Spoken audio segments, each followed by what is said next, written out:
2019 CF 1846, State. Sean Williams for the state of Florida. Jennifer Garcia for the state of Florida. Catherine Conlon, along with Andrew Cornell. We're present here with Ms. Redlick. Okay, good morning, everyone. Before we get started, I wanted to see if there were any issues that I needed to take up before we got all of our jurors. I think we're still missing a few. Mr. Wiggins, anything for the state? I wouldn't call this an issue, but I wanted to make the court aware that Frederick Copeland is testifying this morning. Mr. Copeland is or was an employee of the Central Florida Behavioral Hospital.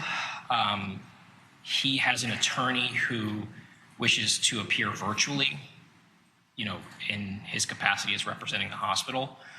So I was just wondering if we could make arrangements to get the live link set up, maybe just briefly excuse the jury so they're not sort of having to see us go through all that if there's any sort of technical issues. He's supposed to appear around 9:30 this morning to testify. That was the only issue I wanted to raise for the court. Okay, for his testimony, will you be using I will not. the screen there? All right. Or Ms. Garcia will not. Oh, Ms. Garcia, you're going to? Yes, Your Honor. All right, thank you. Okay, well, I don't think that will be an issue. Let me see. State, defense. Conlon or Mr. Parnell? Any issue with the attorney for the Behavioral Center appearing virtually when Mr. Copeland testifies? Are they going to be up on the screen or just able to view it? I don't know exactly what you had intended, Mr. Wiggins. I'm assuming it was just they're able to view it. I was about to instruct him that he needs to make sure his mic is off and his camera's off. So the jury's going to be should be, unless for some reason he decides he's got a basis to interject, should be none the wiser that he is appearing virtually. Then that's fine. My concern was if there's a big floating head behind the testifying witnesses. That would be That's problematic. avoid. My issue, interject in what capacity? They haven't filed a motion to be an intervener, so I can't imagine him wanting to or feeling as if it would be appropriate since they are not an intervener, hadn't filed a motion. I can't imagine either. I can't imagine either. And during the deposition, the attorney was present and had nothing to say other than announcing his presence. So I expect it's just wanting to be known because I don't know what basis they would have to interject either. Neither do I. Or Okay. trade secrets or anything. So if you can let the attorney know, and who is that attorney for the hospital? Jordan Bockenheimer, Bachenheimer.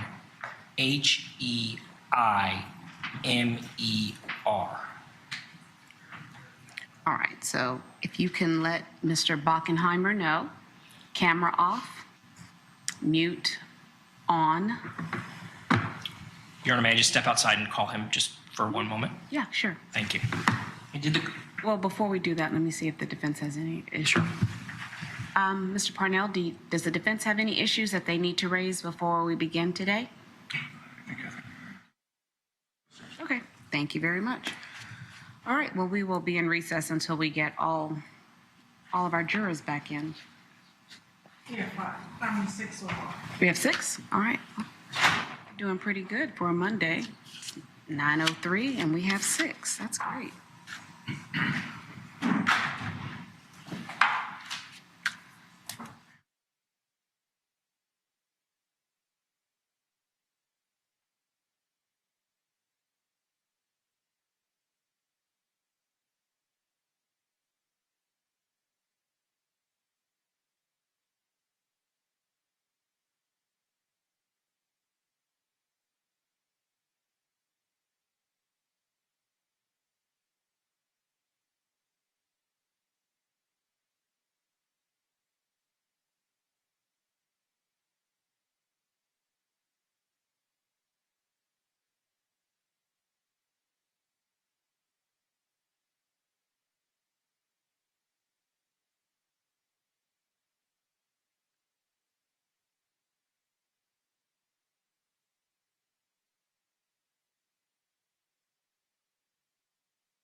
Yes, Your Honor. I just spoke to the attorney.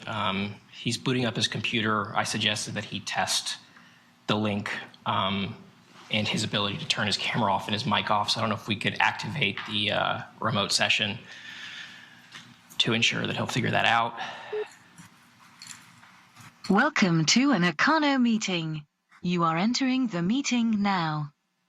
There's another issue that I'd like to raise for the court, but could I have a moment to speak with counsel about it?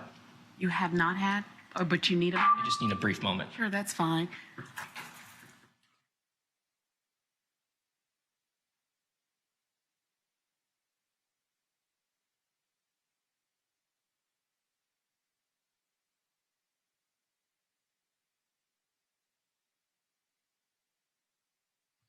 Your Honor, while we have a few...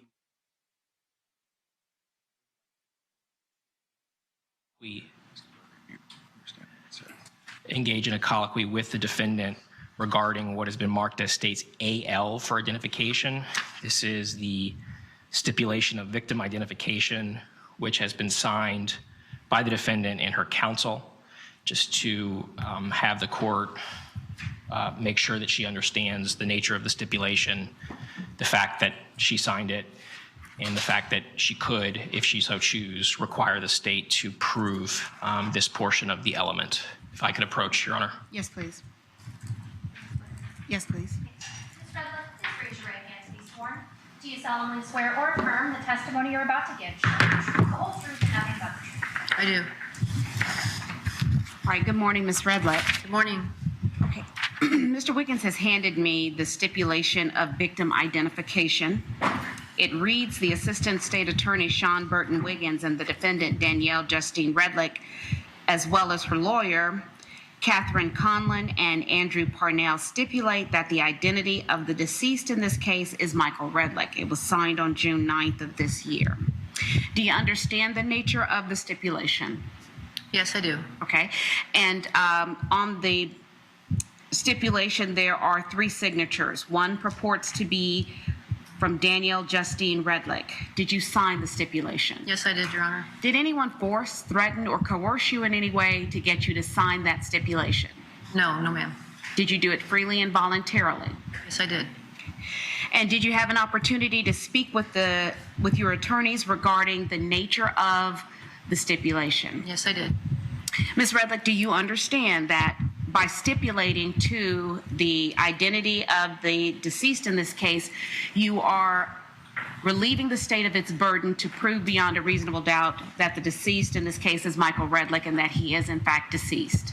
Do you understand that? Yes, I do. Do you have any questions about the significance of relieving the state of its burden in this case regarding the identity of the victim and that the victim is deceased? No, I don't, Your Honor. Okay, so with that, I do find that the defendant has entered into a stipulation regarding victim identification. She's entered into it freely and voluntarily, understanding the consequences of alleviating the state of its burden to prove that particular element.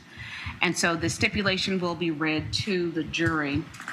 And if I'm not mistaken, Mr. Wiggins, there is a jury instruction regarding stipulations. And it's 2.3 that says when the parties agree that certain facts are true, that is called a stipulation of fact. You must accept stipulated facts as having been proven. However, the significance of these facts, as with all facts, is for you to decide. In this case, the stipulated fact that you must accept as true is, and I will read that the identity of the deceased in this case is Michael Redlick. Any objection to the court reading that stipulation at the requested time? No, Your Honor. Defense? No objection. Okay, then. So you all will let me know when you need that stipulation read, and I will do that. Your Honor, Yes.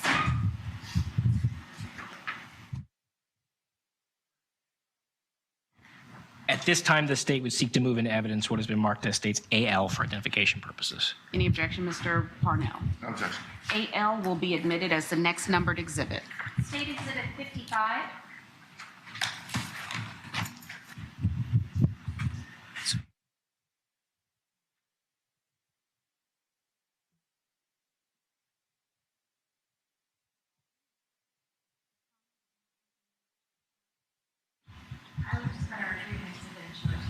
that's fine.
Your Honor, you want me to start. Ms. Conlon. So at some point, we expect that Terralyn Tucker, DCF investigator Terralyn Tucker, would testify. If the court recalls from the motion to suppress hearings, there were many instances in which I had to impeach her, as well as what was raised was that she didn't follow her statutory duties. At that time, we had brought up Florida Statute 39.301, which deals with the initiation of child protective. Can you come to this podium, please, so I can hear you a little bit better? And just right quick. I don't see anything for the transcript. I see nothing. I just have a white screen. I don't think that's right. Give me, if I'm,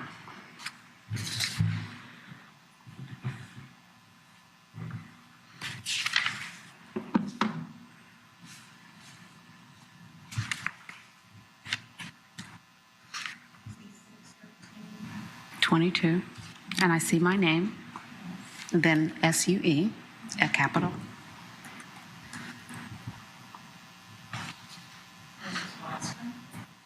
Except for the date of my name. And it just says it's waiting for data. And so all the conversation before, I don't see, and I know you've been typing, but I don't see anything. So is that AV or just the technical? You want to come up and take a look at it, or? No, I probably have to share it again to get it to take it. Okay, let's do that, just so that I can, no, let's do it after I hear this argument, but before the jury comes in. Okay. Okay. The statute, 39 point. 301. Yes, ma'am. Okay, so this is about the initiation of child protective investigation. It covers what a DCF investigator is obligated by law to do. I anticipate that based on Ms. Tucker's testimony, which is how it went during the motion to suppress hearings, that she will most likely be impeached, or we will like to bring up this particular law that she should be familiar with.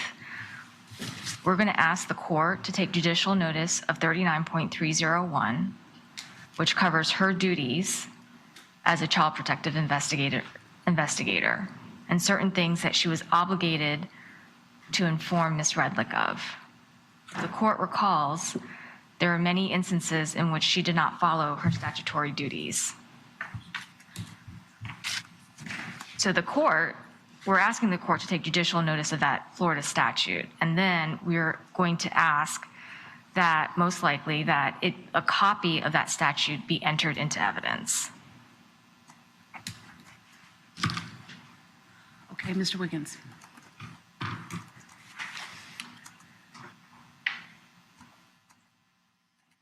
So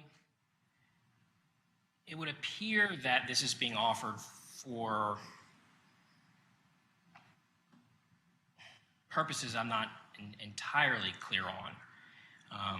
If it's offered to impeach, it is not admissible as substantive evidence, could not admit the document. If it is offered to say that she did not follow this statutory duty, what is the relevance of the language of the statute?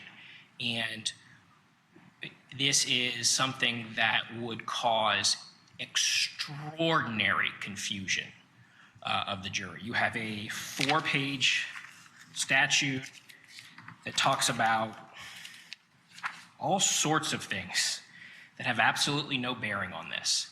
And the jury is going to see that really the only relevant portion is the portion of the statute that says, the investigator shall fully inform parents or legal guardians of their rights, options, including opportunities for audio or video recording of investigator interviews with the parents or legal custodian or children. So that would be the only piece of the statute that is relevant to this particular point.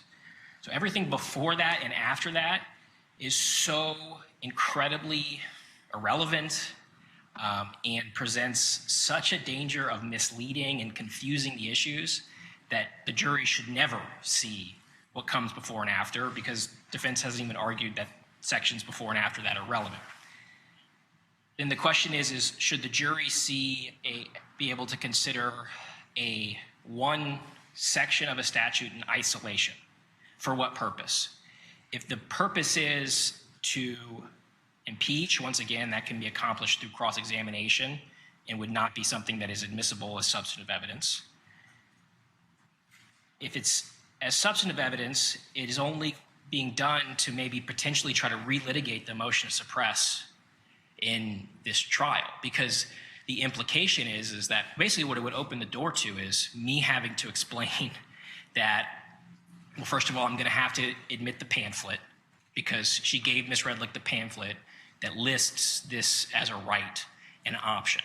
So now we're going down a rabbit hole where we're talking about the pamphlet that she gave and all the things that the pamphlet covers.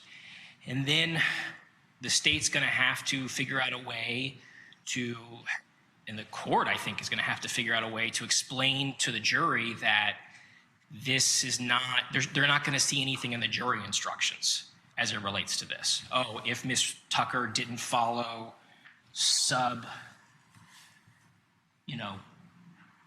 5B of 39.301, then you should therefore not consider this, you should weigh her testimony with more caution. There's going to be no jury instruction that tells them what to do with this particular point that they're making, and especially the language of the statute that they're being offered. It's only going to be done to sort of give them this idea that they should somehow disregard it. Ms. Conlon, I'm not suggesting that Ms. Conlon couldn't ask Ms. Tucker about this particular statute and this particular subsection, and give Ms. Tucker an opportunity to explain how she addressed it, and then they can make arguments about it. But this is inviting, first of all, it's inadmissible for the basis that they ask, and second of all, it is the confusion this will wrought and the way this will distract the trial into an issue that was essentially litigated in the motion to suppress should cause the court not to allow the defense to admit the substantive statute in any part. Ms. Conlon. So during the final charge, this court has one of the instructions is the voluntariness of a defendant's statement.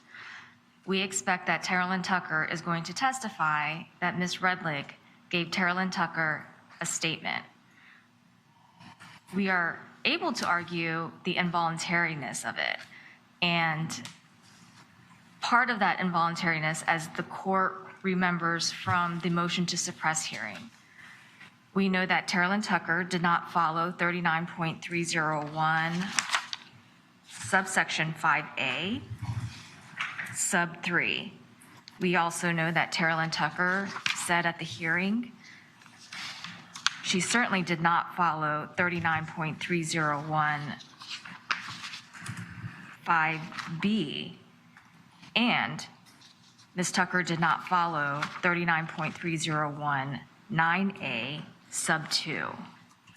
So these are three different parts of the law that, based on what she testified to at the motion to suppress hearings, she did not follow. And if she did not follow that law, which is what she was required and statutorily obligated to do, we are free to explore her competence as an investigator and argue that she is less credible considering the fact that she did not follow the law. And so we need the law. I mean, the statute is the statute. It's the law. I don't think we disagree with that. So we're asking the court to take judicial notice so the jury has, it's not just coming from me purporting what the law is. The jury has access to what the law actually is. And they can decide for themselves if Ms. Tucker followed the law or not.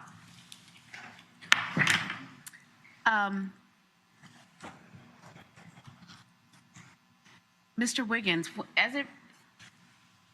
there is that instruction that states the jury is to consider, or they can consider, the voluntariness of a defendant's statements.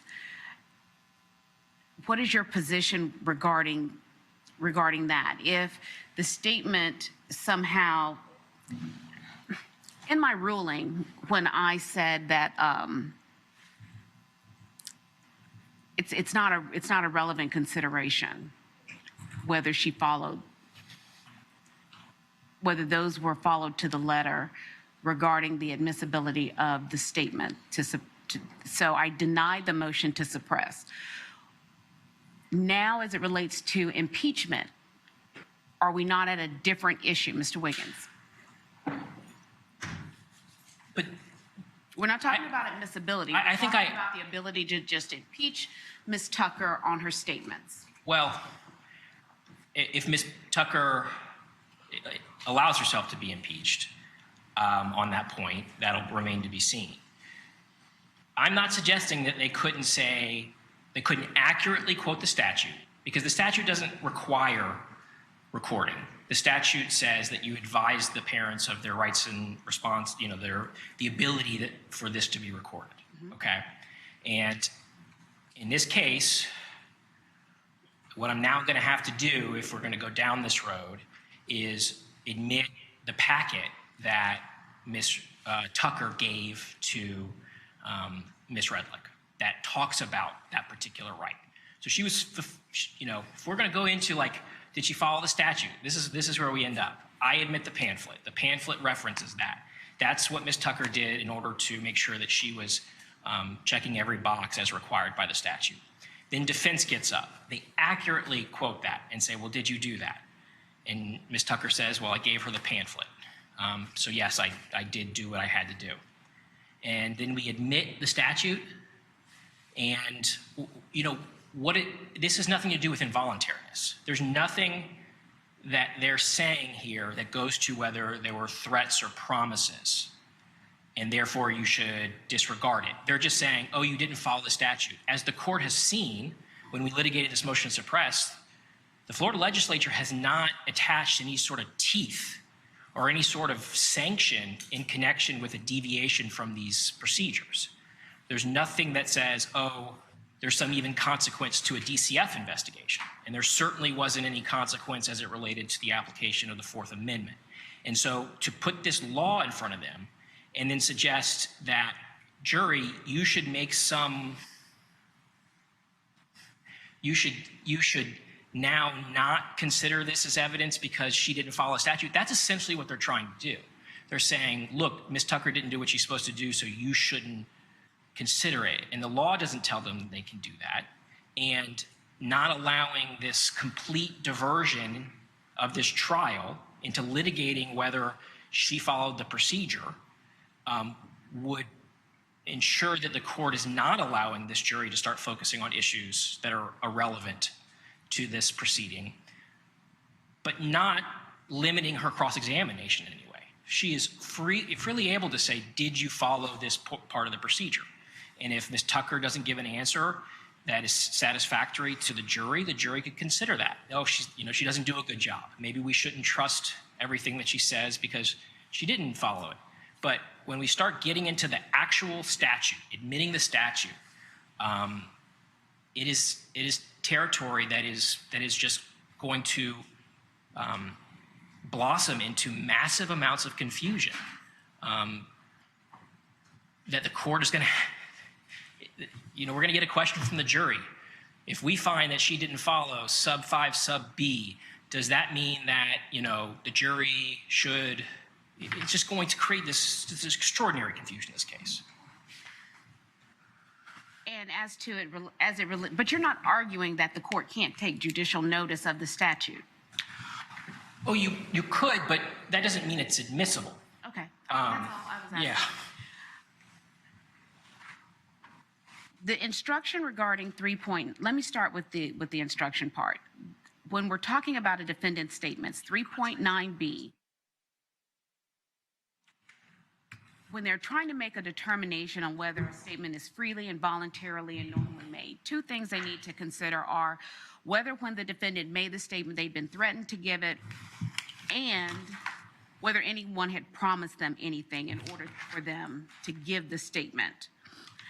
So as it relates to the initial argument that allowing Florida Statute 39.301 to be admitted for that purpose, the court is going to deny that request that it is admissible as substantive evidence.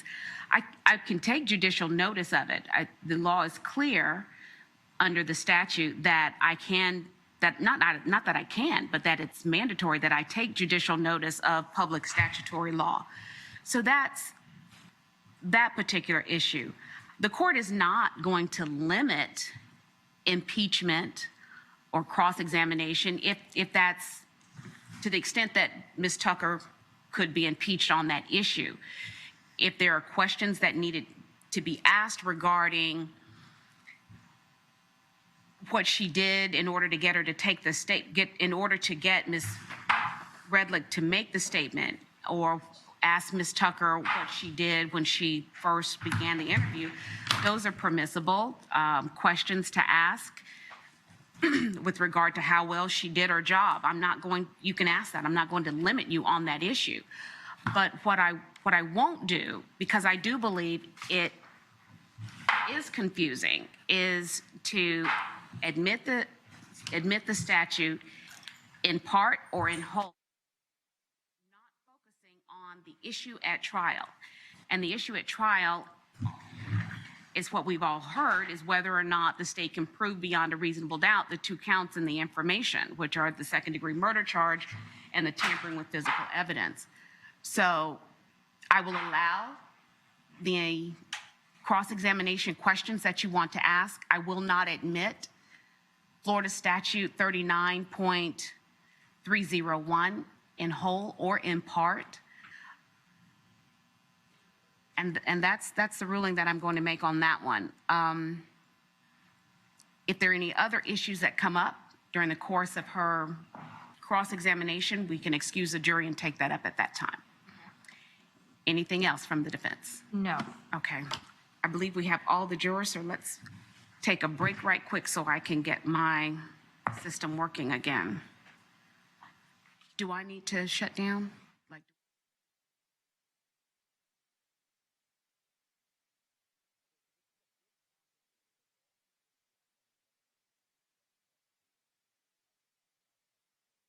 On there, it just says 8:36, Judge Wilson, and nothing after that.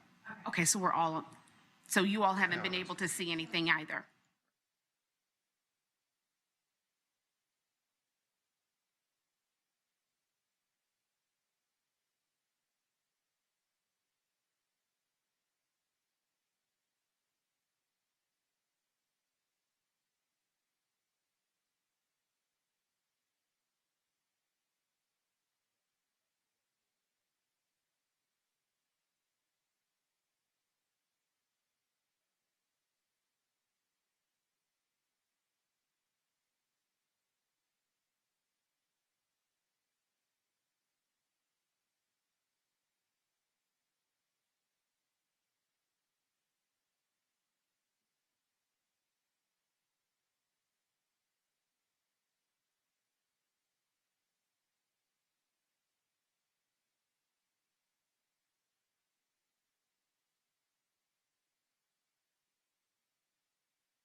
Ladies and gentlemen, welcome back. I hope everyone had a good weekend and was able to rest up.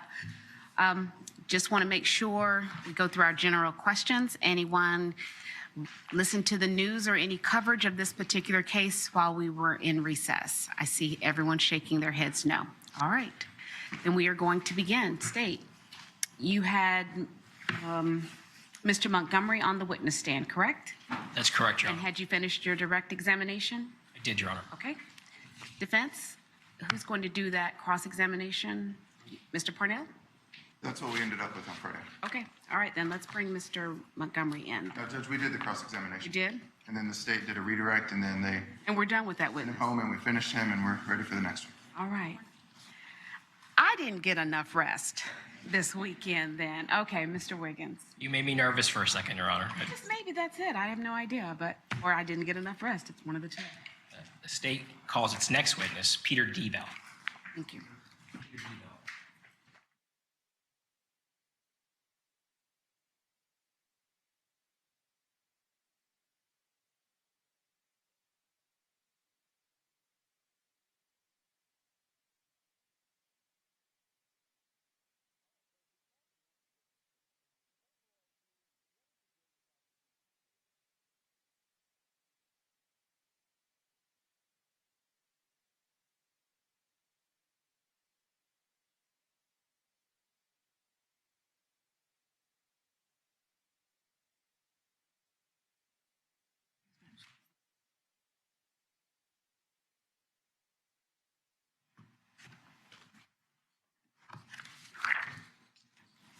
Do you solemnly swear or affirm the testimony you're about to give shall be the truth, the whole truth, and nothing but the truth? Thank you.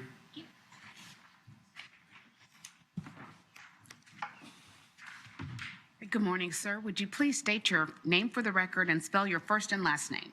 Yes, ma'am. Peter Heydrich Diebel, Peter. Diebel is D as in David, I-E, B as in boy, E-L. Mr. Wiggins. Good morning, Mr. Debell. Morning. Could you please introduce yourself to the jury? Sure. My name is Pete Diebel. I grew up around here, grew up in Winter Park, have lived most of my life in or across the street from Winter Park. I own a company called Zipline Green. We do renewably powered infrastructure, so transport, pipelines, power systems, those kinds of things. Did you come to know the Redlick family? Yes, sir. Could you explain to the jury how it is you came to know the Redlick family? Sure. For the last 10 years, I've been coaching youth baseball at Winter Park, Babe Ruth. We actually met through their son because he had played in a game against us, and I was very impressed with his sportsmanship, and he knew some of the other kids on my team, and so then we got him on our team, and from there, got to know Sawyer and the rest of the family, and at one point, Mike even coached with us for a season. Did this relationship that was born out of a mutual interest in sports and then being on the same sports team eventually develop into a friendship? It did, yeah. If you didn't already specify, about how many years ago are we talking that you kind of first meet Sawyer and then meet Michael? So I met Sawyer. We played against him. It was the spring of, I want to say 2015, probably. He was 7 years old, so that's probably about right. And then in the fall, we do fall ball for developmental stuff, and they joined the team at that point, and that was when I got to know Mike and Danielle and the rest of the family. Were you coaching? I was. Was Michael coaching? For one season, yes. Is that when you started getting sort of more acquainted with Michael? Yeah. And is that what led to you guys becoming family friends? Yes. When did you guys start hanging out socially outside of the sort of sports field context?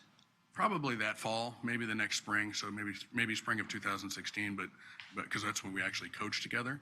I had just met them in the fall in that first fall season. But really what drove it was my son Riley and Sawyer and Ryan Inglis were kind of like the three amigos. I can't tell you how many pictures I have around my house of them out doing stuff together. So, is it through this relationship, the sort of three amigos relationship, that you also get to know Danielle Redlick? Yes. Would your family and the Redlick family spend time together? Yes, we went to a lot of same events with a lot of the same baseball families, and then we did actually travel together one time. My family has a place over at New Smyrna, and we had invited them over for spring break, and so I think we spent 4 or 5 days together at the beach. Would the Redlick family, Michael, Danielle, and the kids ever come over to your house for gatherings? You know, we went to their house more often than not, but there were a few times at our house, yes. Through these years, do you feel that you got to know Michael on a personal level? I do. Got to know his personality? Yes. Got to know how he interacts with people? Yes. Did you get to know Danielle on a personal level? I did. I would say that my relationship with her toward the end was more of a politeness. Okay. My friend's wife kind of a thing.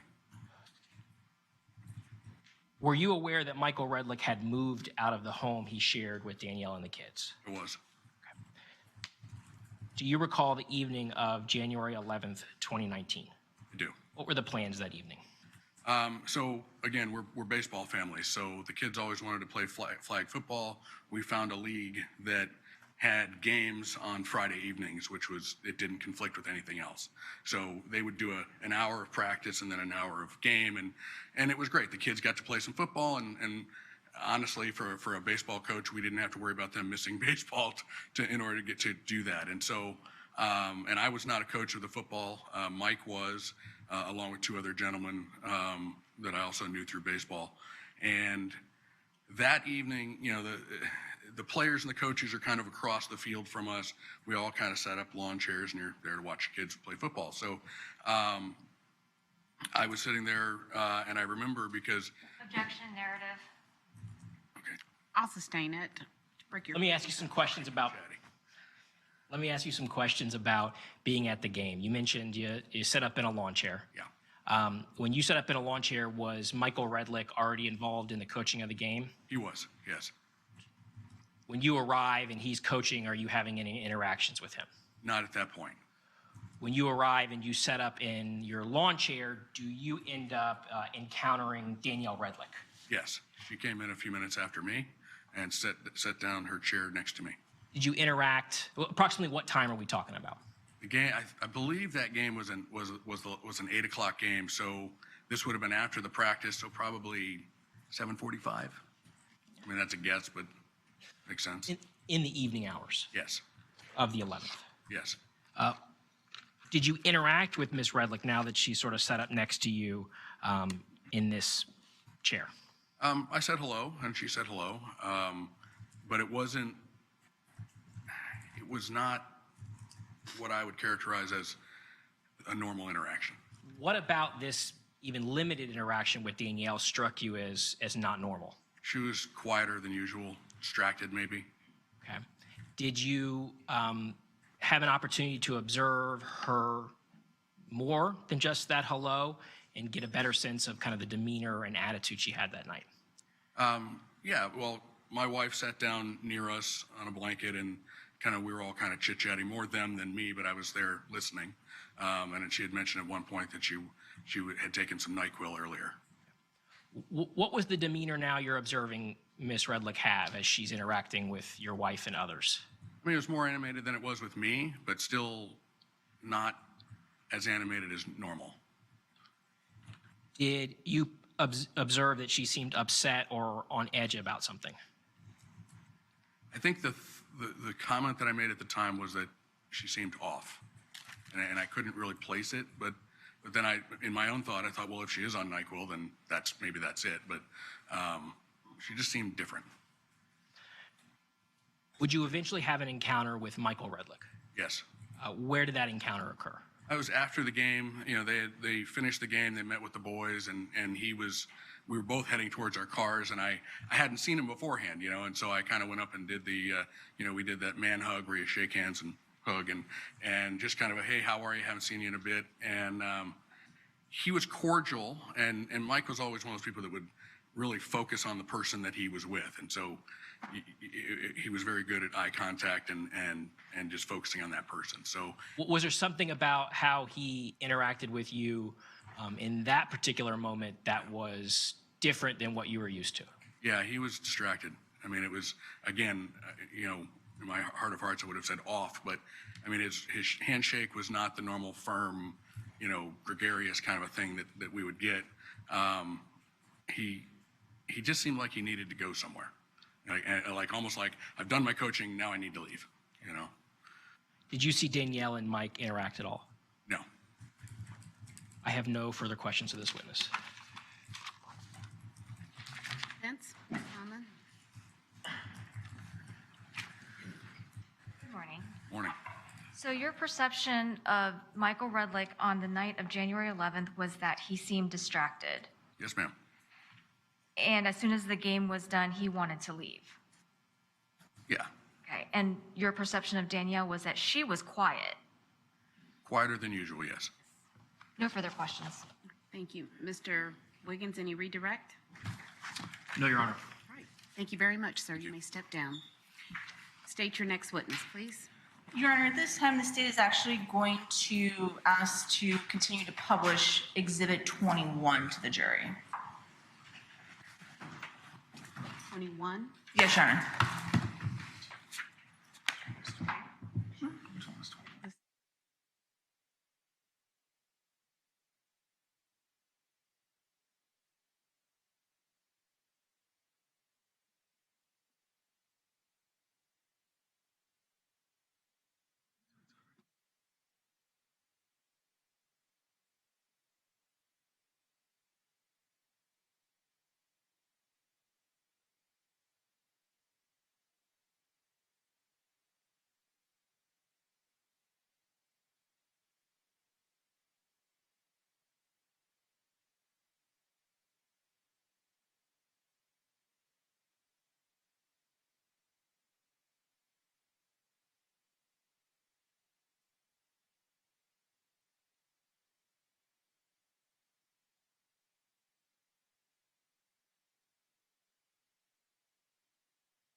Okay, so as you can see, we're having some technical issues. I'm calling AV now so they can figure out.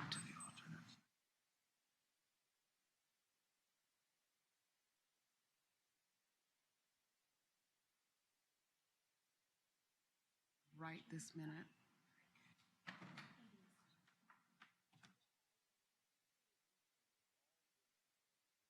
What I'm going to do is ask the deputy to escort you back to the jury room, and I will call you back as soon as I work out these Monday technical issues. Thank you. Mhm.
Carolyn Tucker. Carolyn Tucker.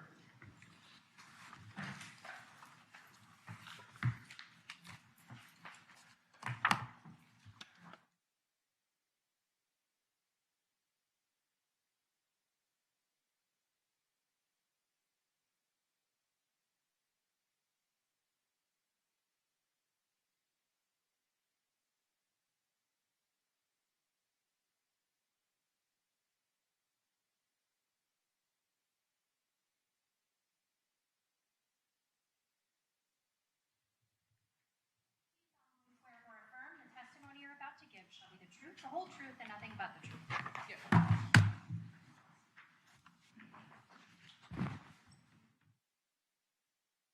Tucker, would you please state your full name and spell it first and last for the record?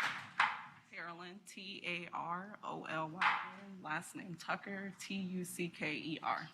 Thank you, Mr. Wiggins. Good morning, Ms. Tucker. Morning. Would you feel comfortable taking your mask off? Oh, yeah. Okay. sometimes you're a little soft-spoken, so if you could just do your best to speak up so the jury could hear you. Where do you live? Jacksonville, Florida. Back in 2019, did you live in the Orlando area? In 2014? 2019. Oh, 20, yes. When you were living here in the Orlando area, were you employed by the Department of Children and Families as a child protective investigator? Yes. What were your job duties as a child protective investigator? I go out to the home, we investigate child abuse, neglect, abandonment, and dependency of the children. Okay, you're a little soft. I need you to project so the back of the room hears you, and most importantly, these folks, okay? Okay. Is that a law enforcement position? No. Were you assigned a case by the Department of Children and Families on January 12th, 2019 that caused you to come in contact with Jaden Sawyer and later Danielle Redlick? Yes. Would you please explain to the jury how it is that you were assigned to this particular case? I was working overnight on call, and I received a call from my supervisor that I had a case to go out on. Do some calls that come into DCF require an immediate response? Yes. In this case, were the children without parents or a local family member that could take care of them? Yes. In those situations, does DCF step in to make sure the kids have a safe place to live? Yes. As part of being assigned to investigate a report like this, do you receive some information about the nature of the call? Yes. And in this particular assignment, did it include a description of what was known about the events leading up to Michael Redlick's death? Yes. Pursuant to your job duties, did you make contact with Sawyer and Jaden that night? Yes. Were you also required as part of your job duties to make contact with Danielle Redlick? Yes. Did you, in fact? Yes. When did you make contact with Ms. Redlick? The next day Where was that? at the Central Florida Behavior Center. Can you describe the setting, the sort of the room, the scene where you make contact with Ms. Redlick? Just a room. It had chairs, a table and chairs, and then a couch, like a sofa on one side. How are you dressed? I had on my DCF shirt, badge, and pants. When you say badge, do you mean like my DCF ID. Like this type of badge? Not necessarily, but yeah, similar. Okay, but not like a police officer badge. What was the purpose of making contact with Ms. Redlick on the 13th? To discuss the report that we had received, and then to ensure that the children had somewhere safe to go. At the outset of meeting Ms. Redlick, do you explain who you're with? Yes. And did you explain why you were there to speak with her? Yes. I'm showing defense counsel what is marked as states BPDP for identification purposes.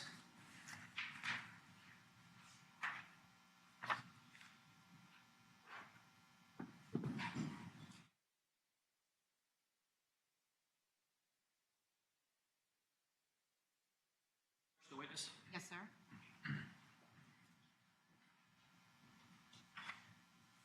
Ms. Tucker, I'm showing you what's been marked as states BP for identification purposes. It's a two-page exhibit. Will you look at both pages and look up, and I'll ask you some questions. Do you recognize that exhibit?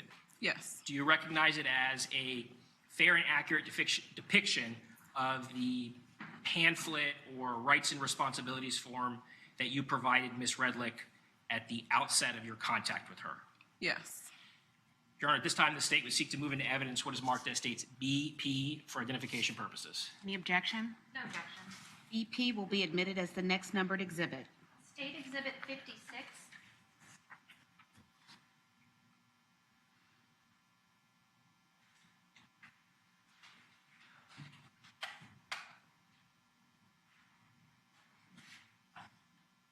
Hold on just a second. ED is here.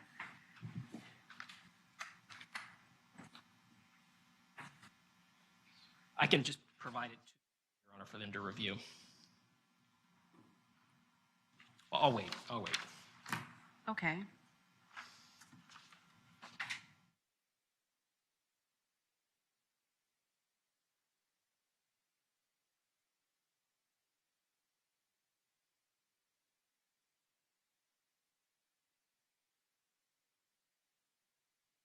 Pause my direct. Please.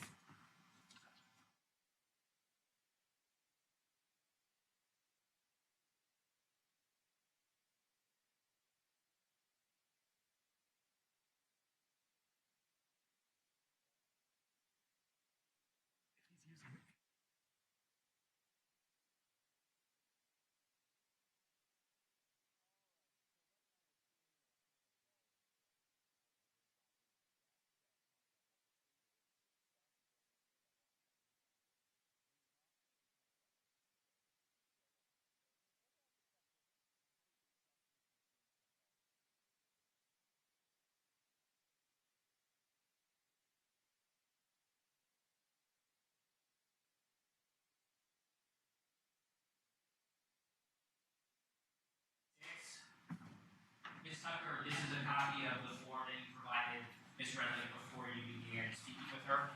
Yes, Did she take an opportunity to review it? yes. Just a little bit louder, please. And the form. Yes. Yes.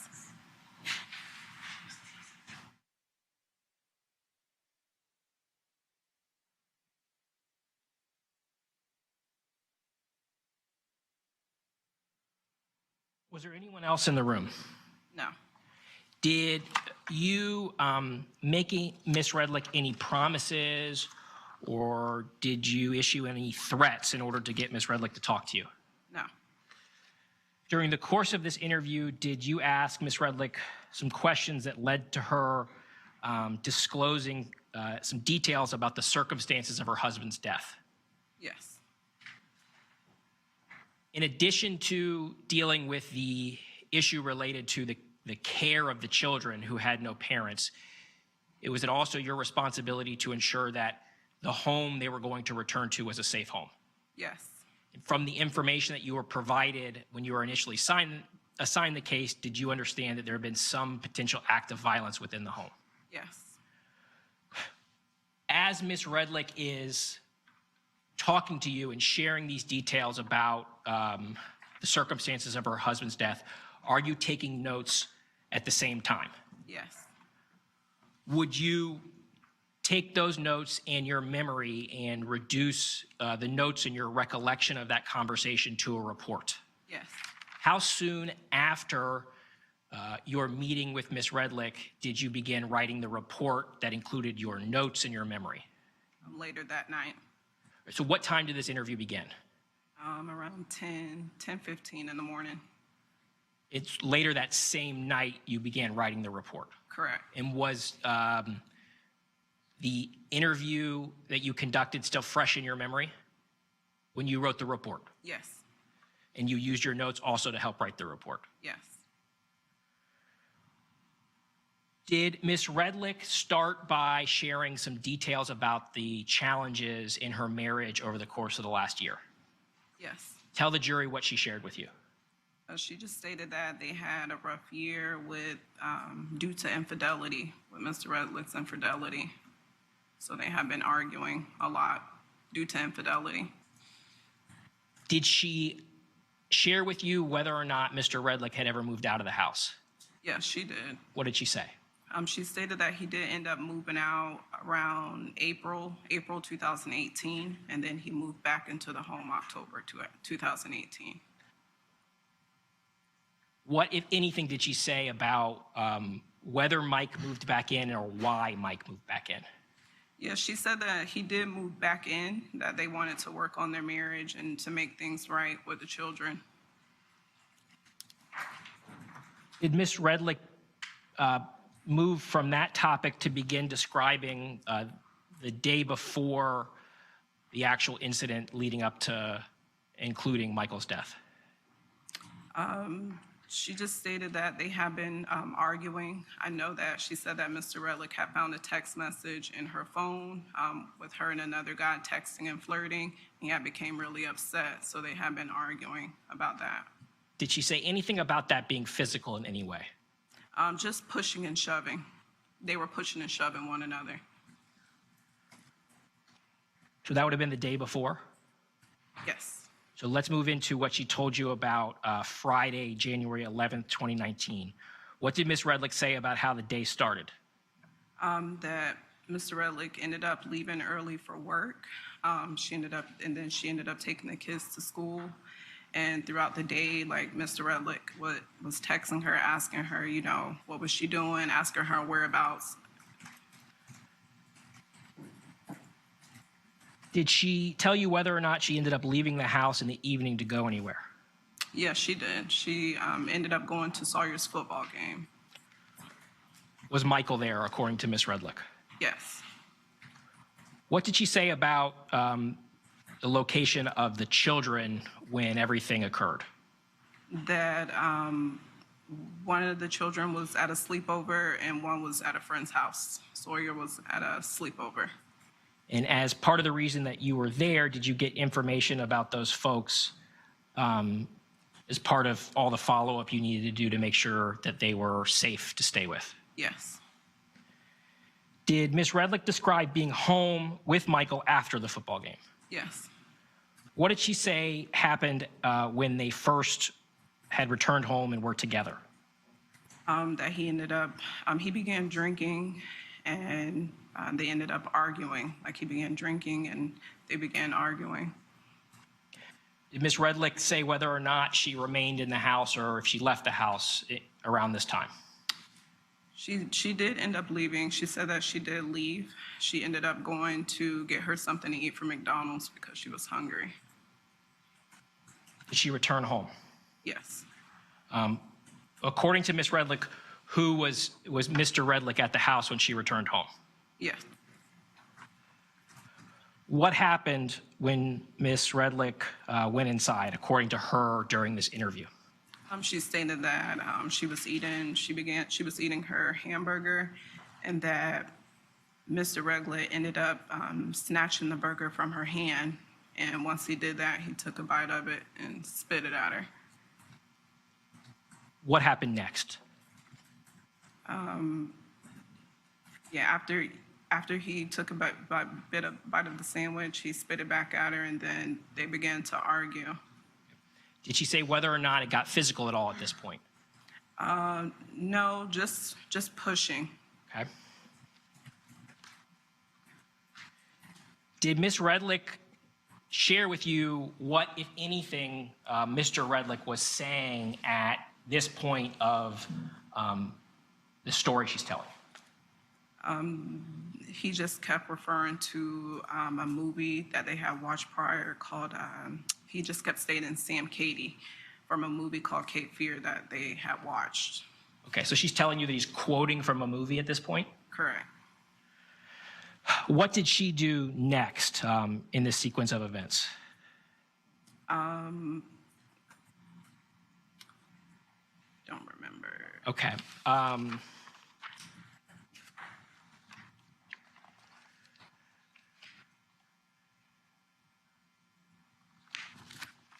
Would looking at your report help refresh your recollection? Yes. And specifically looking at page 164. Your Honor, with permission from the court, can the witness look at page 164 of her report? Yes. And can I approach? Yes. Just turn to 164. And I'm indicating to this section. Could you read from this sentence all the way through? Just to yourself, please. Read that.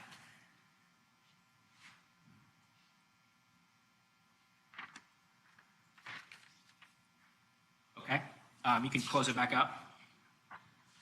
And Ms. Tucker, are you referring to that report you wrote sort of at the same day that you spoke with Ms. Redlick? Yes. So what did she say happened next? That he ended up pushing her to the ground, pushing her to the ground. And then did she get up? Yes. What did he do next, according to Ms. Redlick?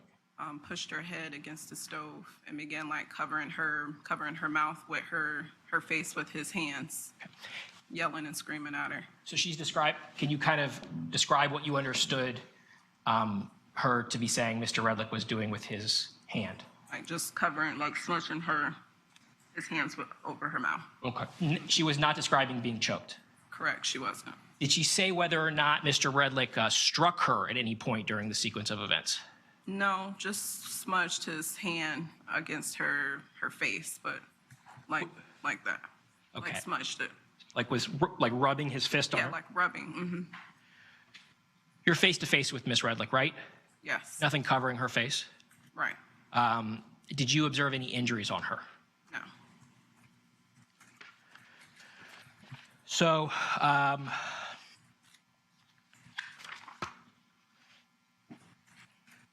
what did Miss Redlick do to this in this moment where she says that his hand is sort of over her mouth and nose? She just began like feeling around, like and looking for like a drawer, the closest drawer to her that had a knife inside. As Miss Redlick is describing this moment or all of these moments, what's her demeanor? I'm just very calm, very open, seem relaxed. Are you having to ask many follow-up questions to get this information out? No. So she mentions that she's reaching around for a knife. Does she actually find a knife? Yes. What does she tell you that she does with the knife once she finds it? She stated that she did have it, like she had it towards like in a stabbing motion, but she said that she wasn't going to do anything with it. Did she describe Michael doing anything in response to her brandishing the knife at him? Can you repeat it? What did Michael do in response to her sort of making this stabbing motion, according to Miss Redlick?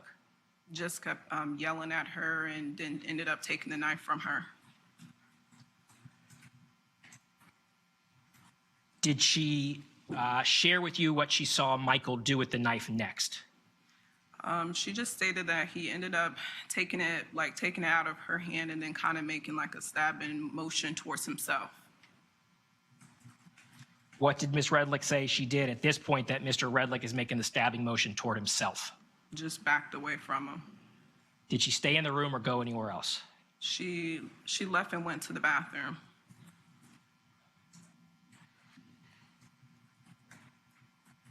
Still calm as she's describing this? Yeah. What does she say happens now that she's in the bathroom? She just went to the bathroom and she just shut the door and then sat down on the floor and balled herself up. And I remember her saying that he just started yelling, like coming to the bathroom door, yelling, Sam Katie. So she's describing that he's coming to the door and quoting a movie line again? Mm-hmm. Yes? Yes. What happens next, according to Ms. Redlick, after Mr. Redlick has been quoting from a movie? She just appeared quiet. Does she describe him ever coming in the bathroom? No. At any point in the story that she's telling you, does she say anything about taking a shower? No. Anything about washing up? No. What does she say happens next after things went quiet? She just opened up the bathroom door and then went out, like she just saw a trail of blood from the bathroom to the living room and she just followed the trail of blood to the living room. What did Miss Redlick say that she did when she followed that trail of blood? That she just, she went to see if like he was breathing. Did she do anything to try to help him? Yes. What did she say she did? Tried to do like CPR. Did something kind of stop her from doing CPR, according to Miss Redlick? Like she just, well, no. Besides her just, getting sick, vomiting. So help me understand that. She said that while she's giving CPR to Mr. Redlick, she starts vomiting? Yeah. Did Miss Redlick tell you why she did not call 911? She just said she couldn't find her phone due to all the blood and stuff on the floor. She didn't know where her phone was located? Yes. What happened next after she's vomited and has been unable to find her phone? I mean,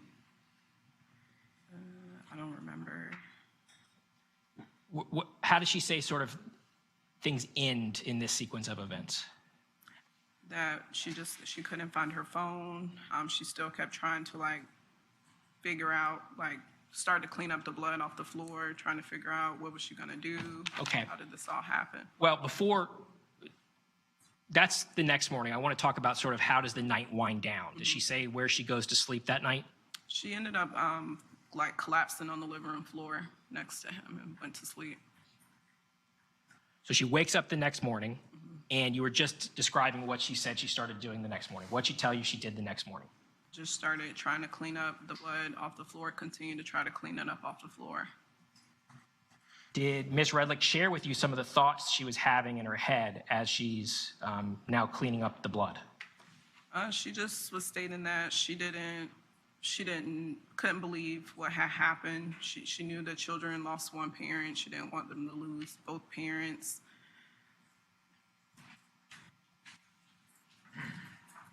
Did she share with you the decision that she made regarding her own life? Yes, What did she say? that she wanted to end her own life. Did she say why she wanted to end her own life? She was just in shock. She stated she was just in shock. She didn't understand why Mr. Redlick would do that to himself. What did she do next? After that, she got a knife, tried to cut her wrist. After she cut her wrist, did she tell you what she did? She told me that she ended up calling 911. Did Ms. Redlick explain to you where in all of this she had located her phone? At any point, did Ms. Redlick say that she had stabbed her husband? No. And did you understand her to be telling you that her husband had died from a self-inflicted stab wound? Yes. And it was because he had done that to himself that she was choosing to take her own life? She just told me he did it to himself. All right. I have no further questions of this witness.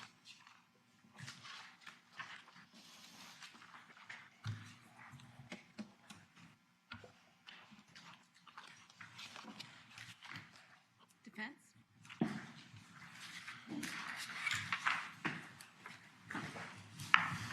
At this time, the defense would ask the court to take judicial notice of Florida Statutes 39.301.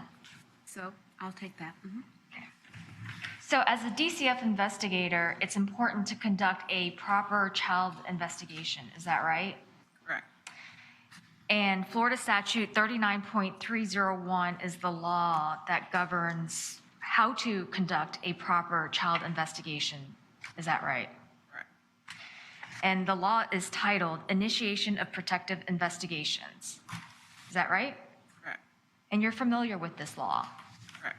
And this law lays out certain duties for child protective investigators. Right. And you have to follow everything that Florida Statutes 39.301 tells you to do. Correct. Because otherwise, if you do not follow it, then you're not following the law. Correct. Now, specifically, Florida Statutes 39.301, subsection 9A2. Objection, Your Honor. Can we approach? Yes.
the deputy escort you to the jury room, and I'll call you back in as soon as I can.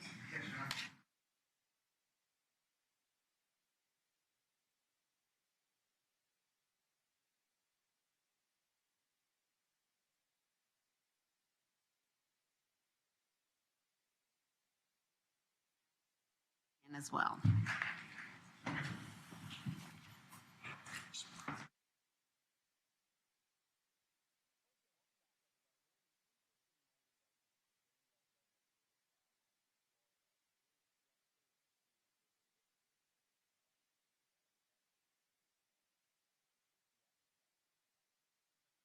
Why I objected to how Ms. Conlon was forming that question is the same reason why I objected to admitting the substance of the statute itself.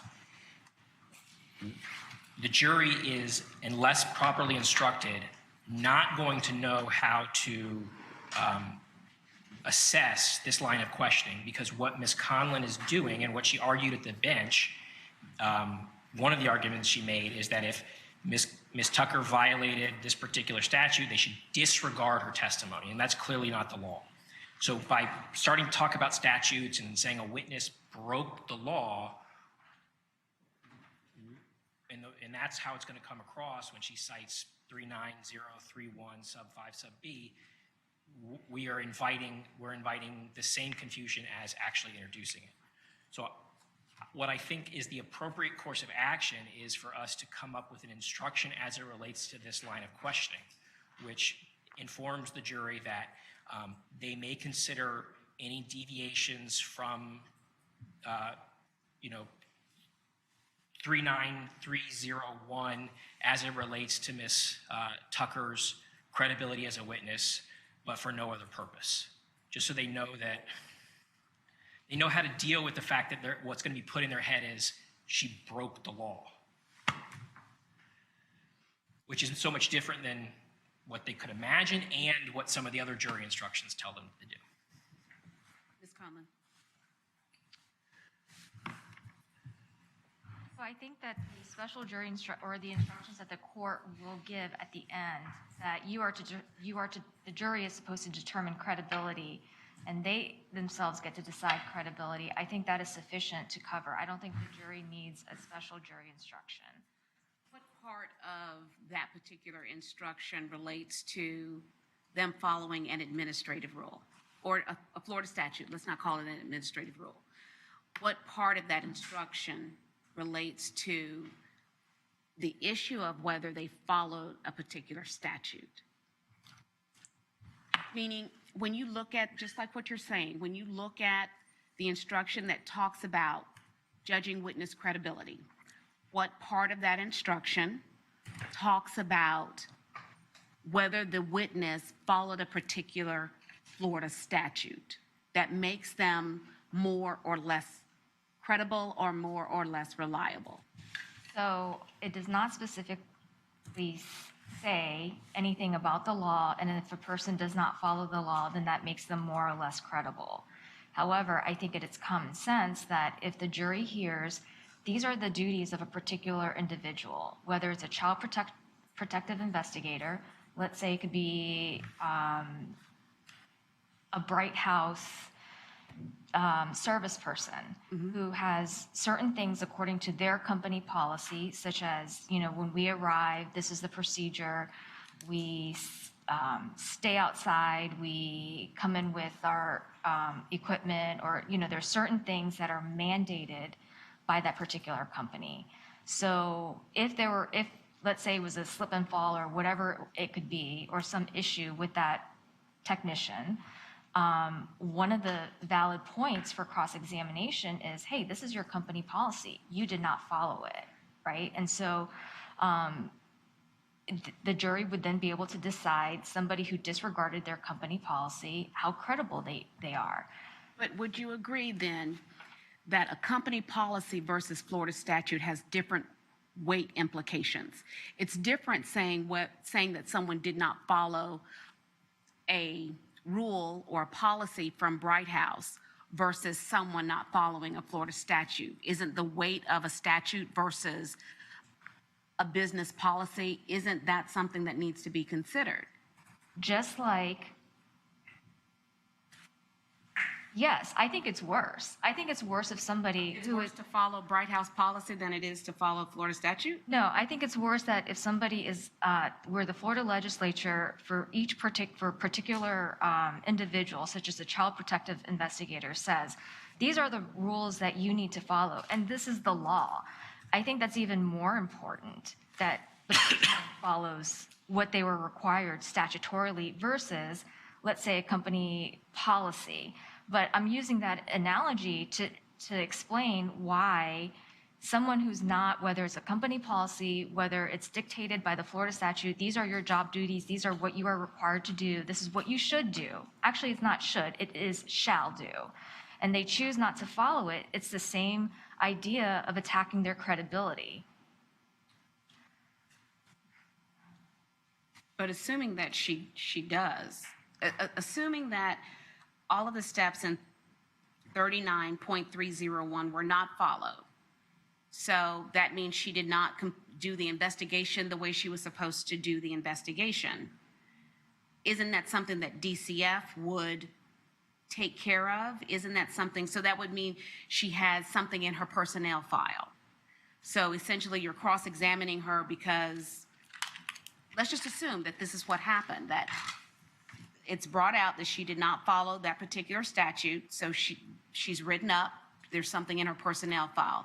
So she's basically being cross-examined or questioned about whether something was in her personnel file or whether she followed a particular rule or policy, if you will. And that's the basis of the cross-examination. Is that what you're trying to say? No. What I'm trying to say is, for example, the law requires that you conduct face-to-face interviews with all subjects. That includes the children. Ms. Tucker, based on her motion to suppress hearing statements, she's going to say, I only laid eyes on the children. That's all. I asked her at the hearing, well, you understand what an interview requires, questions and answers. And she said yes. So to me, that means she didn't conduct face-to-face interviews, because interviews requires questions and answers. And she did not do that with Jaden or Sawyer Redlick. The fact that the statute states that a child protective investigator shall inform the subject, which would be Ms. Redlick, that she has the right to have her interview audio or visually recorded, as well as the interview of child protective investigator with Sawyer or Jaden recorded. She was not informed of that. And we know that because it was office policy for them to not record any of the interviews.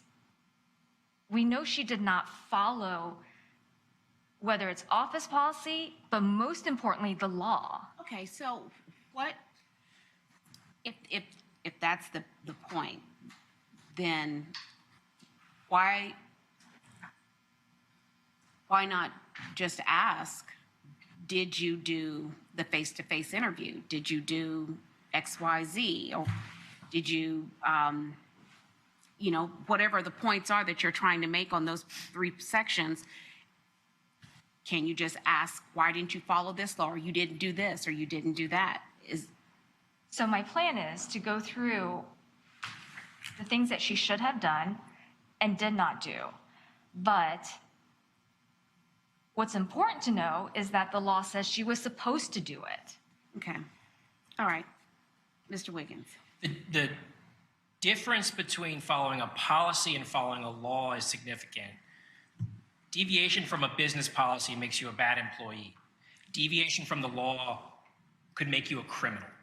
And so there is this implication that Ms. Conlon is able to get across to this jury that this is a lawbreaker. She has broken Florida law. And what is the jury supposed to do with that? That she's listening to someone testify about committing a criminal act?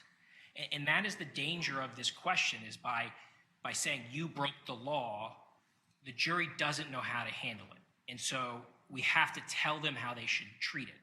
If Ms. Conlon isn't willing to temper this line of question and say, DCF policy or the requirements of a DCF investigation, and she wants to cite law, which is only done for one purpose, is to make her look like a lawbreaker.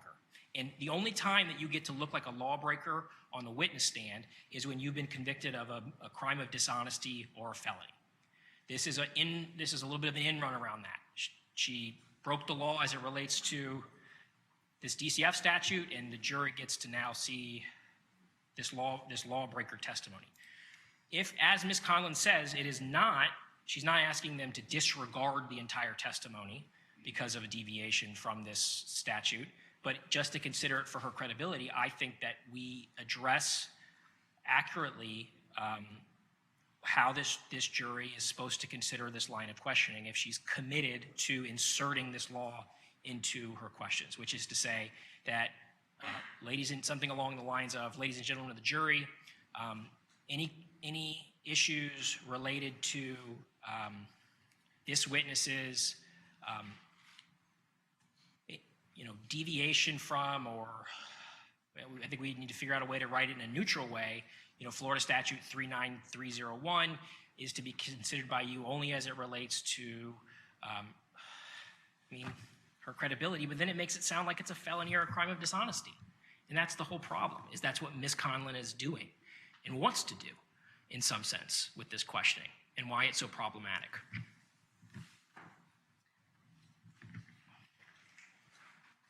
There does need to be some sort of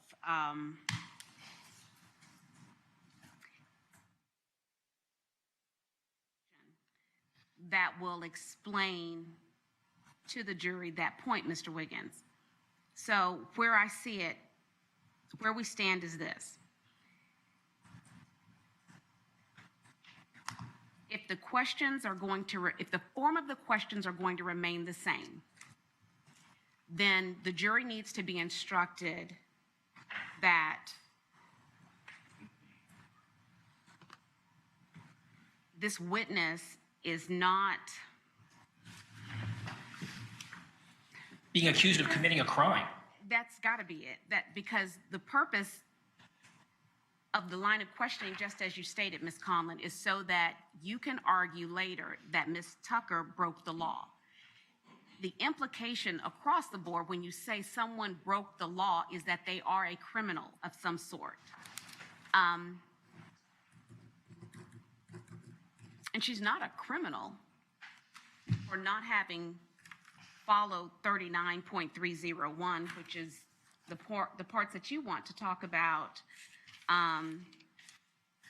with regard to issues with audio and visual recordings and informing an individual about particular rights. That does not make her a criminal.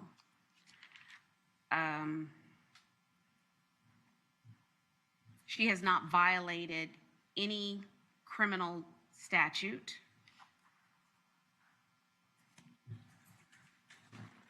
Your Honor, I think there also needs to be some language about whether there is a deviation from basically connecting it to the defendant's statement. Is that whether or not this has any bearing on, it's just, this is why this is so problematic, because it makes this issue, the jury is really, truly going to struggle to know what to do with this line of questioning. I'm allowing you to ask, if you want to, you're not changing the form of your question. So the objection essentially is an objection to the form of the question.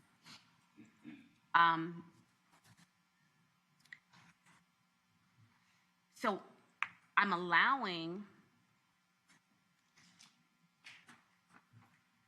going to allow you to, I'm not limiting your cross-examination, but it needs to be put into context, because the way it's coming across now is that Ms. Tucker is a lawbreaker. And if she's a lawbreaker, then she's a criminal, and that implication is not correct.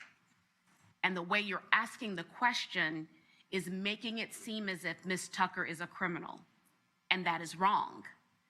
She might not have followed a procedure in how to ask questions or how to conduct an interview, but that certainly does not make her a criminal. And so with the line of questioning that's going on right now, it is incumbent that the jury understand the context in which these questions are being asked. They're only being asked with regard to her credibility and not for the implication that it's clearly making, which is that she's a criminal. Any questions about that? Because you're sitting here, you're frowning, your eyebrows are your eyebrows are furrowed. So my understanding or my implication from reading your facial expressions is that you don't understand. So if we were to flip the questions and give context, such as, did Ms. Tucker do these particular things? And then bring in, well, Florida statutes 39. No.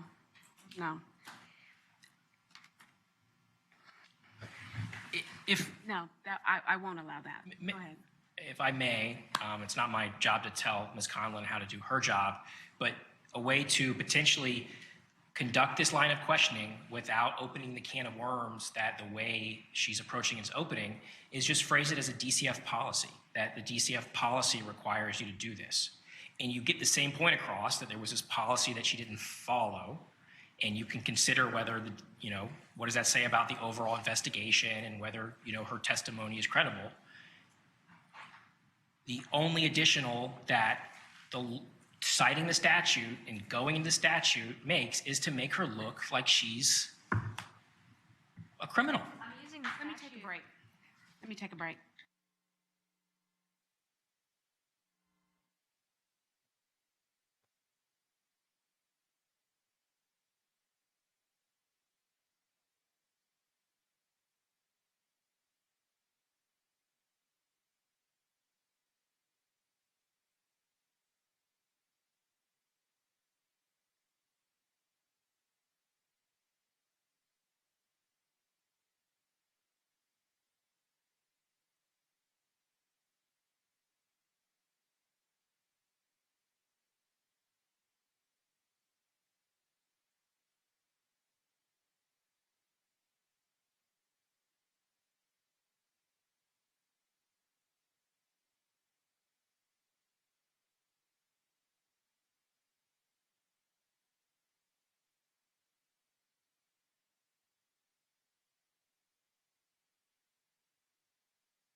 All right, so what I'm going to do is I'm going to craft an instruction, and what I've stated, or what I'm going to state is that portions of Chapter 39, specifically 39.301, are civil in nature and not criminal.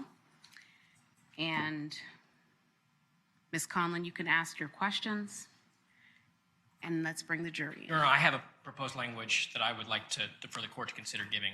What is that? Ladies and gentlemen, jury, you have heard questions related to Florida Statute 39301. You should not consider this as evidence that a crime was committed by the witness.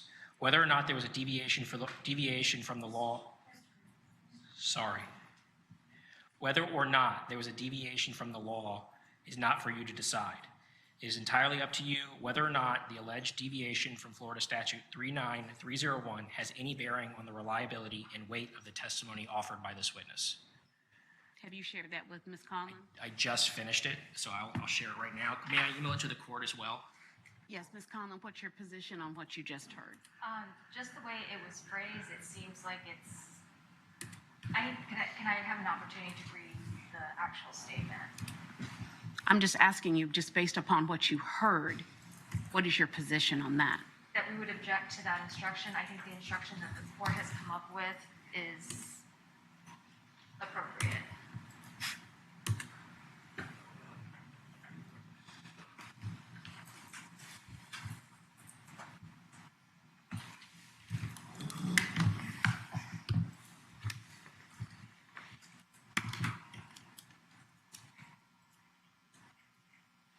I'm going to keep the instruction that I have written. I will allow you, Mr. Wiggins, to make your record if you'd like, and you can print that out and have that as a state exhibit or proposed state exhibit, but I'm not going to read that particular instruction. I'm going to keep the instruction that I have. The issue and for purposes of the record, here's where we are. There has to be a fine line that's walked here in the sense that it can't be it being the instruction. The instruction can't be worded in such a way that it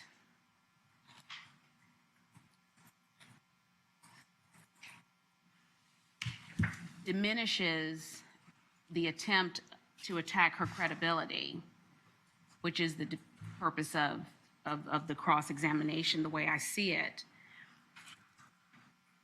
That's on one end. And on the other end is keeping the trier of fact from assuming that the witness is somehow criminal and has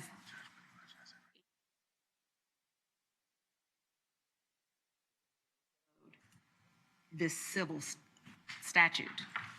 So the fine line there is the portions of that chapter are civil. They are not criminal in nature.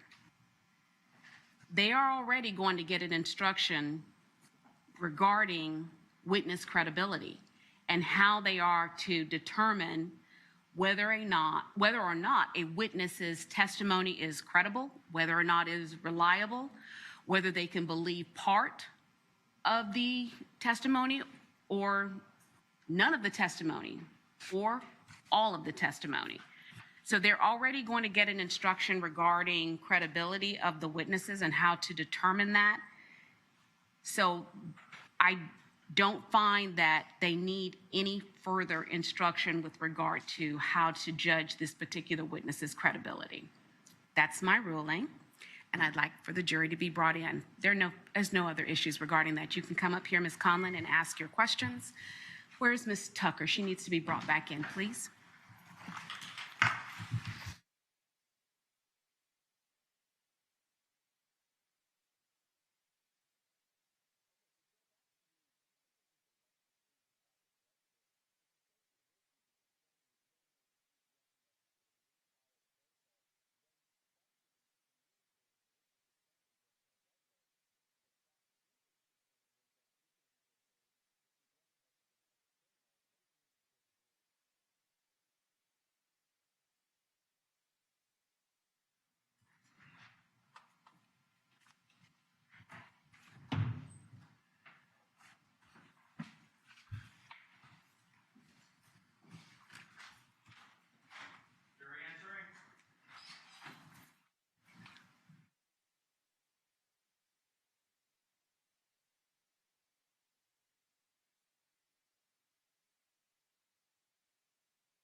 Tucker, you would agree with me that interviews means there are questions asked. Is that right? And that an interview means that questions are answered. Is that correct? Yes. And in this case, the children, Sawyer and Jaden Redlick, were the subject of your investigation. Is that right? Yes. And you did not interview Sawyer Redlick. I spoke with them. Did you ask Sawyer Redlick questions about what he knew? No. Did you ask any questions about Danielle as a mother? Yes. And when did you speak with Sawyer Redlick? The Sawyer, I spoke with him, I believe, the next day. I saw him the night of my investigation that I received it, but he was sleeping. So I believe I followed up with him the next morning as far as actually talking to him. Okay. But you also didn't interview Jaden Redlick, did you? What was that? Did you interview Jaden Redlick? I talked to her. Weren't you at some point informed by your supervisor to just lay eyes on the children? Right. Okay. And so your supervisor told you that the only thing you were to do in regards to the children was just to lay eyes on them. Correct. When you talked to Danielle, you don't remember if you told her that she had a right to an attorney. Is that right? I don't remember. Okay. And you would agree that one of the ways that information provided by a subject may be used is that the information can be turned over to police. Is that right? Correct. And you did not tell Ms. Redlick that the information she provided could be turned over to police. I don't remember.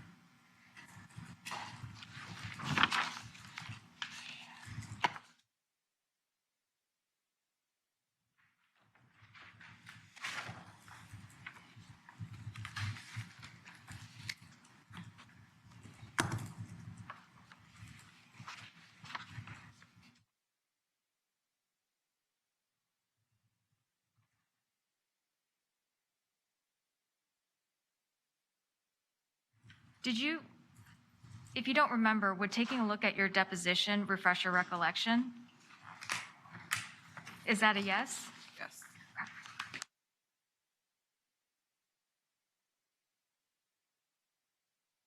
The witness? Yes.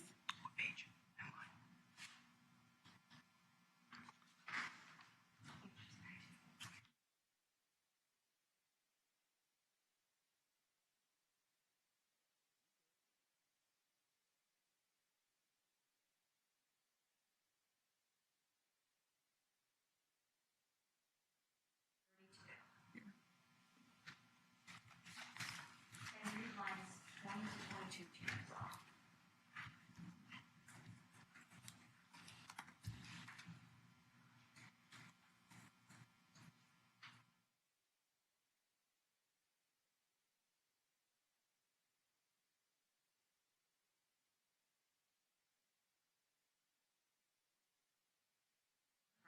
Yes.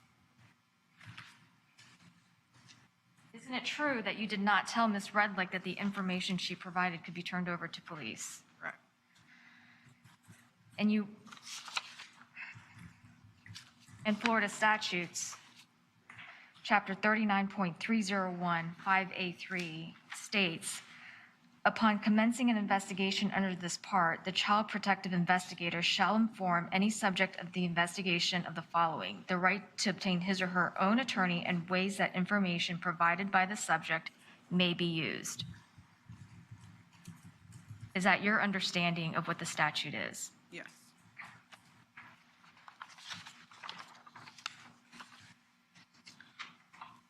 Now, you never record your investigations, do you? Record them? Yes. Okay. You never audio record any of your investigations, is that correct? Correct. You never video record any of your investigations, is that correct? Correct. You never record your interviews with the subjects of a child protective investigation, is that right? Correct. You did not tell Ms. Redlick that she had the right to have her interview with you audio recorded. No, I gave her the pamphlet, no. Okay. You did not tell Ms. Redlick she had the right to have her interview with you video recorded, did you?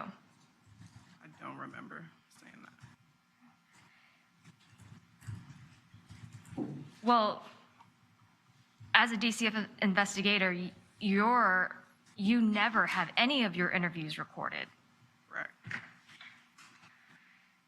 In fact, for this particular interview, you didn't even bring office audio or video equipment, did you? Correct. And you understand that Florida statutes chapter 39, 301, 5A, 6B requires that the investigator shall fully inform parents or legal custodians of their rights and options, including opportunities for audio or video recording of investigators' interviews with parents or legal custodians or children. Correct. Nothing further. Mr. Wiggins. Your Honor, I had asked the court to read the instruction. Ladies and gentlemen, the portions of Florida Statute Chapter 39.301 are civil in nature and not criminal. Your Honor, permission to publish what's in evidence at States 56. Yes. Ms. Tucker, you were asked about the interviews that you did with Jaden and Sawyer just a moment ago. Correct. You interviewed Ms. Redlick, Correct. and that's the interview you just told this jury about. Correct. And that's where she said all the things you just testified to. Correct. And that's where you gave her this pamphlet. Yes? Correct. And she had an opportunity to review that pamphlet before you started questioning her? Objection leading. Sustained. Rephrase your question. Did she have an opportunity to review that pamphlet before you questioned her? Yes. Could you please read the first two bullet points of the pamphlet that Ms. Redlick had an opportunity to review before your questioning began? You may have a lawyer represent you at any point during the investigation. If you choose to delay your interview with the investigator in order to be represented by a lawyer, the investigator will continue to gather information from other persons, including family members. You may video or audio tape your interview with the protective investigator using your own equipment if the recording equipment is immediately available. I have no further questions of this witness. Ms. Tucker, you may step down. Your next witness, state. Your Honor, at this time, the state calls Frederick Copeland.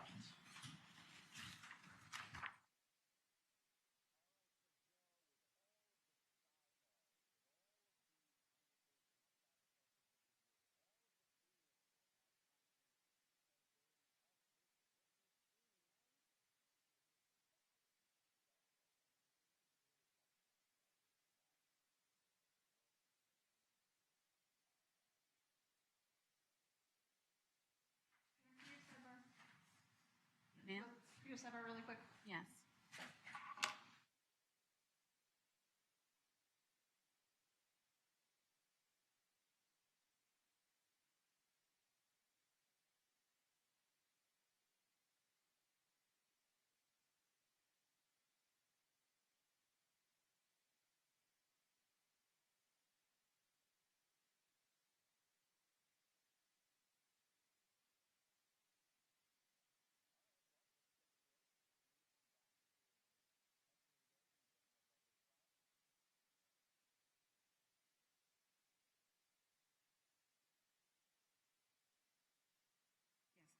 Mr. Copeland, would you please stand?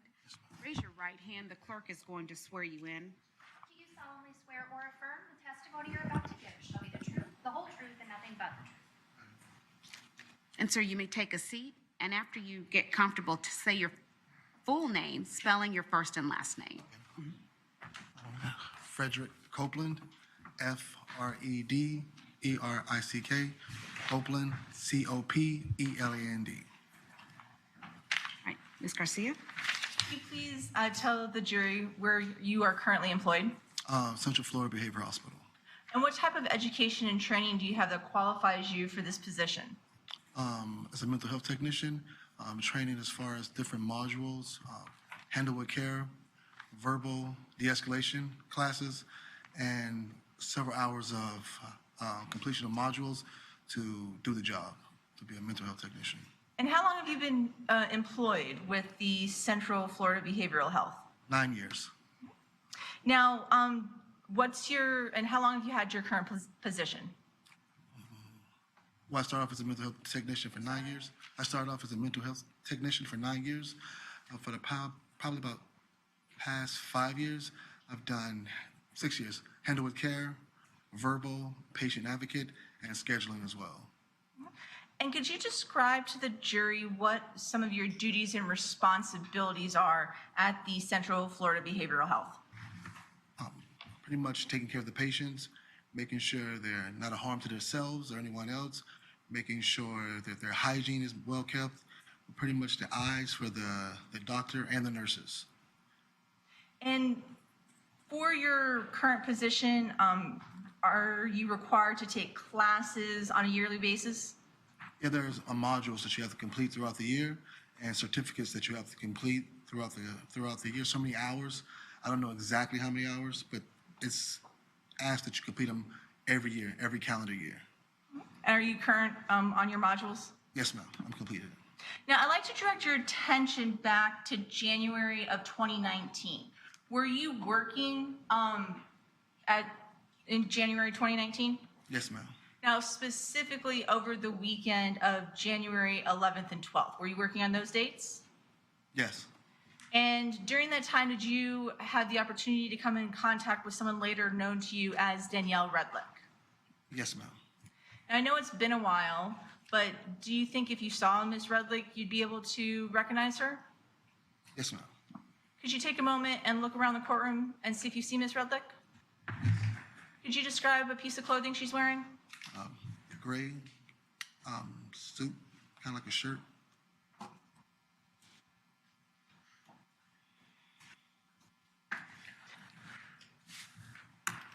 Thank you. Now, when you first came in contact with Ms. Redlick, could you describe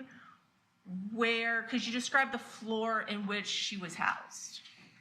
Well, when I came in that morning, they had her already, because she must have came in in the middle of the night from that night to the morning. And so when I came in at 7, they already had her in a seclusion room, but the door was propped open, but she was in there resting. Okay. And in this particular housing area, could you describe it? Is it a locked area, or could you describe where? The unit? In the unit, yes. The unit, she was on the Palms unit. The whole facility is a lockdown, so you need a key pass to go through from building to building. The room that she was in usually could be locked if a patient is taking off their clothing, being aggressive. But they had her in there resting. I don't know why, but the door was open. It was propped open. Okay. Now, with Ms. Redlick, could you describe your particular duties and responsibilities in regards to Ms. Redlick? Well, she was placed on a 1-to-1. It's pretty much to be arm's length of her, making sure she's not a harm to herself, any harm to no one else, and just keep her eyes and visual contact with her on all times. Okay. So how long did you have an opportunity to actually watch Ms. Redlick? For 2 days. 2 days. So 16-hour shifts. Okay, so 2 days, so for the course of 2 days and 2 16-hour shifts? Yes, ma'am. Okay. So during the course of this time, did you have an opportunity to have a conversation with Ms. Redlick? Yes, briefly, yes. And did Ms. Redlick tell you what happened in the house the evening before she came to the institute, to the Central Florida Behavioral Health that night? Ma'am. Yes, ma'am. So what did she tell you what happened in the house that evening? Well, she was taking a shower, and her husband came into the shower with a phone. They began to argue with each other. She told him to leave out of the bathroom. They continued to have a back and forth. Okay, I'm going to stop you right there. Okay. So you said that there was an argument. Did she indicate, was it a verbal argument? Yes. Okay. And then you indicated that she indicated for him to get out, and that there was another, you said back and forth. Was that also another verbal argument, correct? Yes. Okay. So then after that verbal argument, what happened? I don't know how he ended up on the outside of the bathroom. She stayed in the bathroom for some time, she said. Okay. So she stayed in the bathroom for a duration. Is that correct? Correct. Okay. And she didn't tell you how long she stayed in the bathroom? I don't know precisely what time, I can't remember. Okay. And then what did the defendant tell you happened next? She said when she opened the door, he was laying there. So when she opened the door, he was laying right there at the bathroom door? Yes, ma'am. Okay. And laying how? Was he alive? What was No. his condition? What was his condition? Wasn't alive. So he was dead. Yes, ma'am. Okay. So she opens the bathroom door and he is laying right there dead. Is that correct? Yes, ma'am. Now, did she indicate to you that at any point in time prior to this that he had made any threats to harm her? No, ma'am. Did she tell you that she had ever seen him with a knife? No. Did she tell you that he had actually ever hit her that evening? No, ma'am. Did she say that she had a knife anytime that evening? No, ma'am. Did she tell you that she had actually stabbed him at any point that evening? No, ma'am. So did she tell you how she thought he ended up dead on the floor? She did say he must have stabbed himself. No further questions, Your Honor. Mr. Parnell?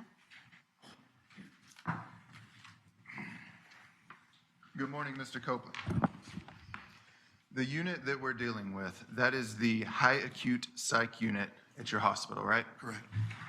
This is a lockdown facility, as you explained. Yes, sir. What that means is to leave the facility, they would have to go through a bunch.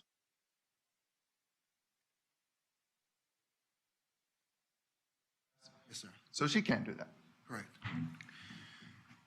She's not the one that determines when she gets to leave either. She can't just say, I'm out, can y'all open the door for me? Correct. She can't decide that. Okay, so she's there because of the harm that she did to herself. Correct. And this is a facility for people in similar situations. High acute, potentially, Baker Act situation, potentially danger to themselves, correct? On that unit or in the whole hospital? Where she was. Yeah, unit, there's not always Baker Act. It could be people who need voluntary status to come in as well. Okay, but she was not voluntary. Correct. She didn't check herself in. She wasn't the one that determined to check herself out. Yes, sir. You had said that sometimes the specific rooms can be locked. So, kind of like a hotel, I guess. There's a common area. Yes, sir. There's a specific room. Day area. Day area, okay. That she has access to. Correct. And if people need to be locked in their specific rooms due to taking off their clothes, being aggressive, things like that, then that can be done, I believe was your testimony on direct. They could be put in a seclusion room. Like they become aggressive, or threat to someone, or to stab another patient or to themselves, or they're disrobing themselves. We'll put them in a seclusion room to pretty much isolate because we don't want them to be taken advantage of disrobing themselves around other patients. Sure. Nothing like that happened with Ms. Redlick. No, no, sir. She was not aggressive to yourself or to other patients? No, sir. Or to anybody? Anybody, no, sir.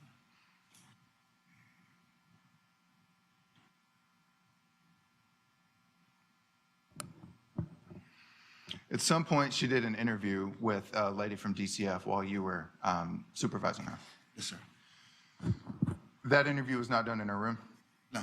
It was done in a doctor's office in another part of the hospital? Yes, sir. And to get there, you had to escort Ms. Redlick through multiple sets of locked doors to get to that room? 2 doors. Okay, so 2 doors to get to the room.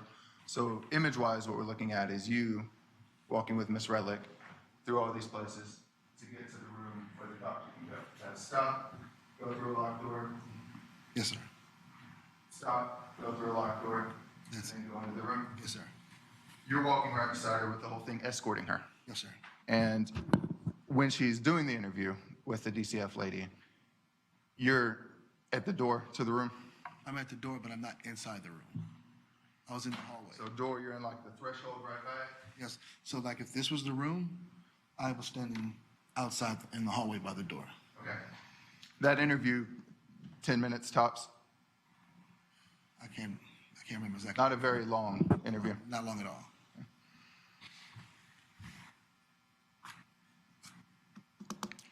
When you saw Ms. Redlick, that was January, what, 12th and 13th of 2019, correct? I believe so. I can't remember Does exactly. that sound about right, January? Yes, sounds about right. Yes, sir. You didn't document anything that she said to you. You didn't write it down in real time. I mean, what we do is we have while you're on the one-to-one, there's, that's to do checks on them as well, and hourly inquiries as well. From the doctor? For the doctor, yes. So if the patient is saying something, but I can't remember what I documented from that long ago. Okay. So that would be I would- symptoms, things like that you're Yes, documenting. I wouldn't say something that she verbally told me. I would say like if she's asking me a question or certain things like that. Patient wanted to know about treatment options. Patient wanted to know if she can do this. Things that you relate to the doctor for the purposes of treatment. Yes, or how the patient is acting. Patient is getting up out of the room. Patient showered during this hour span. Patient did eat. Patient is asking a question about a phone number, about a cell phone. Potential health-related things, Yes. symptoms, stuff like that. Yes, sir. But not biographical stuff, not narratives of things. Okay. You're not recording anything that she's saying to you. No. You would never do that in this situation. No, sir. You don't recall the DCF lady having any cameras, any recording devices, anything like that? No, sir. I don't recall that. No, sir.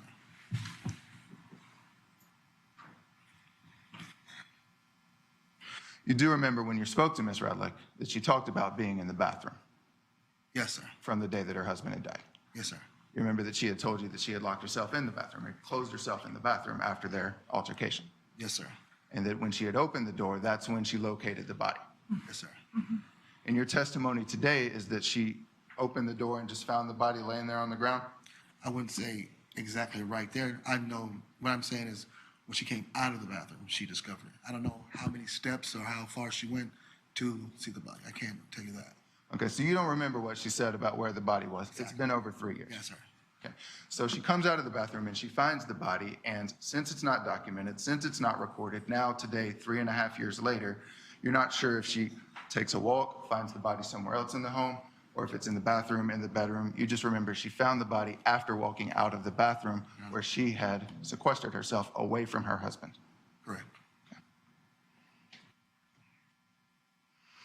She told you she was scared after finding him, right? Objection, hearsay. Sustained.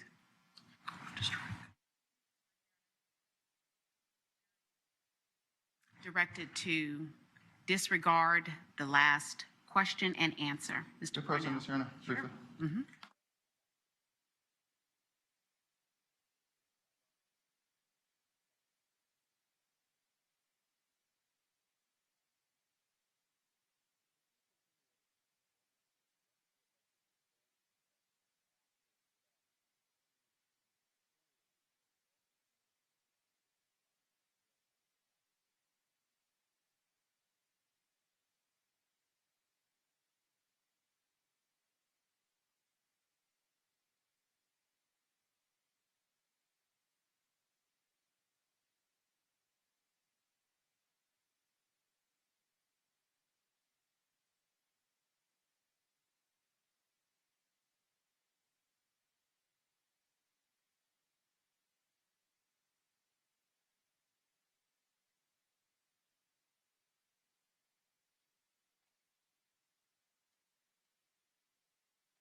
notes at any time prior to the litigation in this case in regards to anything that Ms. Redlick had told you while you were in there? Mine was her one-to-one. You didn't take any notes. You mean like as far as? Narrative about her personal life, No. things that do not relate to anything that needs to go to the doctor? No, sir. Okay, nothing further, Judge. Ms. Garcia, any redirect? Yes, Your Honor. So that evening, do you recall whether or not the defendant indicated if Michael was banging on the bathroom door at all? Objection, scope of cross. Sustained. So let's talk about where the defendant indicated the body was located. So defense talked to you about your memory about where that was. So during the conversation that the defendant had with you, could you describe to the jury what she told you about what she saw when she opened that door? Now, she said when she opened the door, she saw him laying there. But again, I can't say how many, like, did she walk down the hallway? Or when she opened the door, she said she saw him laying there. Okay, so she opened the bathroom door and she saw him laying there. That's what you remember, correct? Yes, ma'am. Nothing further, Your Honor. Mr. Copeland, you may step down. Thank you very much. State your next witness. It's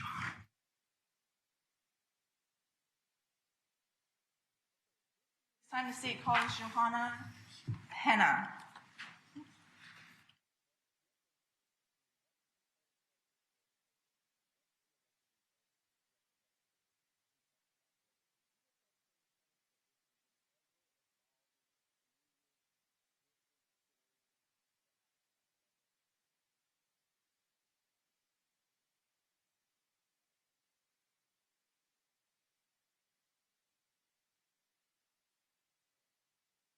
Swear or affirm the testimony you're about to give shall be the truth, the whole truth, and nothing but the truth.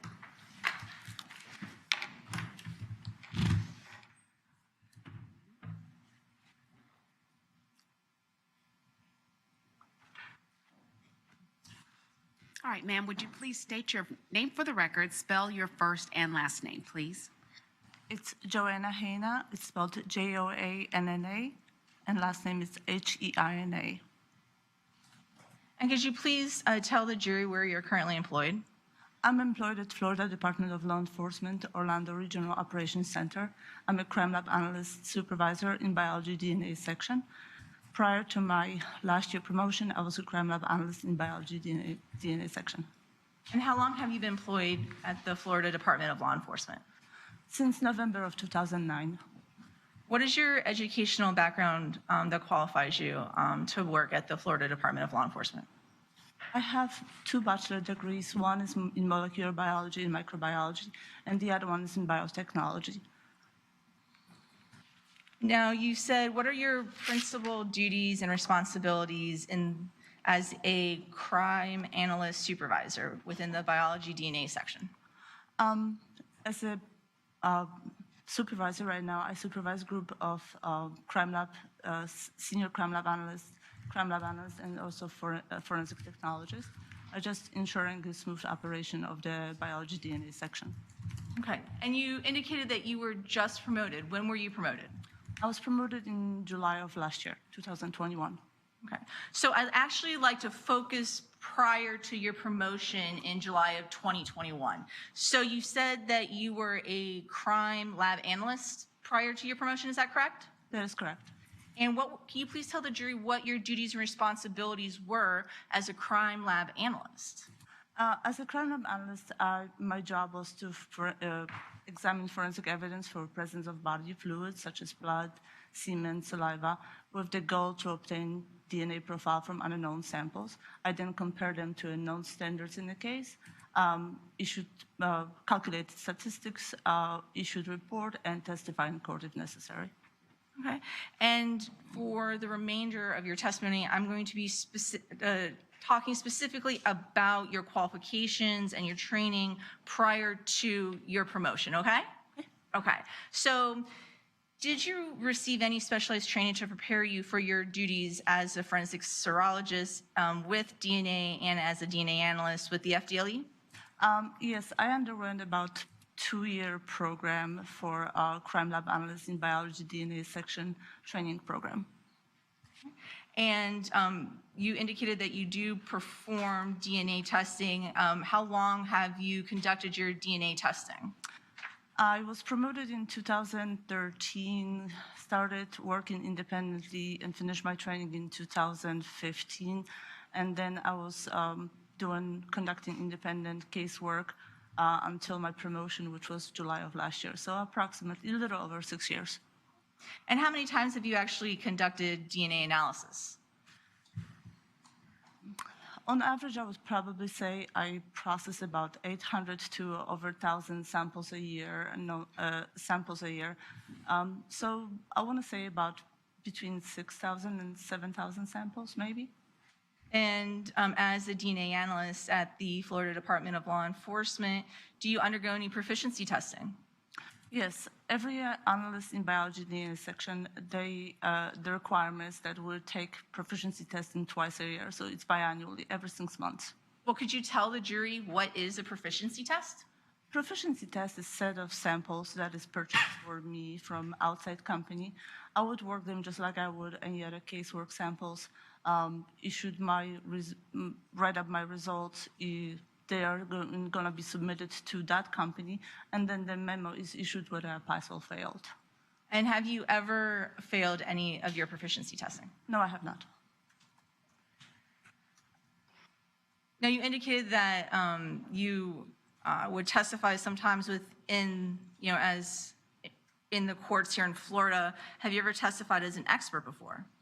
Yes, several times. And have you ever testified as an expert within the field of forensic serology with the expertise in STR DNA testing? Yes. And approximately how many times? I want to say approximately 15 times. So at this point in time, I'm going to start asking you questions specifically within your field of expertise within the field of DNA. Could you please describe to the jury and tell the jury what is DNA? DNA stands for deoxyribonucleic acid. Essentially, a lot of times it is referred to as genetic blueprint of life, and that is because it has information for hair, eye color, the fact that we have 2 hands and 5 fingers in each, but it also contains all the information about every process that is going on within our bodies, like how we digest meals we just ate. At the point of conception, you get half of your DNA from a mother and half from a father.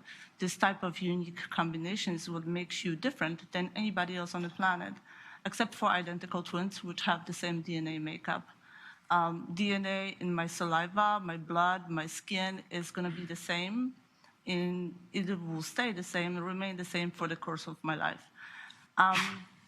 This property of DNA and the fact that if stored correctly, it can be tested for many years to come, makes the DNA such a valid and important forensic identification tool. And what types of DNA testing are done within your laboratory?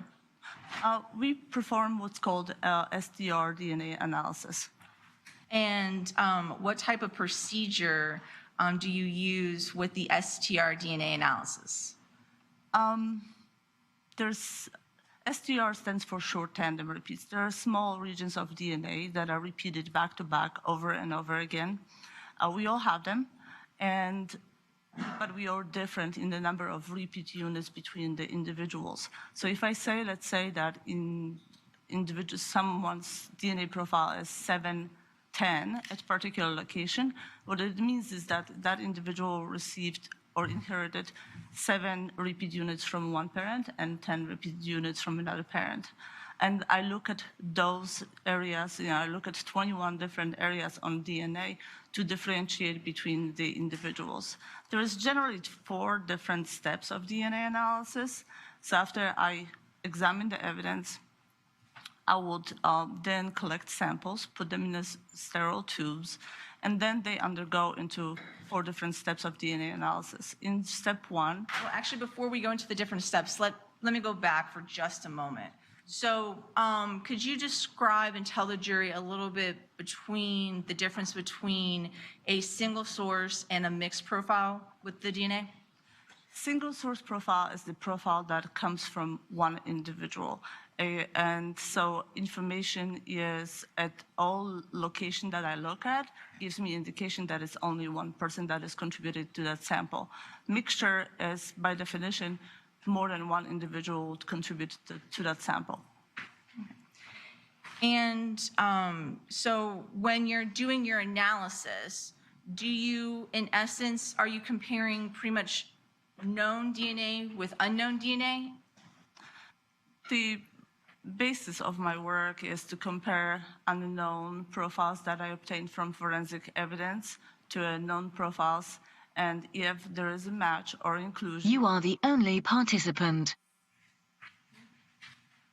And if there is any match or inclusion for that person to that profile, I will then issue statistics and write my report. Okay, so let's talk about, because you mentioned that there are different steps. So let's talk about and describe to the jury the 4 different steps that you use in going about the DNA process in your analysis.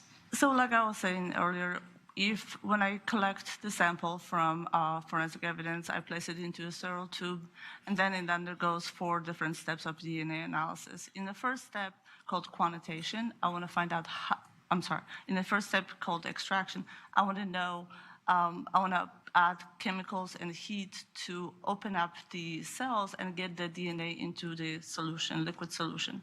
Then it goes into the second step, which is called quantitation. I want to know how much of a sample I have, how much of a DNA I have in a sample. Then it goes into a process called amplification, where in the process called polymerase chain reaction, PCR, I will make millions and millions of copies of the sample in the tube. It is essentially the same thing that the human body will do in nature, but it's done in the tube. In the last step, called capillary electrophoresis, the DNA under electric current passes through the window of detection, and it's recorded onto the instrument and it's by the software to give me what looks like a graphical representation of the sample in the DNA profile in that sample.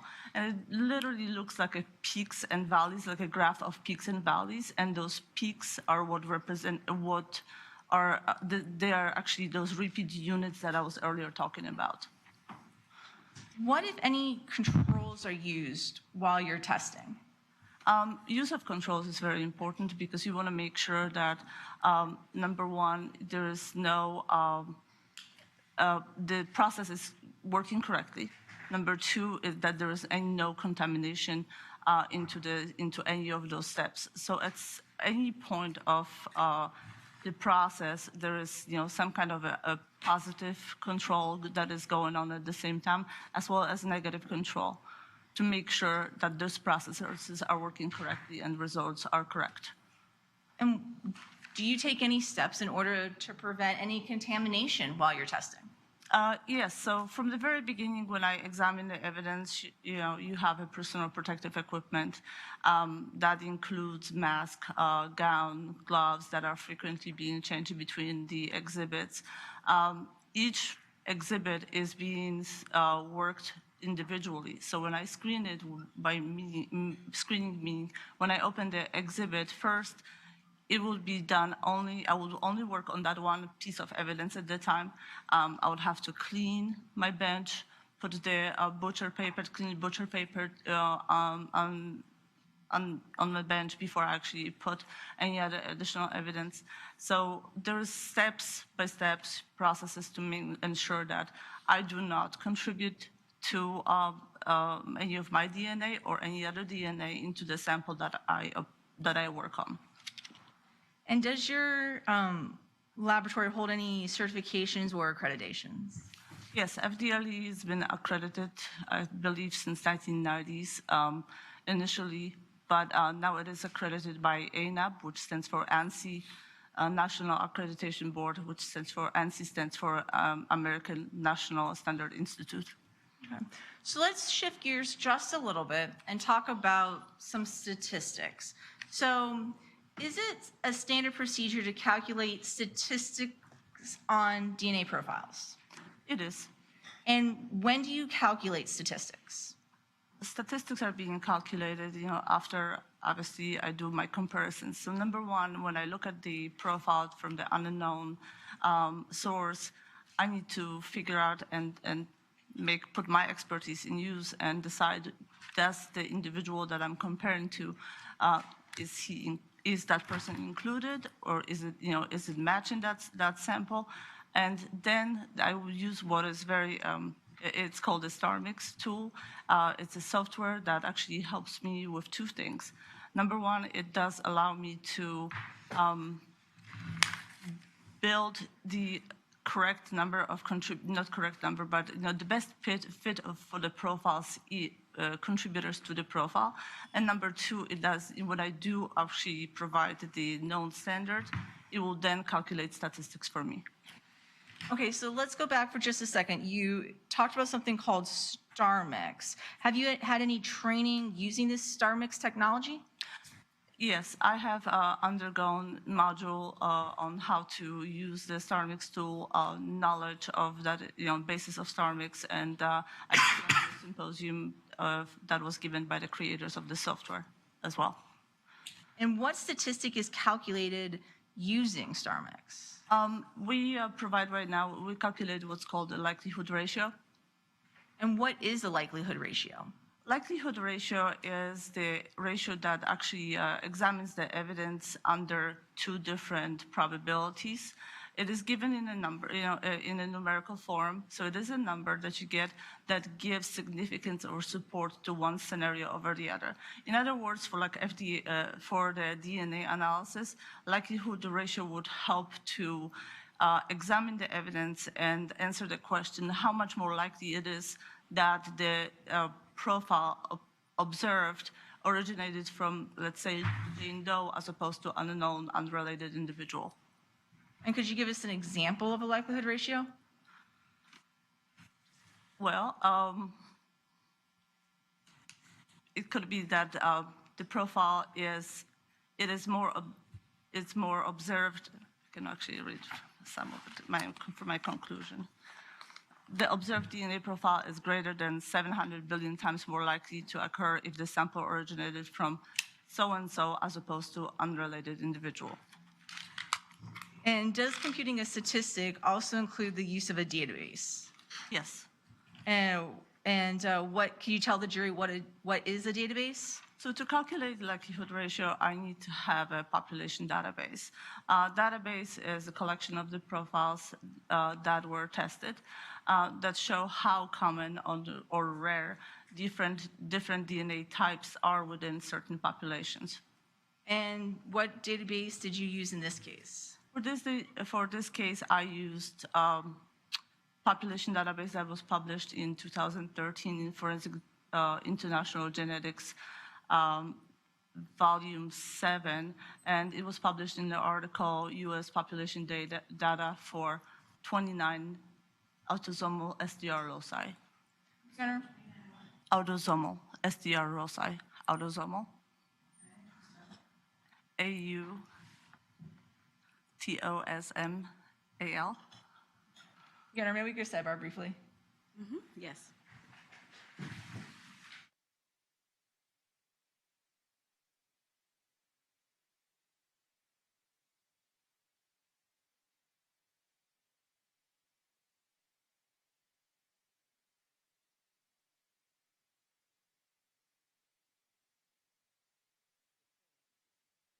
Ladies and gentlemen, we're going to take our lunch break. I know we've had a lot of breaks in the morning already, but it's lunchtime now, so have a good lunch. Just want to remind you not to talk about the case among yourselves, and don't allow anyone to talk to you about the case. If they do, tell the person you're a juror on the case, ask them to stop. If they persist, leave them and let the deputies know about that encounter, and they'll tell me about it. Also remember, if you see any of us out and about during the lunch hour, they are all directed not to speak to you and to act as if they don't know you, to avoid that appearance of impropriety. So with that, have a wonderful lunch, and I'll see you back at 1:30. Thank you, Judge. You're welcome. Thank you, sir.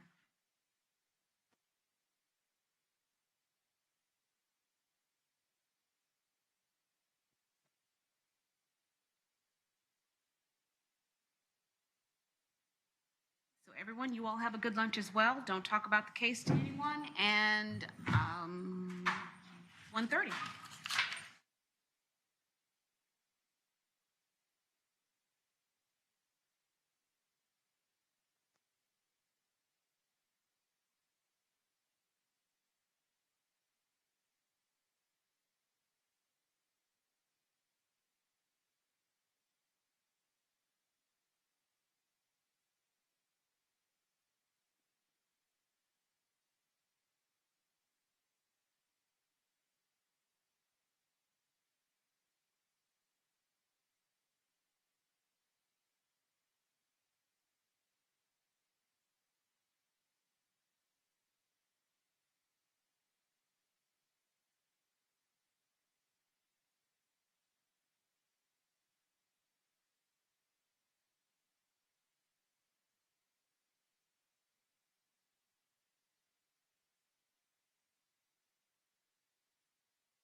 All right, let's bring in the jury.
Thank you.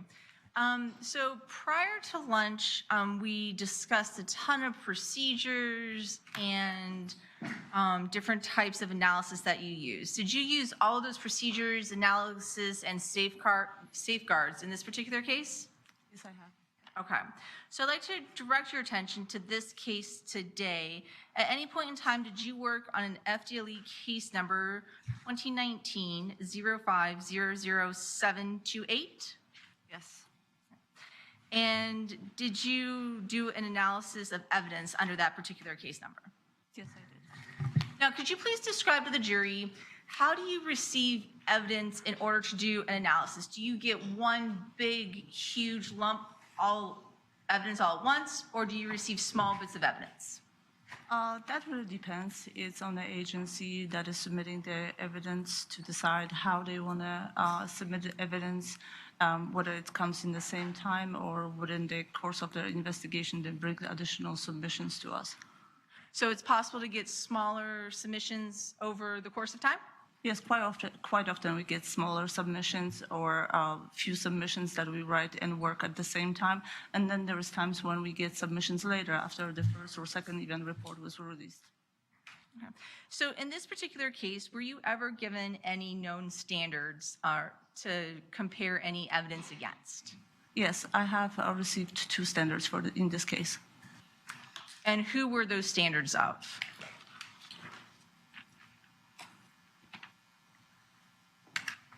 I have received standards from Danielle Redlick, and I also received a bloodstain card from Michael Redlick. Permission to approach the witness? Yes, ma'am. It's going to be, what's already been admitted is 42 and 11.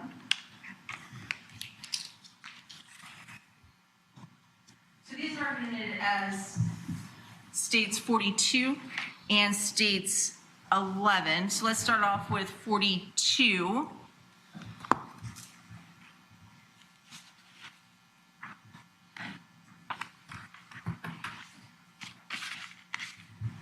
Okay.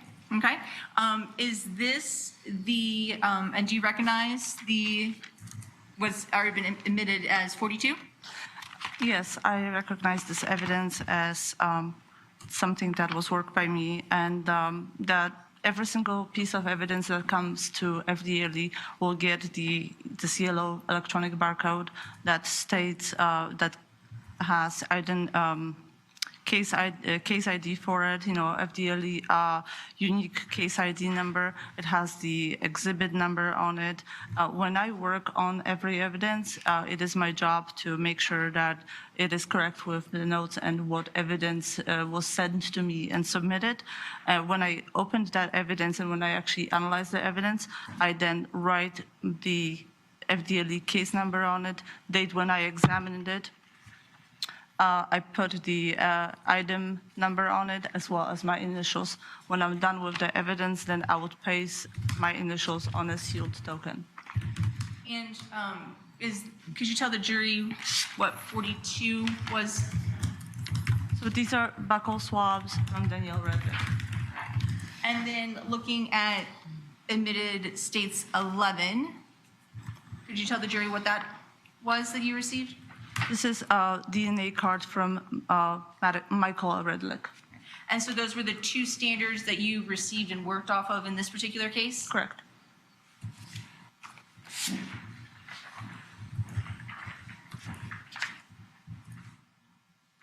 And so to make sure that I understand the procedure that you use, so you use the DNA obtained from those two standards, or the DNA obtained from those two standards, and you compare it against all the rest of the evidence that you received in this case. Is that right? So that is correct. I look at the unknown results that I obtained, and then I compare the known standards to see if there is match or inclusion or exclusion. And did you receive additional evidence in this case in order to compare against those two standards? Yes, I have. Now let's go through that additional evidence item by item and chat with the jury. Let's first talk about, I'm going to reference your item number 19 and 25. Permission to approach, Yes. showing what's been entered as states 26 and 20.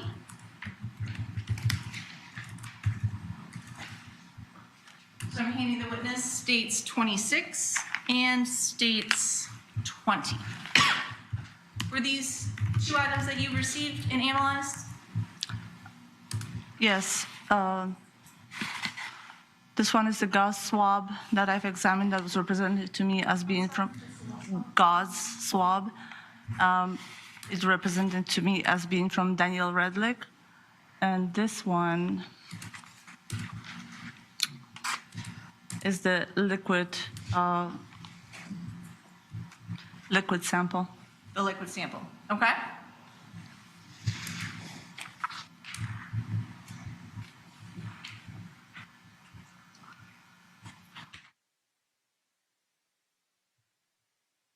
Permission to publish 30 in evidence as stated 22 composite. Yes, ma'am.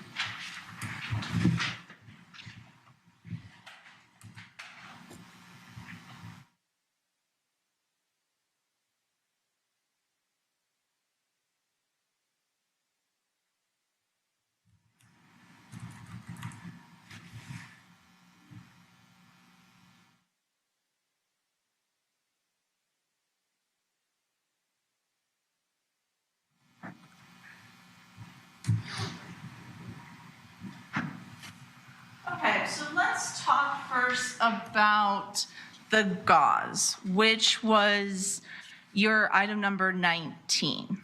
Could you tell the jury whether or not there was a presence of blood found? When I looked at the gauze, if I remember correctly, it looked like red-brown staining. It was received to me in a plastic vial tube. It had still a lot of liquid inside on the gauze, and as well as the plastic tube and container that it was received in.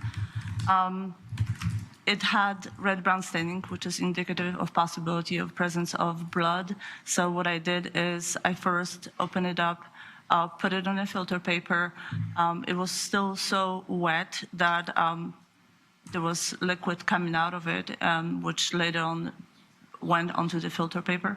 I then did the what we called the chemical indication test for presence of blood, and that was positive. Okay. And can you, when you, so you indicated that the gauze came wet. Was there any type of smell that came with the gauze? Do you remember? Yes, when I opened the tube or vial, it smelled like a somewhat putrefied smell, almost like a decay smell. Now, you said that you found the presence for blood. Could you get an actual sample from the gauze? So what I did is I dried the gauze and then collected sample from it. I took it through a DNA analysis process, and there was not sufficient amount of DNA found in that second step called quantitation. That is why there was no additional work being done on this sample. There was just not insufficient amount of DNA in it, and the process stopped right there. So there's an insufficient amount of DNA found. Is this typical when you find the presence of blood? Not necessarily. Expectation is that if you find if the sample does give indication of presence of blood, you would expect, as an analyst, that you will get the DNA results from it. Unfortunately, the sample came in, it was wet in a stored tight container, a sealed container. And I think with the smell that I initially observed, I could determine that there was nothing unintuitive of not obtaining DNA profile from it because of the possibility of the degradation.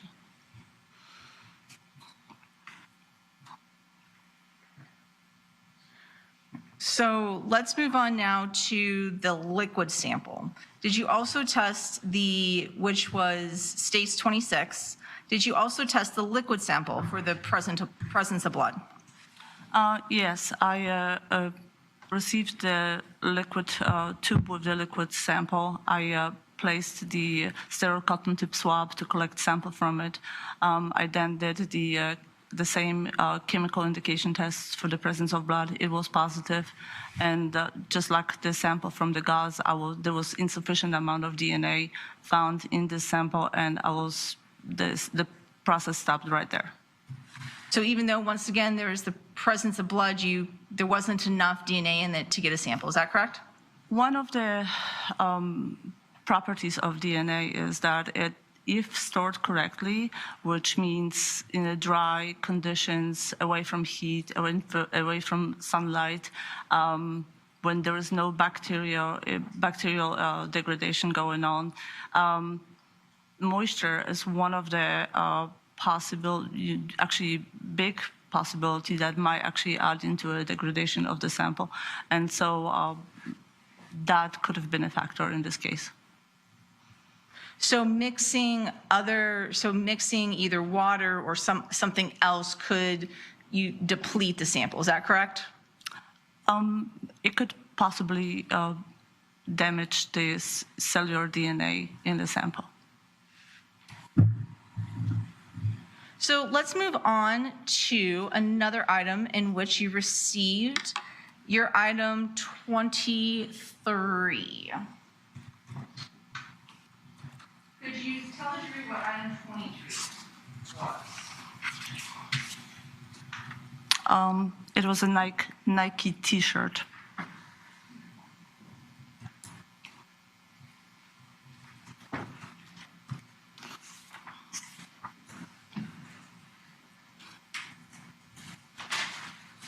Question for Charlotte? Yes, ma'am.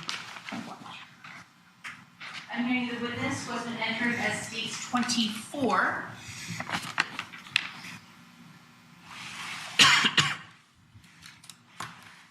Is this the Nike T-shirt that you received? Yes, it is, and it does have the case number that I transcribed, the date when I examined this evidence, the item number, and my initial, as well as the initials on the sealed bag. Okay. So this is the shirt that you did the analysis on, correct? Correct.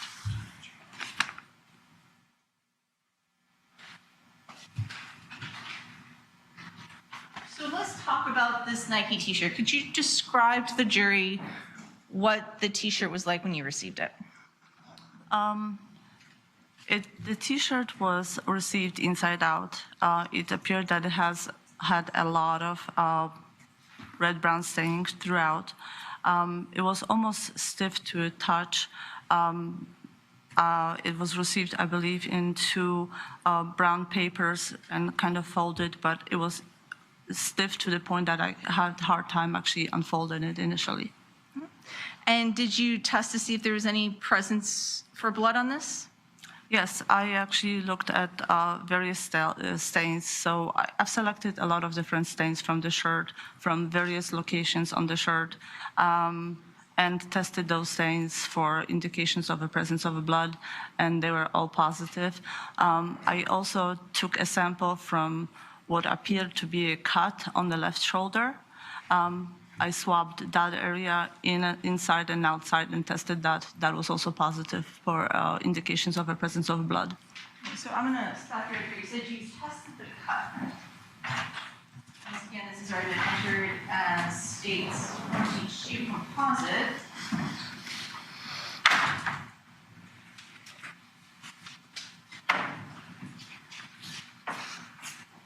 So is this the area which you tested?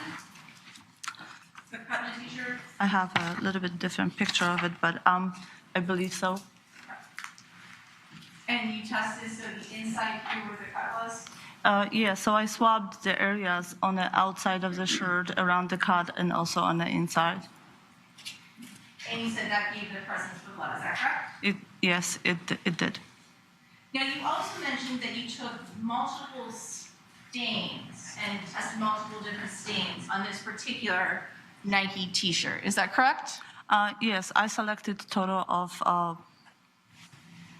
6 different stains. I named them stain A through F, and I tested all of those for indications of the presence of blood. Okay. So let's go through all of the different stains. Did you get a profile for all of the stains? Yes, I have. And was it a single profile? So I tested, like I said, stains A through F and the shirt cut, and the same complete DNA profile consistent with male individual was obtained from all these samples. Okay. And then did you do a comparison with the 2 standards in this particular case? Yes, so that DNA profile was matched profile of Michael Redlick. And did you, and I know we talked about the likelihood ratio, were you able to determine a likelihood ratio with these particular stains, stains A through F, and the additional swab that you took from the cut in the t-shirt? Yeah, the likelihood ratio for that finding is that the observed DNA profile is greater than 700 billion times more likely that the sample originated from Michael Redlick as opposed to unrelated individual. Okay. So moving on to your item 38, could you tell the jury what item 38 that you received in this case? It was sent as swab, represented to me as from the floor evidence marker number 20. And you're at this time, for demonstrative purposes, the state is showing for composite BR.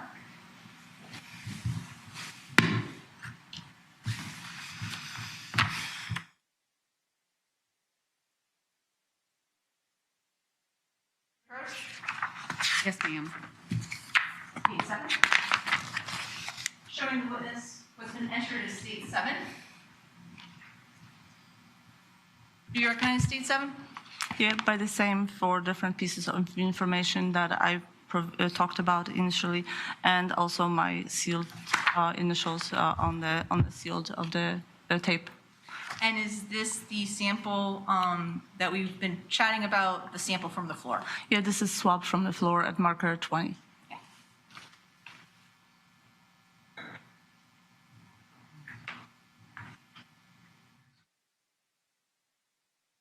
So let's chat about this item. Did you test to see if there is any presence of blood? Yes, I did. I did exactly the same procedure as I've done on the shirt, tested it for a possible indications of a presence of blood, and it was positive. And then what did you do next in this particular? The sample went through just the same, same extraction and all DNA analysis process as the previous samples, and I obtained complete DNA profile from it that was consistent with male individual. Okay. And were you able to determine whether or not, and did you compare it to the standard of Michael Redlick? Yeah, this profile matched Michael Redlick. Okay. And were you able to determine a likelihood ratio to Mr. Redlick? Yes, the same as observed. The observed DNA profile is greater than 700 billion times more likely that the sample originated from Michael Redlick as opposed to unrelated individual. Okay. So now let's move on to another item in which you received. Item 14, which is Could you tell the jury what item 14 is?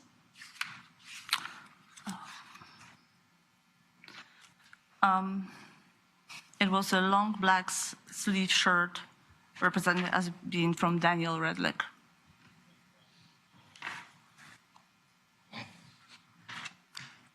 Permission to approach? Yes, ma'am. Joint counsel. Okay, the witness was entered as States 19. Do you recognize States 19? Yes, I do. By the same four pieces of information. This is the long sleeve shirt that is indicated to be from Danielle Redlick. And this is the second black shirt that you did the analysis on? Correct.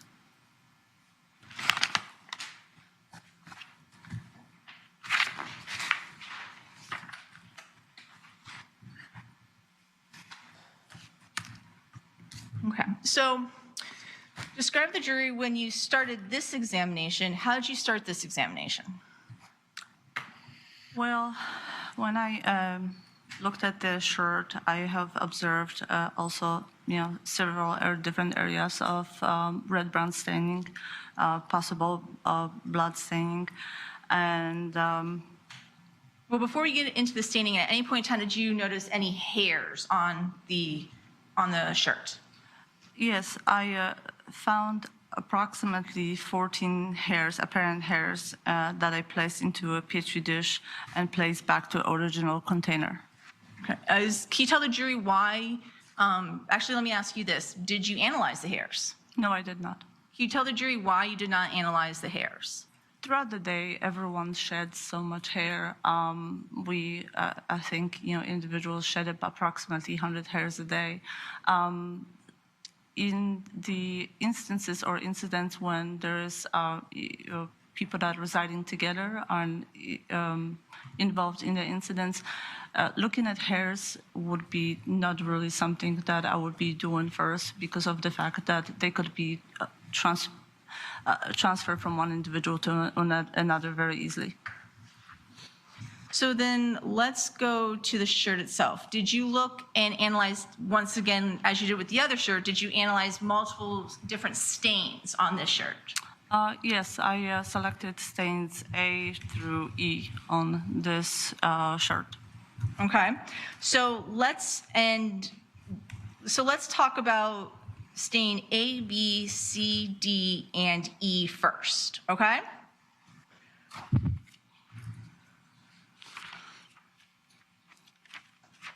Okay. Okay. So for stain A, B, C, D, and E, was there a presence of blood? Yes, I did the color change test and it was positive, indicating the possible presence of blood. And were you able to obtain a profile? I did. It was a complete DNA profile that was consistent with male individual, and that profile matched Michael Redlick. And could you determine a likelihood ratio? Yes, the observed DNA profile is greater than 700 billion times more likely that the sample originated from Michael Redlick as opposed to unrelated individual. Okay. Now, was there an additional stain that you tested, stain F? Yes, I did. And could you please tell the jury what you found at stain F? This result was demonstrated presence of a mixture of two individuals with consistent with at least one male individual. With at least one male individual. Okay. And so you said it was a mixture, and this is the first time that we've discussed about mixtures. And I know it was before lunch, but could you tell the jury, when you see a mixture, what are we expecting to see in a mixture? Well, mixture, like I said earlier, it is by definition more than one individual is donating their DNA into that sample. So if you remember, when the single source profile, you expect expectations that you might possibly see two DNA types at each location that you inherited from either mom or your dad. Mixtures would have more of those repeat units, indicating that there is more individuals present. Okay. So let's talk about the mixture on stain F. You said that it was consistent with at least one male profile, correct? Correct. Okay. Were you able to, did you then compare the standards that you had for both Michael and Danielle to this mixture? Yes. So since the shirt was represented to me as being from Danielle Redlick, I expected that Danielle Redlick's DNA would be on it. For the items that are intimate to our bodies, such as clothing that we wear, or if you collected swab from my hand, for instance, the expectation would be that my DNA would be present, in that sample. So for that reason, I treated Danielle Redlick as expected donor to that sample. And so I used that information to put it in the software to later use that puzzle piece known already to the sample to determine what is the best fit of the profiles in additional contributors to that profile. So just because an individual, and let's chat about that for just a second. So just because an individual, you would expect to see an individual's DNA on something, that individual's DNA might not be on it. Is that correct? That's correct. That's correct. Just because I expect, that my DNA to be on my shirt, depends on how much that shirt is in contact with my body. I might not be able to transfer enough of my DNA on it. In this particular case, was Danielle's DNA actually on this stain and in the stain? Looking at the my graphical representation, I was able to determine that Danielle Redlick's DNA was actually present in that sample. Okay. And were you able to come up with the likelihood ratio in this mixture? Yes. So Michael Redlick was included in this mixture, and the observed mixed DNA profile is greater than 700 billion times more likely to occur if the sample originated from Danielle Redlick and Michael Redlick than from Danielle Redlick and unrelated individual. Okay. So moving on, let's talk about item 15. Can you tell the jury what was item 15 that you analyzed? It was a plaid pants represented as being from Danielle Redlick.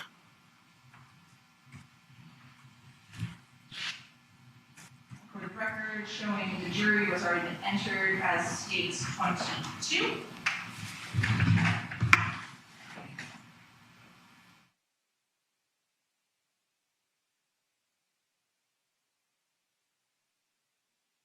Yes, showing counsel 27. Yes. 27. Could you look at what's been admitted as 27? States 27. Yes, those are the plaid pants that that were represented to me as being from Danielle Redlick. Okay. And those are the pants that you did the analysis on? Yes, I did. Okay. So in this particular case, I'm actually, you're on permission to publish these to the jury. Yes.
Permission for the witness to step down and show the jury, Judge? Yes, ma'am.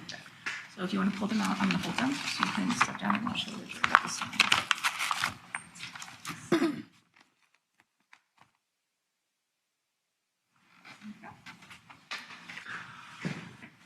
Will she be testifying at all from that position, Ms. Garcia? No, Your Honor. Oh, okay. I'm just going to.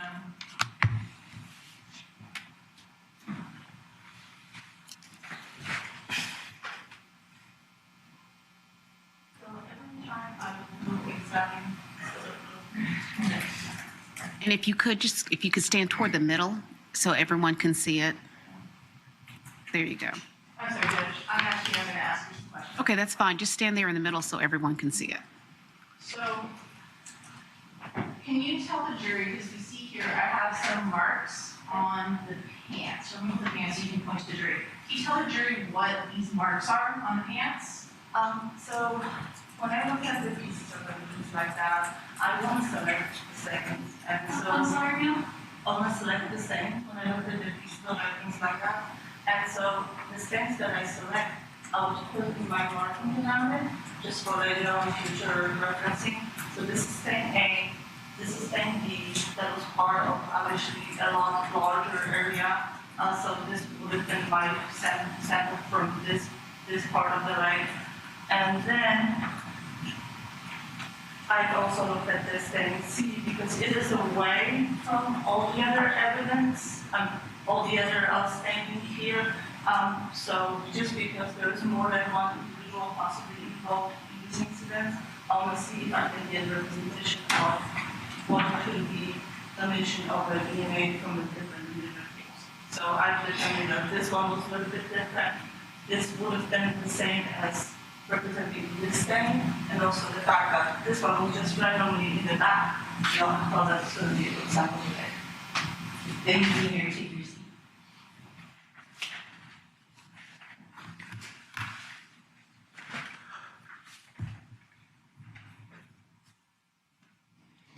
So that's great. I got it.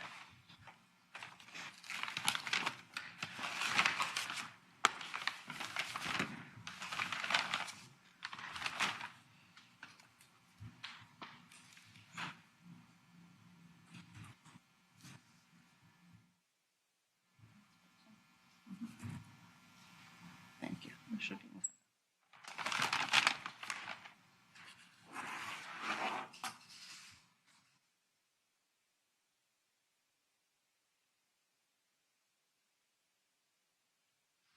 So now that the jury's seen where you did the testing, let's talk about the individual stains. Let's start off with stain A. Did you determine that there was a presence of blood? Yes. So there was a chemical indications of a presence of a blood. It was a positive indication. And were you able to get a profile from stain A? Yeah, the profile resulted in determination of a mixture of two individuals with at least one male individual in it. Okay. And then since it was a mixture, did you compare it to both the standard of Danielle and Michael? Well, so Danielle Redlick, I've used again as an expected donor to that sample, but I did compare Michael Redlick's DNA known standards to it, and he was included as a possible contributor to that sample, to that mixture. And is this one where you actually found, even though you expected Danielle's DNA to be on the sample, did you actually find Danielle's DNA to be on the sample? I observed Danielle's Redlick DNA to be part of that mixture. And did you determine a likelihood ratio for this particular mixture on stain A? Yeah, the observed mixed DNA profile is greater than 700 billion times more likely to occur if the sample originated from Danielle Redlick and Michael Redlick than from Danielle Redlick, an unrelated individual. Moving on to stain B, did you obtain a complete profile? Yes, I did. So stain B and C, as a matter of fact, I obtained the same DNA profile. Okay. So was there the presence of blood? Yes, it was. It was positive for indications of a presence of blood. Right. And a complete profile indicating that there was not a mixture. Is that correct? Single source profile, just coming from one individual. And who did you determine that individual was? It matched Michael Redlick. And did you determine a likelihood ratio? Yes, the observed DNA profile was greater than 700 billion times more likely if the sample originated from Michael Redlick than from unrelated individual. Moving on to item number 17. Can you tell the jury what item number 17 that you analyzed? It was swabbed from a closet. And showing the jury for demonstrative purposes was been marked as BR.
and determination of whether this is suitable, how many contributors are possibly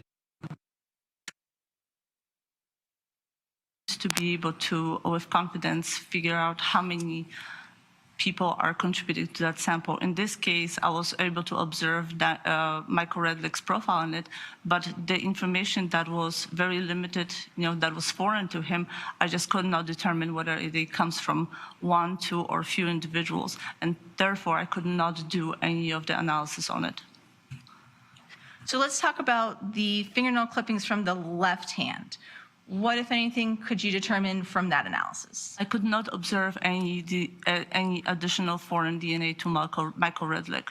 So Michael Redlick's DNA was only found on the left-hand fingernails? Correct.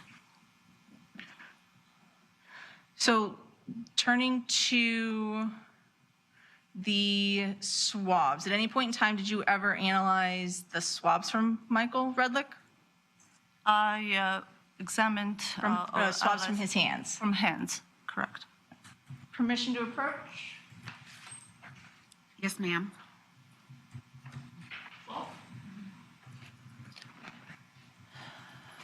And the witness was entered as state 12. Do you recognize 12? Yes? Yes, it's the same in pieces of information, and I wrote on it 19.1 and 19.2 because I broke it down into hand swabs from right hand and left hand. Okay. And these are the swabs that you analyzed from Michael's hands? Yep.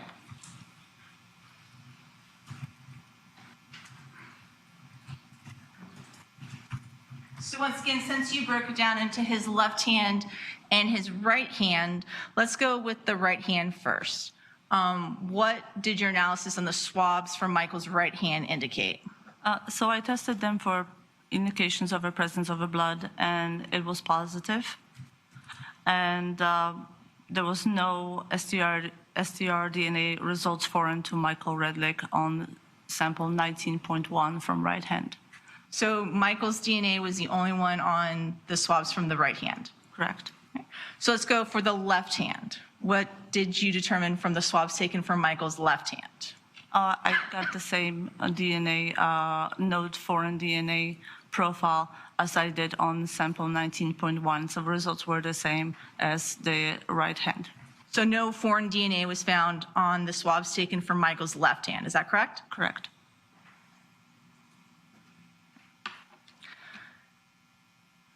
So moving on, did you analyze any other evidence in this case? I received 2 additional swabs from, one was from evidence marker 21, and the other one's from evidence marker 22. Okay. I'm sure the jury for demonstrative purposes, ER.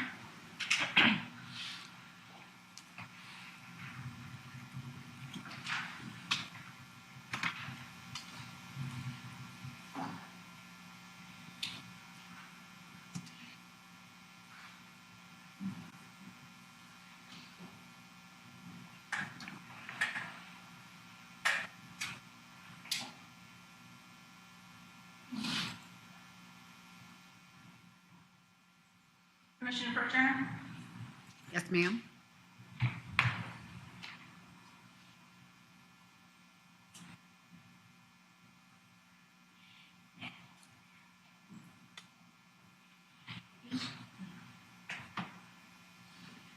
And notice what's been marked for, what's been entered as states 8. Do you recognize 8? Yeah, it is a swab from the handle, evidence marker 21. And is this the swab that you did your analysis on? Yes, I did. Same evidence seals, Okay, initials. thank you.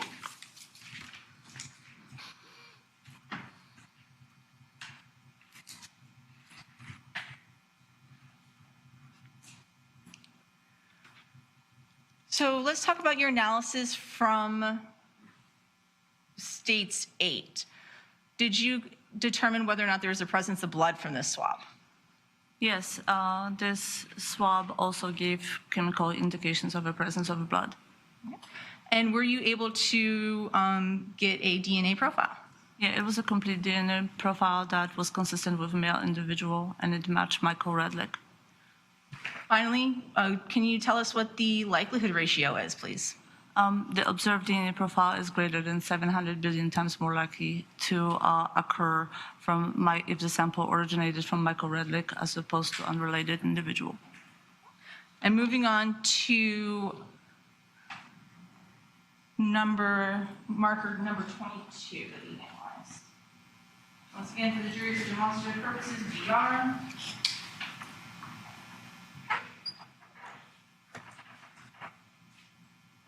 And permission to approach, Your Honor. Yes, ma'am.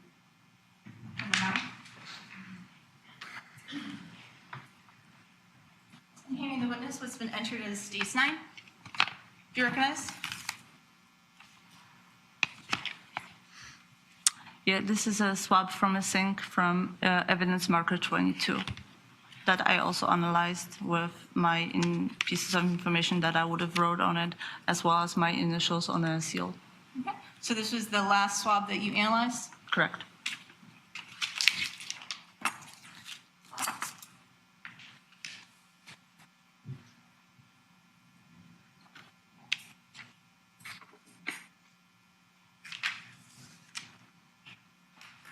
So now let's discuss what, if anything, you found on evidence marker 22. Was there the presence of blood? Tested positive for indications of a presence of a blood. And were you able to determine a profile? Yes, it was a complete DNA profile that was consistent with male individual, and it matched Michael Redlick. Okay, so as the same with 21, there was no mixture on this profile, is that correct? No, it was a single source profile. And finally, can you tell the jury what's the likelihood ratio? The observed DNA profile is greater than 700 billion times more likely that the sample originated from Michael Redlick as opposed to unrelated individual. No further questions, Your Honor? All right, cross-examination, Ms. Conlon. Afternoon. Good afternoon. Let's talk about Michael Redlick's fingernails. The right fingernails, there was the presence of a mixture. Is that right? Correct. Okay. So that means it was Michael Redlick and someone else. Is that right? There was an indication of additional DNA contribution to that sample. Okay. So it was Michael Redlick and then someone else's DNA. Some other additional DNA to Michael Redlick, not necessarily someone else, because I was not able to determine how many individuals would contribute to it. It could be one, it could be more. Okay. So we have Michael Redlick and either someone else or maybe 1, 2, or 3 other additional individuals. It's possible. All right. Now, when you talk about the hand swabs that were represented to you as belonging to Michael Redlick, we're talking about swabs of the blood. Is that right? Correct. And you're testing, number 1, is there the presence of the blood? Yes. And then number 2, you're testing if that blood is Michael Redlick's. Well, there was a presence of indications of a presence of a blood in that sample. I'm not sure if that would be coming from Michael Redlick or someone else, but the blood is a very strong source of DNA. Okay, so you would expect if Michael Redlick bled, that is consistent with the kind of result you would get. It would be intuitive to believe that maybe blood contributed to that result. Now, you also had an opportunity to examine a long sleeve shirt that was represented to you as belonging to Danielle Redlick. Correct. And this shirt had underneath the collar a rip in it when you examined it.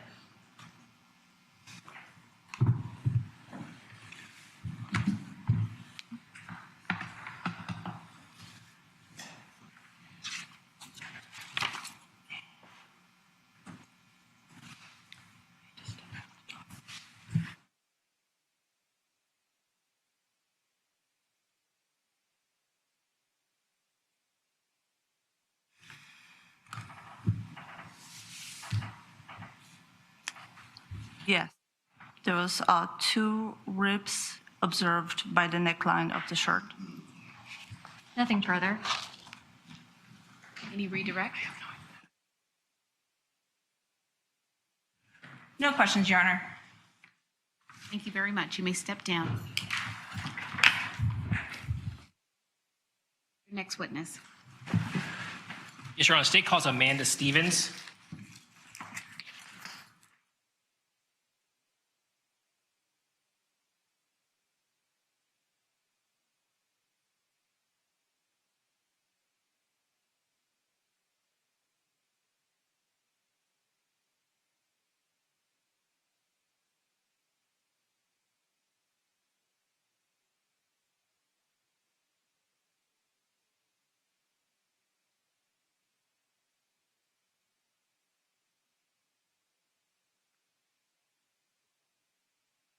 Or affirm the testimony you're about to give shall be the truth, the whole truth, and nothing but the truth. I do. Thank you very much. All right. Ms. Stevens, would you please state your full name for the record? Spell your first and last name. I will, thank you. It's Amanda Stevens, Amanda. Last name is Stephen's. Mr. Wiggins. Good afternoon, Ms. Stevens. Where are you employed? I work for the Florida Department of Law Enforcement out of our Orlando office. What do you do out of that Orlando office? I'm a crime intelligence analyst, currently assigned to our electronic surveillance support team. Do you have a specific focus within the electronic surveillance support team? I do. My focus within the unit is cell phone record analysis and mapping. What's your educational background? I have a 4-year degree from the University of Central Florida. What training have you received in order to hold this position within the electronic surveillance support team with the focus on cell phones? Specific to like classroom training hours, I have just shy of 300 hours of training specific to this type of work. So cell phone record analysis, mapping, understanding, utilizing, mixed in with over 900 hours of total training since being part of FDLE. What is it that you guys do, or maybe your main focus within this particular team at the Florida Department of Law Enforcement? So the primary function of the electronic surveillance support team is fugitive apprehension. So our daily goal is to assist local agencies in apprehending and capturing any felons with a fugitive warrant. Is one of the tools that you rely upon to do your job in fugitive apprehension cell phone records and data provided by the cellular carrier? Yes, it is. That's primarily what we use. And this type of data is actually used to go out into the field and locate people? Yes, it is. Can you explain how these records are used to locate a wanted fugitive? So once we receive the phone records from the provider, we analyze them for call pattern analysis, usage, who they speak with most often, where they are most often, kind of get a pattern of life for that individual. And that's kind of a starting point for us to know kind of the pattern of the activity. And then from there, utilizing the same information as it's coming in live from the phone carrier as well, to direct and aid the fugitive teams as to where to go to locate their fugitive. This is a use of this particular type of records to go out into the world and locate someone in real time. Can these same records be used to look backwards in time and provide a sense for where a particular device was at a particular time? Yes, we've done it both in real time and historically. Describe how cellular networks work that enables you to make these determinations either in real time or after the fact. So the information that we receive from the cell phone provider is kind of a varied across the providers, what each phone company gives us and how it's given to us. But ultimately what we receive is the information as to what antenna the device was using at the time of the communication. So if we're looking at historical records, we'll get a date and a time and a duration, who they were speaking with, and then what antenna was utilized for that call. So now we have like a general area where that call took place. Live, we get the same information. We also may get a geolocation, an estimate of location on the device. So depending on whether we are working solely with live records or historical or a combination, we get kind of a little bit of everything. Are you able to use this data and a larger understanding of the overall cellular network to help provide a best guess about where a particular device was when it made a particular call? Yeah, so with the training and experience kind of working together, understanding the basics of the network, how it's utilized, how the antennas work together, how the cell phone contacts the antennas, we can estimate a general area of coverage for those antennas. So in the absence of a geolocation, we can still give an area. How is it that you come up with an estimate? What is sort of the guiding principle that you apply in expressing some estimate about an area where a cell phone might be? What we have found in our office to be most accurate and well advised across kind of the board of talking to coworkers and things of that nature is looking at the environment as a whole. So where all the cell antennas are for that providers. Say you're using AT&T, for example, knowing like what all of the region looks like for that one provider, and then measuring a coverage distance. And the estimated coverage that we use is 70%. So outward from the direction it's facing, 70% until it would interact with another antenna. So that allows for the edges to overlap a little bit so that there's no dead zones, no pockets of non-coverage, but also not allow the two antennas to completely cover each other and kind of cause an interference either. So the 70% is a pretty good estimate that we've seen work in real time and be kind of used by coworkers, others in our environment. Does the estimate that you provide also take into account the surrounding towers? Yes, the surrounding towers is what we use to measure. So we will look outward from the direction the antenna is facing and measure physically on the map how far all the antennas are away, and then do 70% of the average distance. What determines the array of towers out in the world for a cellular provider? The provider themselves, based on the need for coverage by their market. And are some areas sort of more densely packed with towers than others? Yes, the more urban the environment, downtown areas, larger cities are very much densely populated by antenna coverage.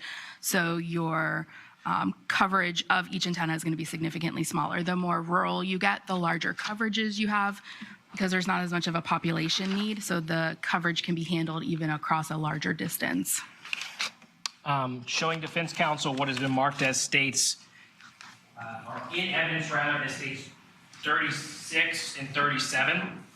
Permission to approach? Yes.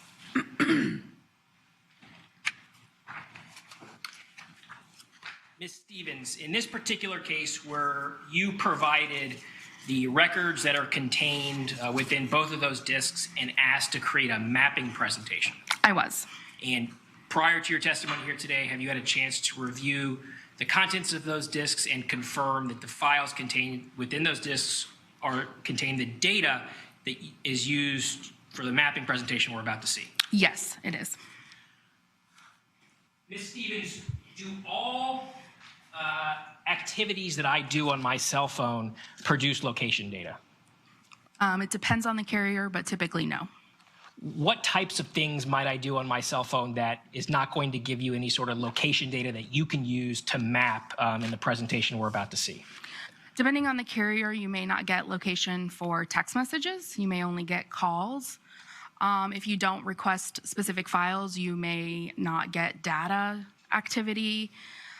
There's also files that estimate location in historical based on timing and towers and things of that nature. If you don't specifically request those, they may not be there, or if you wait too long, they may not be available. So it really just depends on the carrier and how long has lapsed since the timing of the incident that you're looking for the records. It would be accurate to say that for example, SMS messages, they will appear within the records that you're provided, but you're not going to be able to use them to put a device on a map at a particular time? Depending on the carrier. Well, let's talk about this carrier. You had those records. Did you also have access to the tower map that was in use back in January of 2019? I did. And what carrier are we dealing with? Verizon. I'm showing defense counsel what's marked as states U for identification purposes. Permission to approach the witness with states U. Yes. Ms. Stevens, would you look through states U composite exhibit, and when you're done, look up for me.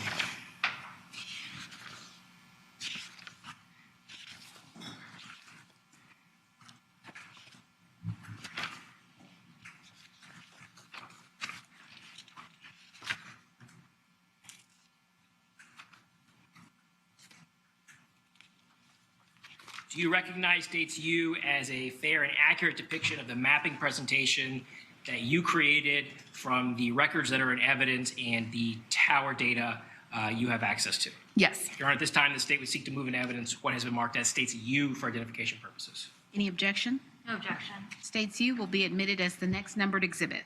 State Exhibit 57.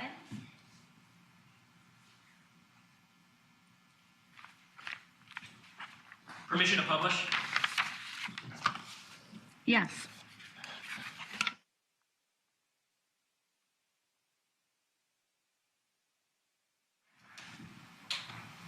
Okay, Ms. Stevens, let's start with the cover page of your report and explain what you've done to try to make these records sort of more understandable at a glance. So a couple of things. You can see that in this title page, each of the phone numbers has its own color assigned to it. That's going to follow through in all of the mapping. So that way, as you're looking at the map, you can easily see which phone number is mapped on each page. The 408 is always going to be blue, and the 901 is always going to be green. So we have the 408, the Michael number, and the green Danielle number. And green and blue will sort of be our color codes as we're moving through the presentation. Yes, exactly. Let's look at the first slide of the actual presentation and tell the jury what they're looking at. So what we see here is some text message activity, and throughout the presentation, there will be some text message activity included. However, it's just there to see that activity was occurring. In Verizon's case, there is no tower data, no antenna information provided for text messaging. Additionally, depending on where the text message was routed through their network, which is that first column, your timestamps may be different. So on each page, there's also kind of a box which shows our local time. So that way, for ease of access, you can see what time it would have been here. For example, this is a text message between our green and blue numbers. Correct. At the local time of 055. Right, exactly. So you can see that the blue phone is being routed through Seattle. So even though it's a text between the two, the green phone is being routed through Alpharetta, which is Georgia, so it shares the time zone as we do. So that one is actually an accurate timestamp, whereas the other one looks a little off. But when you change the time zone, it shows that they're at the same time. For ease of understanding, throughout the presentation, you have a sort of breakout box that tells us our local time. Yes, I do. So let's look at our next slide. Help the jury understand generally what we're seeing here, and then we'll talk specifically about this particular entry. Okay, so the information at the top is the cell phone record straight out of the electronic file that we received from Google. Again, color coordinated to help kind of ease of viewing. And then below, what we're seeing is a general representation of the coverage area for the antenna that was in use for the time of this event. So from the records, it gave us an antenna number and what side of the cell site and the antenna was in use. And this is your approximate coverage range. The fact that the antennas are divided by size, is that what explains this sort of pie shape? Correct. Most cell sites in our region, actually in Florida, are divided currently into a three-sided configuration. There are some anomalies, but specific to Verizon, we pretty standardly see three sides. So each cell site would then have three sectors, and then each one facing its own direction handles everything outward from there. So they work independently, even though they're affixed to the same cell site and location. Explain to the jury this red dot, how this red dot came to be included on your presentation. That was provided to me by law enforcement. Is it part of the creation of these presentations where you get a little bit of context for maybe some important locations and you include them on the maps? Typically, yes, we may receive like a list of addresses or locations of interest, and if they fall within anything that we're mapping, to make them viewable. If they obviously aren't within the mapping, then you don't see them. So in this case, it was provided to us, and in some of the slides, you do see that it falls within the area of coverage.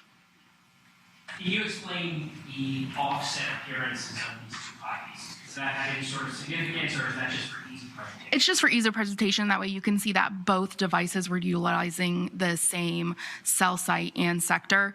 The fact that they're off a little bit is just so that you can see that there's two independent lines, each with their own color.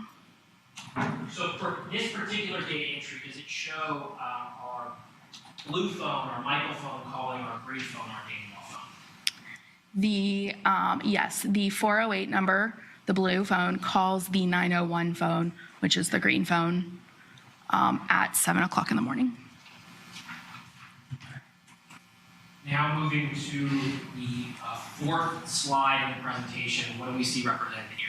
So this is another call now at 11:37 in the morning local time. And you can see that that address is still kind of in view, but it's not within the coverage. So this antenna is kind of offset from where we just were looking at, a little bit further to the southwest, if you will, from the previous one, for this call that occurred at 11:37. Is this consistent with our green device initiating or taking part in a cell phone call and not being home at the Temple Drive address? Correct, yes. Let's talk a little bit about the timing of this call. The last slide we saw was 7 o'clock. This slide is 11:37. Are you skipping any records? No, these are all the calls that had location within the call record. Throughout this presentation, the jury is going to see all available calls if they had location. Correct. No sort of selected calls represented. No.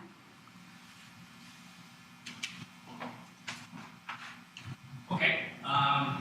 This is our next data point from the green Danielle records. Yeah, so similar to the first one, this is the next call. So just under an hour later at 12:33 in the afternoon. Again, still kind of in the same general area. You can still see the Temple Drive address, however, not quite covering it. So in the neighborhood, but not quite where it was. And again, moved from the last one as well.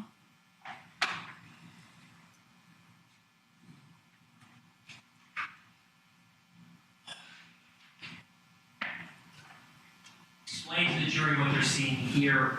Slide 6, just records. Yeah, so there was a lot of records for this time period. So unfortunately, the records are on one page and the map will be on the next page. However, you can see that for just about an hour and 20 minutes worth of time, there was quite a bit of text activity, which is the stuff at the bottom that has, again, the Seattle and the Alpharetta and Duluth in the first columns.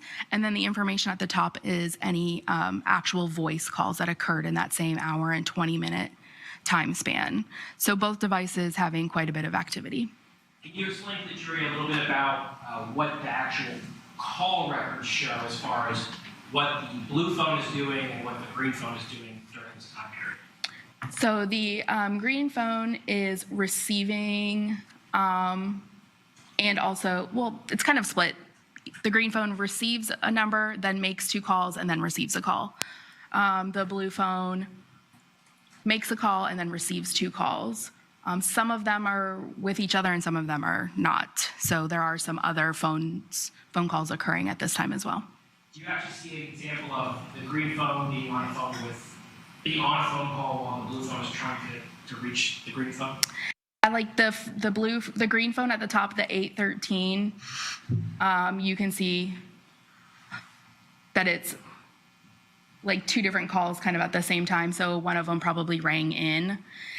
They both show a duration, so it doesn't really indicate to us, which one, although one was the green phone making the call and one was the green phone receiving the call. So they could have been put on hold. It could have just been the ringing time of the duration, but one shows a 14-second and one shows a 36-second duration. And our next slide, slide 7, is that an expression of all the available location data for the green phone activity and the blue phone activity. Yeah, so even though there was quite a bit of activity, there wasn't much location. There was one for each device. So for that hour and 20 minutes or so, there wasn't really any significant movement, at least not enough movement that there would have been a change in cell sites. They could have stayed in that general area and never switched, but not enough of a movement, again, where either one of them utilized a different cell site.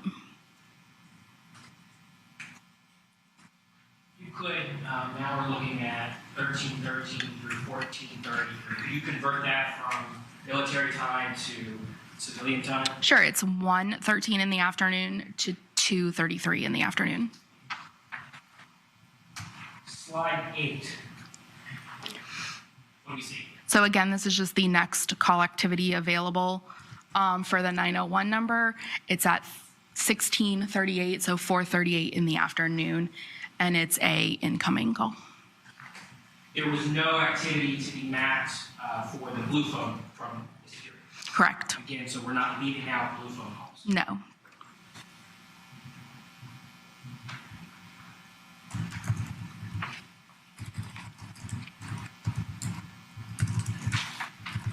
You may have just said this, but convert that to civilian time. 4:38 p.m. All right. Slide 9. What does the jury see here?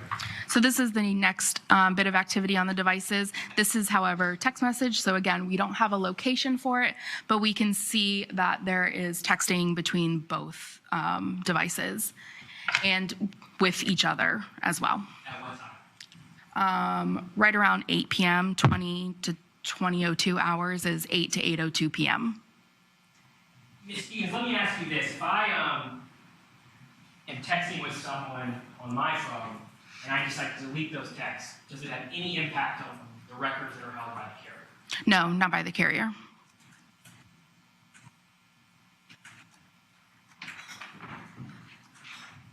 Is this an example of the next instance where there is location data associated with either the blue or the green phone? Correct. So just a couple minutes after that string of text messages that occurred, I guess it's about 7 minutes later, the 901 number is seen kind of southwest from the Temple Drive for kind of location purposes along Fairbanks and 1792 in Winter Park.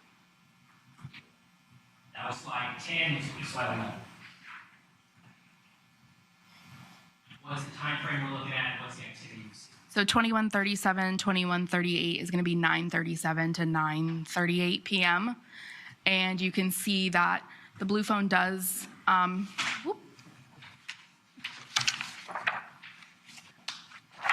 the 408, the blue phone does make a call to the 901 number. And it looks like it's back at the same kind of starting cell site that covers the Temple Drive. And the green phone, while it does cover the Temple Drive, is not at that same cell site at this point. It's a little bit further south. Based off of what you're seeing in the records through time over the course of this day, it's more consistent with the green phone being away from the home tower and somewhere else. Yeah, it seems based on the records that the devices prefer that, can you slide it down? The 239 antenna, that's what we call their hot tower.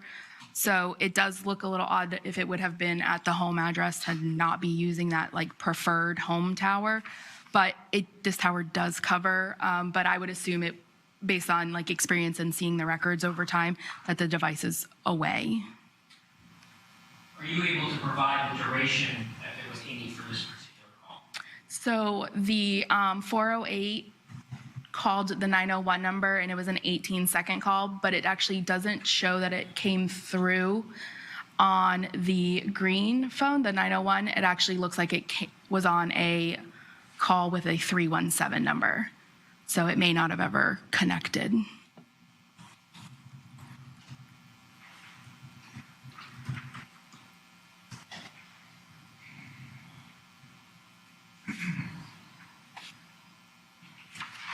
Last slide. What do we see? This is the next bit of call activity for either device, and it's about 12 hours later. It's 9:28, 9:30 to just shy of 10 a.m. the next morning. More activity on the 901, just one incoming call on the 408 number. So the blue phone data that's represented on this particular slide is because someone called the blue phone. Correct. We see these 911 entries. Was this the only instance that you saw within these records, within the time frame that we're looking at, that the green phone initiated a call to 911? Yes. If we back up here and we look at this record on page 11, is this the last time that there is any sort of outgoing activity on the blue phone, the Michael Redlick phone? Yes.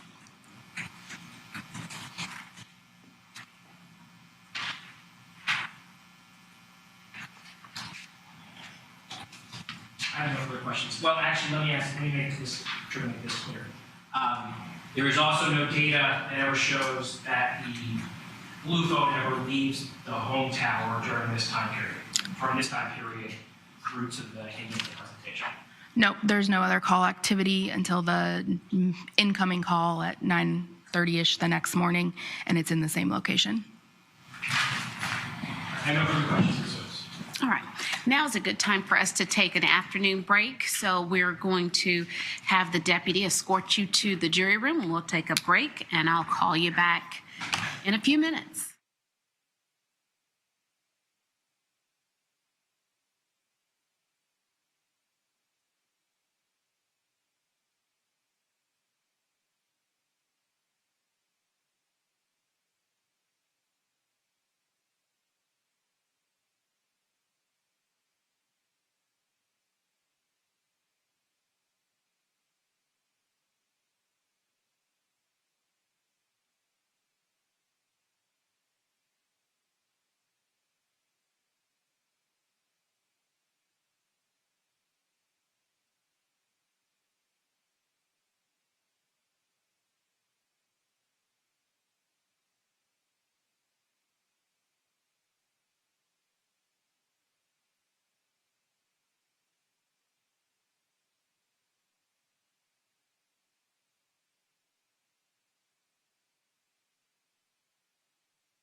right now and take a break, and we'll call you back in when we're ready.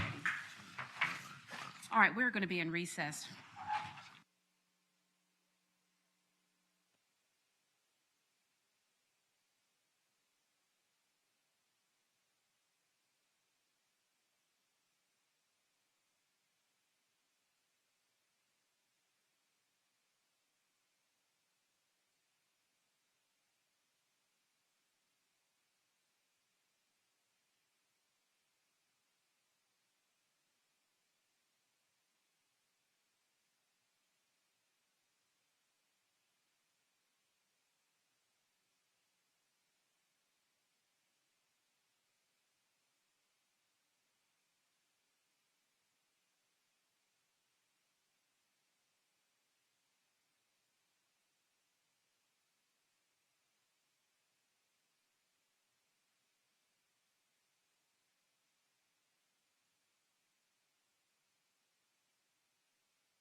Yes, ma'am.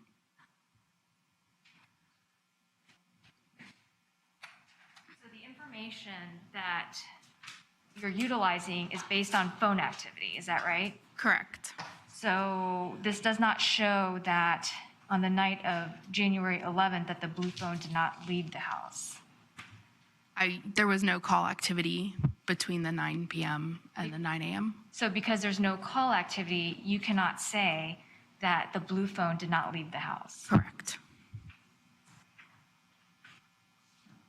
No further questions. Any redirect, State? No, Your Honor. All right. You may step down, Ms. Stevens. Thank you very much. Thank you, ma'am. State your next witness. Your Honor, the state calls Ashley Tilka.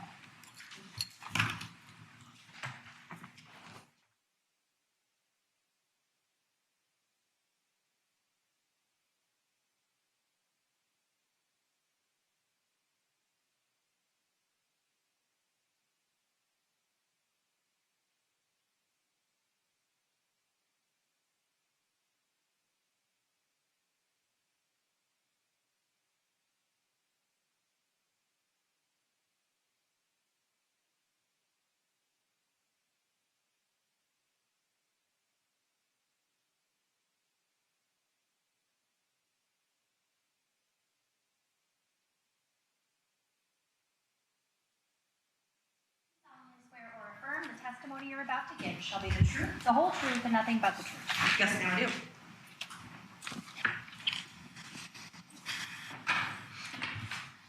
Ms. Tilka, would you please state your full name for the record? Spell your first and last name, please. Yes, ma'am. My name is Ashley Tilka, spelled Ashley. Last name T as in Tom, Ilka. And could you please tell the jury where you're currently employed? I am currently employed as a DNA analyst at the Pinellas County Forensic Laboratory in Pinellas County, Florida. And how long have you been in your current position? I have been at PCFL since November of 2021. And where were you previously employed prior to your current location? I was previously employed at the Florida Department of Law Enforcement, Tampa Bay Regional Operations Center in the biology section, also as a DNA analyst. And how long were you at the Florida Department of Law Enforcement biology section? From May of 2009 until November of 2021.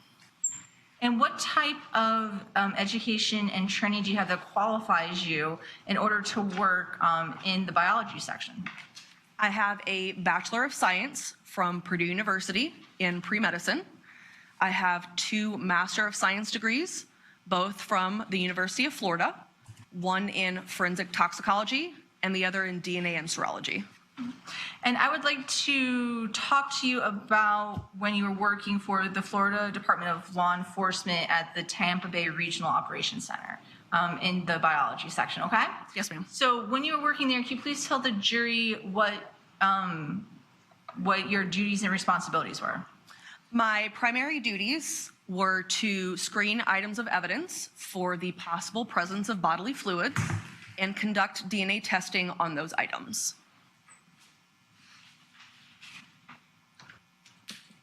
And did you receive any type of specific training in order to do this type of forensic serology and DNA testing?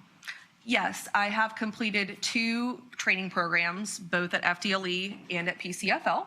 I completed a training program in serology, which is the study of bodily fluids, as well as DNA analysis. In these training programs, I conducted test samples, took written tests, oral tests, did supervised casework under a qualified analyst, and then began independent caseworking after all of my requirements were met from training. And how long, how long have you been conducting DNA testing? I have been an independent caseworking analyst since May of 2015. And approximately how many cases, how many times have you conducted a DNA analysis? I'm not sure exactly how many cases, but I'm well over 10,000 samples to date. And when you were working as a DNA analyst with the FDLE in Tampa, did they require proficiency testing? Yes, we were given proficiency tests twice a year. And did you ever fail any of the proficiency testing? No, I passed all of my proficiency tests. And have you ever testified in the courts here in Florida as an expert within the field of forensic serology, specifically within the STR DNA testing? Yes, I have testified as an expert 53 separate occasions.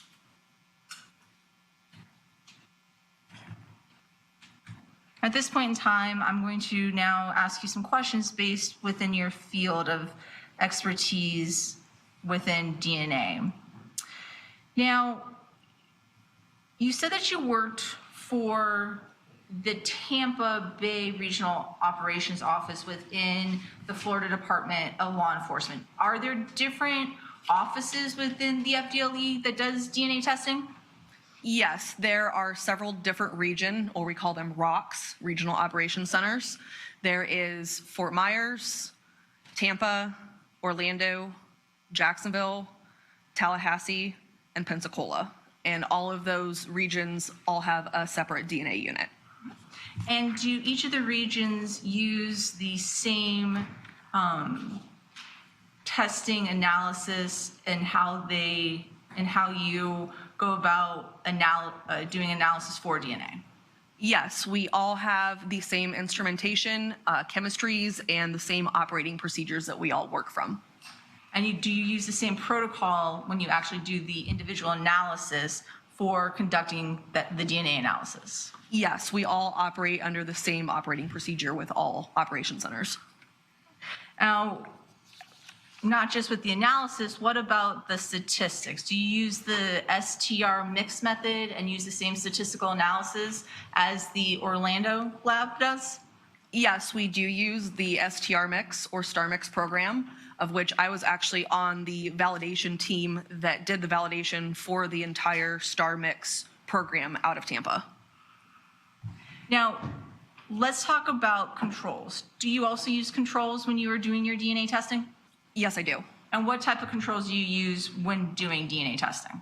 So the controls that we use are what's known as a positive and a negative control. A positive control is going to be a known DNA profile of types that are given to us by the manufacturer. So when I get to my end result of my testing, I should have this known DNA profile for comparison. My negative control is essentially blank of any DNA, free and clear, and it's only the chemicals that I used throughout the process. So when I get to my final result, my one negative control should be completely clear, and my positive control should have the known profile. And do you take any steps in order to prevent contamination while you're doing your DNA analysis? Yes, we take several steps to prevent any type of contamination. Firstly, before even touching items of evidence, I thoroughly clean my work area and all utensils with a cleaning agent. I then put on my PPE, or my personal protective equipment, which is going to be my lab coat, face mask, hairnet, and gloves. I only test one item of evidence at a time, and then I thoroughly clean and change my PPE in between each item. Once I have collected my samples, I process my question samples and my known samples, either separated by time and or space, throughout the whole process to ensure that there's no cross-contamination between samples. And then obviously the controls that go throughout it as well. And does the FDLE lab over in Tampa, does it hold any certifications or accreditations? Yes, we are accredited both as the laboratory, as the ROC, and then overall as FDLE as well. We are accredited by ANAB, which stands for the American National Standards Institute National Accreditation Board. Now, at this point in time, I'd like to direct your attention to this case today. At any point in time, did you work on an FDLE case number 2019-05-00728? Yes, I did. And did you analyze some pieces of evidence that were submitted to you under that case number? Yes, I did. Now, could you tell the jury in this particular case, did you receive any known standards that you actually worked up in this case? No, I did not physically receive the actual known standard or buccal swab. What I did receive was essentially the electronic data or the DNA types from the standards that were run over here in Orlando to use for my interpretation in Tampa. So pretty much in the lab here in Orlando, they received standards and you received the electronic versions of the information obtained from those standards? That's correct, yes. And how many standards did you receive in this particular case that you used as known standards? I received data for 2 standards. And who were those 2 standards? Danielle Redlick and Michael Redlick. Now, can you tell the jury what type of evidence did you receive in this particular case? May I reference my notes? Yes.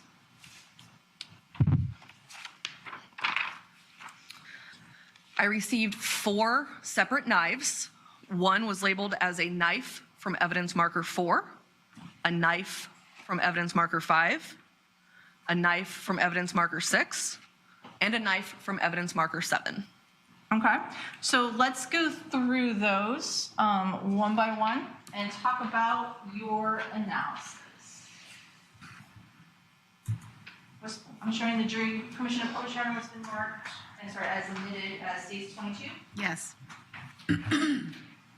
So let's start with the knife that was marked as states 4.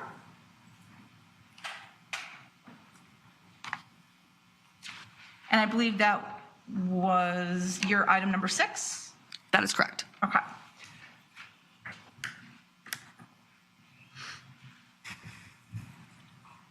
Permission to approach? Yes, ma'am. Enter 31. I'm handing the witness what's been entered as states 31.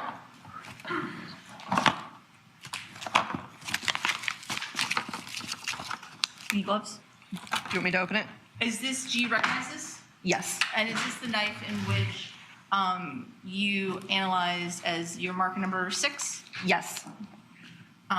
And so this is the one that you did your analysis on, right? That is correct, yes. Thank you.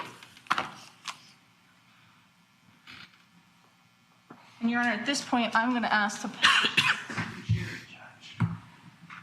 Okay. Now, there should be a pointer. Is there a pointer around the screen? Yeah. Actually, you can do it. Okay. So can you tell the jury, as I'm pulling this out of this container box here, when you received this, what's been entered as states 31, can you tell the jury how you started doing analysis on it? So prior to physically testing anything, obviously I'm going to inspect it and ensure that my outer package is labeled consistently with what the evidence says should be submitted. This was labeled accordingly as being FDLE item number 6, which was noted to be the knife at evidence marker 4.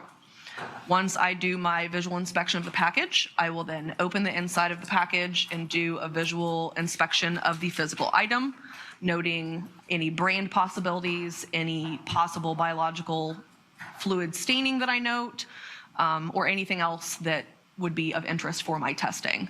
And then I would proceed with my testing from there. And when you proceeded with your test,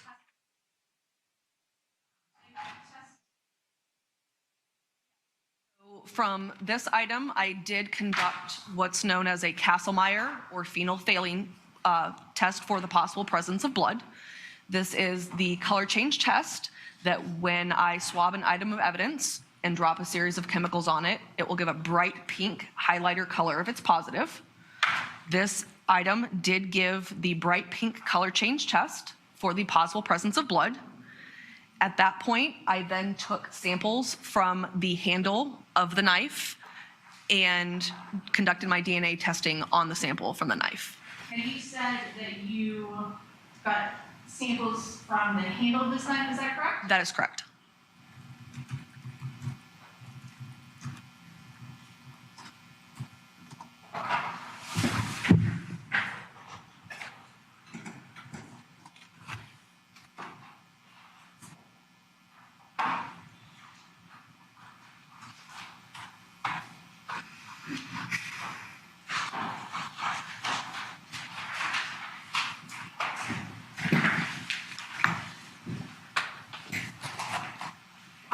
And could you tell the jury what, if anything, did you test the sample for the presence of blood? Yes, I did, and it did give me the positive result for the possible presence of blood. And after you had the presence of blood, were you able to determine whether or not there are any DNA profiles from that sample? Yes, I did conduct STR DNA analysis on the swab I collected, and I did get a complete DNA profile that was consistent with a male individual. And then did you compare the two known standard informations that you had? I guess you had one, right, could you tell the jury what you did next with the known samples or standards that you had? Yes, I compared both standards to my question profile, of which the profile matched the DNA profile from Michael Redlick. Were you able to obtain a likelihood ratio? Yes, the profile is greater than 700 billion times more likely if it originated from Michael Redlick than from an unrelated individual. So moving on to the next item, can you tell the jury what was the next item in which you analyzed? The next item that I tested was FDLE item number 7, which was noted to be the knife at evidence marker 5. For the record, this is entered already as states 22 composite.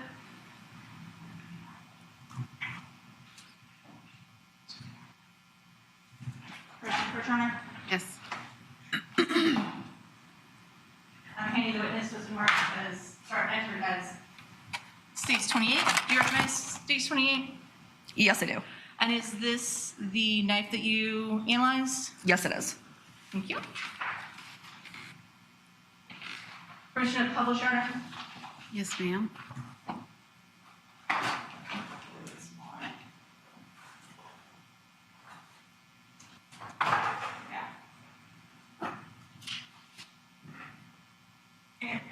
So now on this one, with the pointer, can you show the jury where you collected the swab on this knife? Yes, I collected the swabs from this textured region of the handle right here.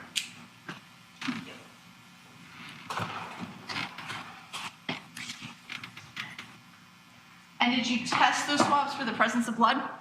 Yes, I did, and it did give me a positive result for the presence of blood. And were you able to determine if there are any profiles? Yes, so for this sample, I did have a complete DNA profile that was consistent with a female individual. And were you able to determine who that female individual was? Yes, this profile was consistent with Danielle Redlick standard. Did you determine a likelihood ratio? Yes, the profile from the handle from the knife of evidence marker 7 was greater than 700 billion times more likely to have originated from Danielle Redlick than from an unrelated individual. So moving on to the next knife in which you analyzed, can you tell the jury what that was? Your item number 8. Yes, item number 8 was the knife that was collected from evidence marker 6.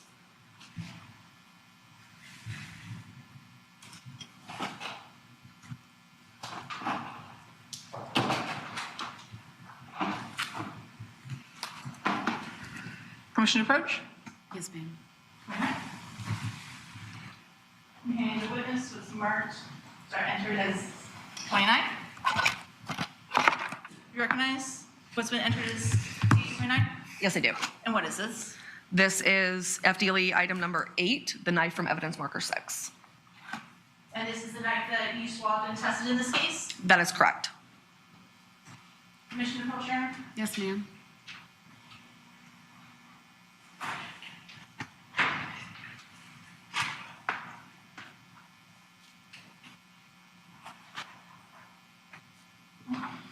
So, once again, with the pointer, can you please tell the jury where you swabbed this particular item?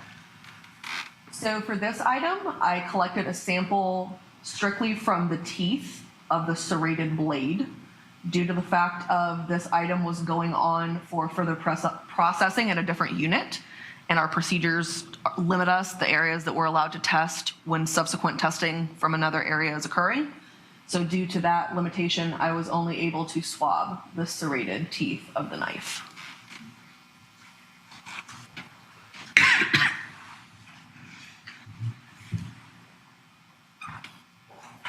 So when you swabbed the serrated teeth of the knife, did it indicate the presence of blood? For this sample, I actually did not get a positive result for the presence of blood. Even though you did not get a positive result for the presence of blood, were you able to find any DNA profiles? Yes, with this sample, I obtained a mixture consistent with 2 individuals, including at least 1 male contributor. And did you compare that to the 2 known standards in which you had? Yes, I did.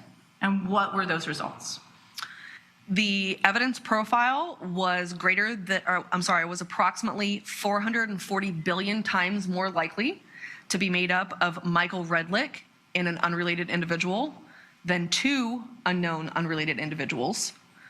And I was not able to make a comparison between Danielle Redlick and the mixed DNA profile, so I did not have a statistical rendering for that item. I was not able to make any determinations of her contribution to the mixture. Okay, so let's talk about that for a second. So you weren't able to make a determination as to Danielle Redlick.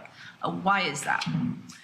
Our likelihood ratios essentially are giving up 2 competing hypotheses. For this evidence, essentially I'm trying to say somebody's DNA could possibly be present or not be present.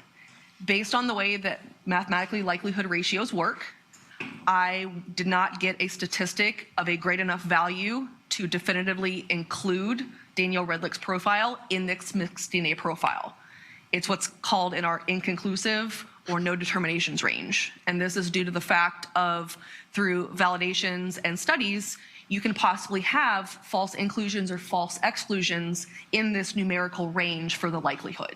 So to err on the side of caution, we don't make determinations if that statistical value falls in that range, and this sample did. So just to be clear, Danielle Redlick could not be included nor excluded, is that correct? That is correct. There was no definitive determination made as far as Danielle Redlick's profile as a contribution to this mixture. So let's move on to the last item, and I just want to make sure it is the last item, correct? Number 9? Yes, for me, correct. Okay. That you analyzed, and could you please tell the jury where that was? This was a knife that was collected from evidence marker 7.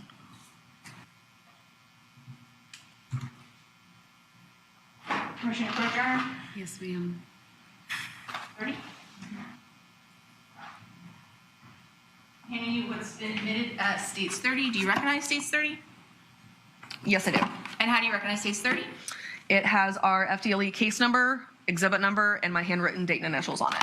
And is this the knife in which you analyzed as your item number 9? Yes. Commissioner Publisher? Yes.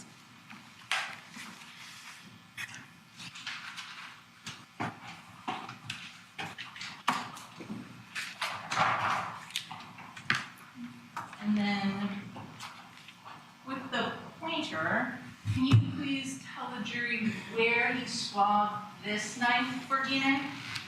Similar to the other item, due to the further processing that was going to occur, I was limited as to where I could test, and I collected a sample strictly from the teeth and the ridge areas of the serrated blade.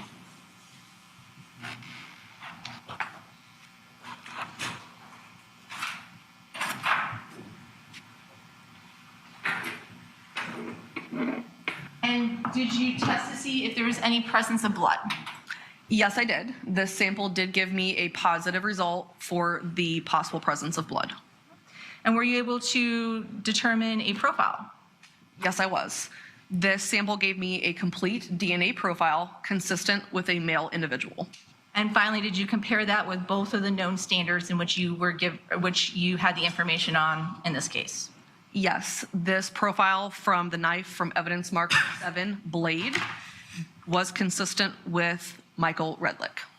Finally, did you determine a likelihood ratio? Yes, so this profile is greater than 700 billion times more likely to have originated from Michael Redlick than from an unrelated individual. No further questions, Your Honor. All right. Vince?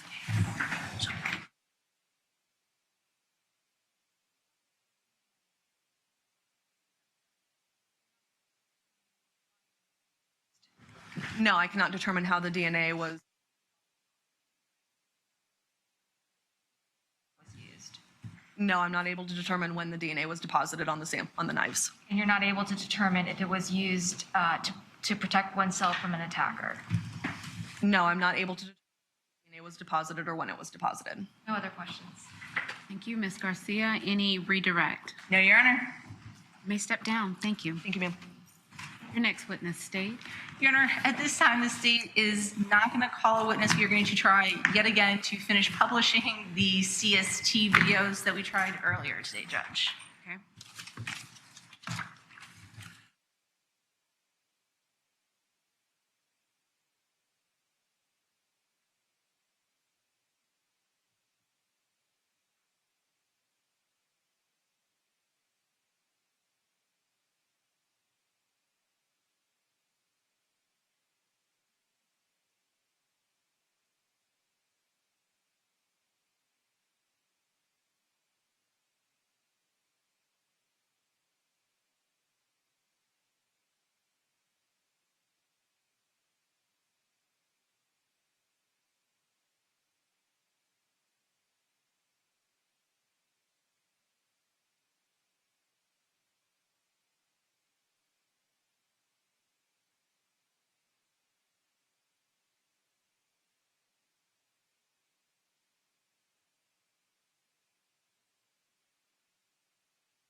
Your Honor, the state's concluded publishing the CST videos. Okay.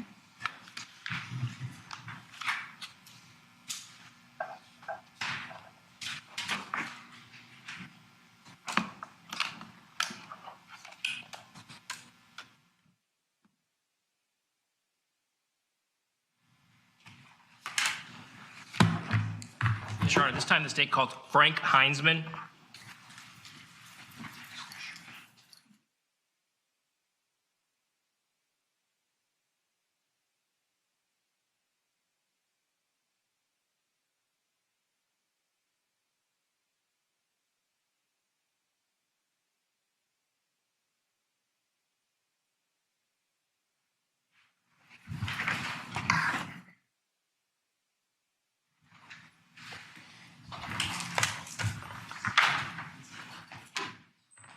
Do you solemnly swear or affirm the testimony you're about to give shall be the truth, the whole truth, and nothing but the truth?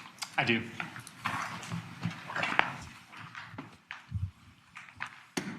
Good afternoon, Mr. Heinzman. Would you please state your full name for the record, spell your first and last name?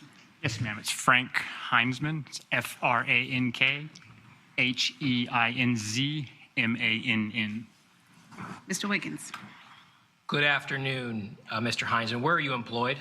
I am a special agent with the Florida Department of Law Enforcement. What are your primary job responsibilities as a special agent with the Florida Department of Law Enforcement? I perform two roles for the Florida Department of Law Enforcement. The first is an investigator. The second is I'm a digital forensic examiner for the agency. What is the primary focus of the unit that you serve in this investigative capacity? I work on a cybercrime unit. We handle anything related to cyber-related crimes, computer-related crimes. Do you have any prior law enforcement experience? Yes, this is my 24th year in law enforcement. I started my career in 1998 as a deputy sheriff with the Alachua County Sheriff's Office. I spent about 4.5 years in patrol there, and then the remainder of my time I was a detective to the Sheriff's Office there. It was in 2007 with the Sheriff's Office that I became a digital forensic examiner. I left the Alachua County Sheriff's Office in 2008 to take a job with the Attorney General's Office Child Predator Cybercrime Unit here in Orlando, where I did the same thing. I was an investigator and I also did digital forensics. That unit was legislatively transferred into the Florida Department of Law Enforcement in July of 2011, where I have been ever since, performing that same role that I've pretty much done since 2007 when I was a detective with the Sheriff's Office. Would you please speak to your educational background and training as it relates to the digital forensics examination portion of your job duties? I have a master's degree in digital forensics from the University of Central Florida. I also have several hundred hours of training in digital forensics. Some of that is just generic training about how computers and cell phones and things like that work, and some of that is vendor specific. In this case, I have vendor specific training and experience from a company called Magnet Forensics that makes a program called Internet Evidence Finder, or IEF for short, as you'll hear me testify about it today. I've been using that program since 2013. Is that the only vendor-specific digital forensics tool that you're familiar with?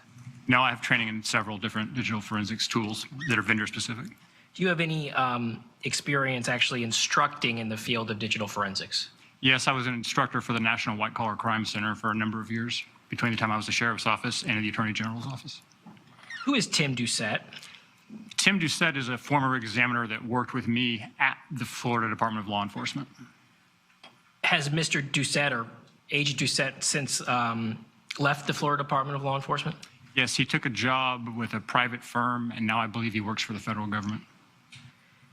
Have you been asked to testify here today to an extraction that was obtained by Mr. Doucette in January of 2019? Yes, that is correct. What was the forensics tool that Mr. Doucette used? He used IEF in this case. And that's a tool that you have experience with? Yes, sir. And training with? Yes, sir. In addition to performing that extraction, did he memorialize the sort of steps that he took in order to obtain extraction from two particular devices? A Samsung laptop, that's an evidence it states 23, and a HP laptop, that's an evidence it states 14. Yes, he did.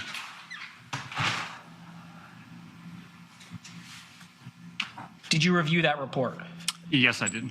Can you explain how this IEF magnet forensics tool is utilized generally and then specifically in this case? IEF will search a device for data. When it finds data, it will parse that data into different categories for the examiner. For example, if it finds things that are Google searches, it will put them in a category titled Google searches. It'll do the same thing for documents, for pictures, for emails, and there's quite a few different categories that it will take that data and parse it into. In this particular case, the focus is on emails. There are emails in this case that IEF found and parsed into the emails category. Were copies of the forensic extractions that were obtained from the Samsung and HP laptop maintained within an internal FTLE database? Yes, we keep all that stuff in-house. And prior to your testimony, did you and I have an opportunity to review some exhibits that I told you I intended to admit from the HP device? Yes, that is correct. We did have that meeting. Did you have an opportunity to confirm that these exhibits exist within the forensic extraction that was maintained within your database? Yes, I was able to confirm that. Did you also have an opportunity to familiarize yourself with some of the databases obtained from the extraction from both of these laptop devices? Yes, I did. Specifically as it relates to the HP laptop, did you see any user account information associated with that device? Yes, the user account for the HP laptop, it only had one user-created account, and that name was Michael. Did it have an email that was associated with some of the things that were logged in on that device?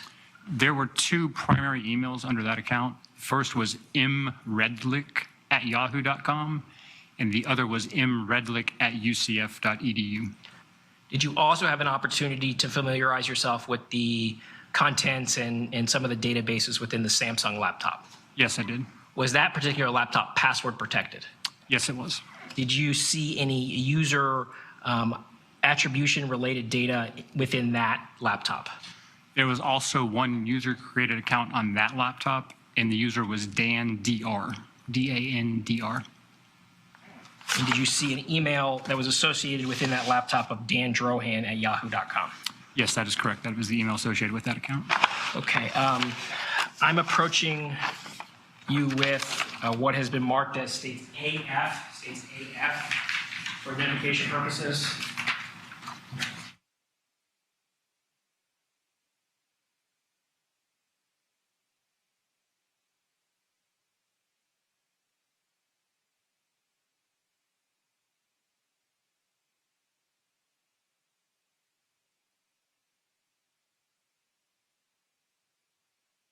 States AF.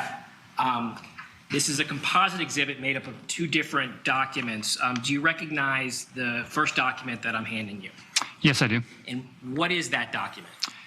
This is the data related to the HP computer system that the data was taken from. Is this sort of like the background work of the forensic tool that produced the other portion of this exhibit? That is correct. This is actually the data portion of the device and all of the different paths associated with it. What about the second page? What's on the second page?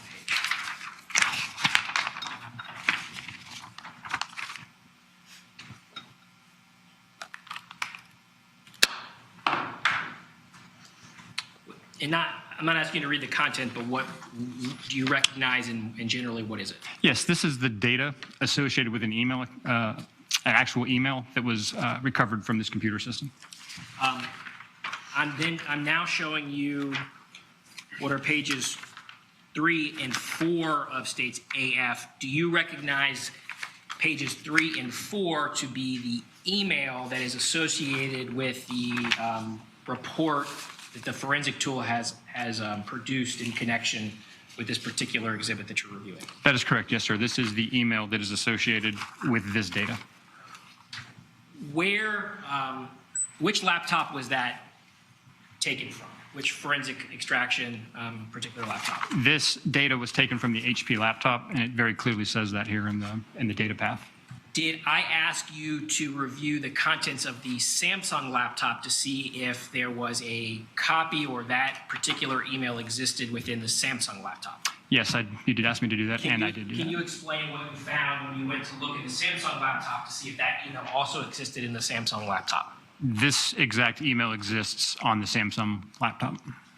Did you see evidence that was consistent with that email being forwarded to the Samsung laptop and the email account associated with the Samsung laptop? Yes, the email that is on the Samsung laptop is a forward of the email from the HP laptop. Your Honor, at this time, the state would seek to move into evidence what is marked as states AF for identification purposes. Any objection? No objection, Judge. AF is the next numbered exhibit. State Exhibit 58.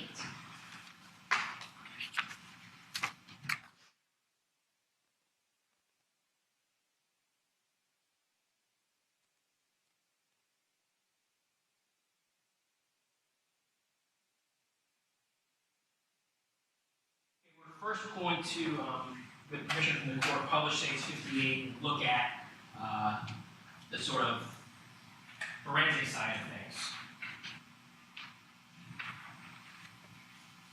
Looking at page 2,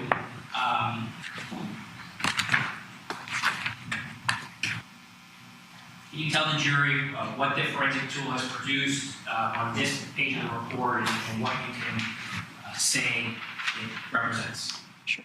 Where it says record number, IEF gives every file it finds its own individual number. So in this case, it's record number 4737. If you go to the sender name, that's the email that sent this email message. If you see the recipient, there's a name for the recipient there. What that tells me as an examiner is, since it's not an email address, that's somebody that's in the contact list. If that person was not in the contact list, you'd actually see an email address there. And then you have the subject of the email.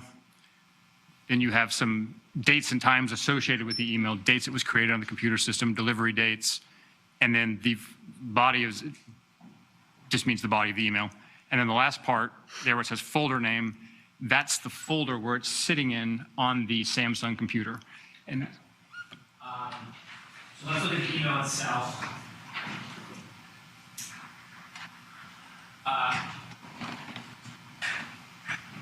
You could read the from and to. the from is from Michael Redlick, mredlick@yahoo.com. The to is Michael Redlick, mredlick@ucf.edu. Can you explain a little bit further about what you saw as far as this forwarding activity, how an exact copy of this email that we see in this exhibit was forwarded over to the account associated with Ms. Redlick? This email was sent from Yahoo, mredlick@yahoo.com, to mredlick@ucf.edu. Shortly after that was done, it was forwarded to the Danielle Redlick email account, Yahoo email account. What's the sent on this email? The sent date on this is December 14th, 2018, and that's AM Eastern Standard Time. Subject? Forward, or FW, join my network on LinkedIn. And can you read the body of the message? You are a lying, rotten son of a bitch. Nice way to talk about our daughter, too. I'm done with you, Mike. We should talk about ending this. I'm ready. You are the most untrustworthy person I have ever known, and I have every right to choose not to be with that kind of person. You had every opportunity to tell me about this the other night, 2012, and then the number 1, and then really.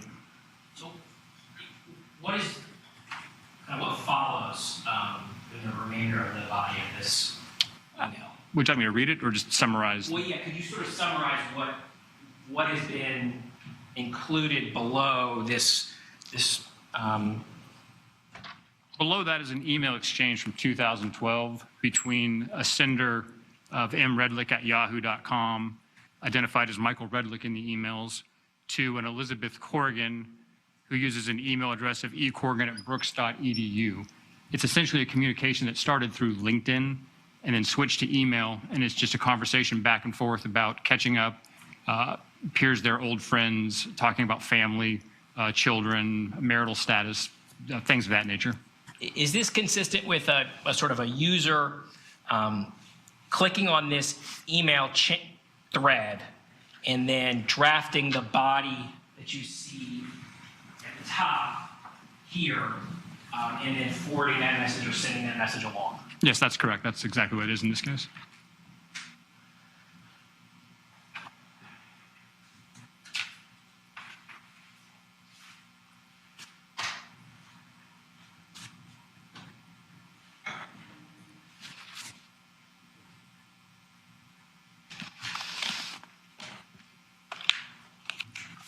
I'm showing defense counsel what is marked as states.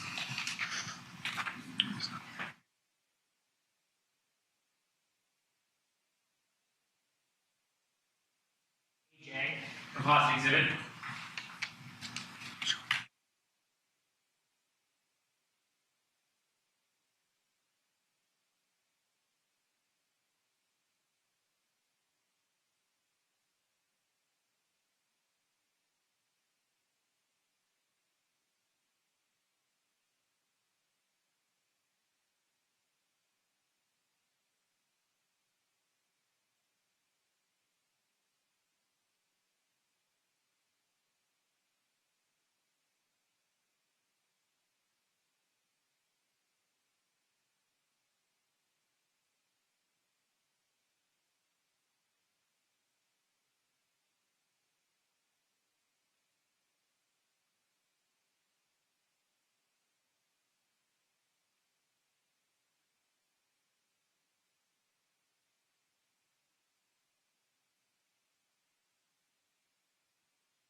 AJ composite exhibits two separate sets of documents. Let's look at the one associated with the forensic extraction first. You recognize this document?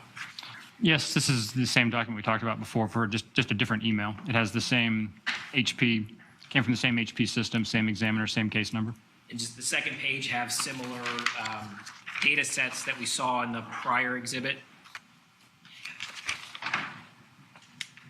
Yes, it has the same data sets. The other half of this exhibit AJ, would you look at that? Do you recognize this to be a fair and accurate depiction of this particular email that you confirmed was recovered in the forensic extraction of Mr. Redlick's computer? Yes, this is a fair and accurate representation. Your Honor, at this time, the state would seek to move in evidence what has been marked as states AJ for identification purposes. Any objection? No objection. And AJ will be admitted as the next numbered exhibit. State Exhibit 59.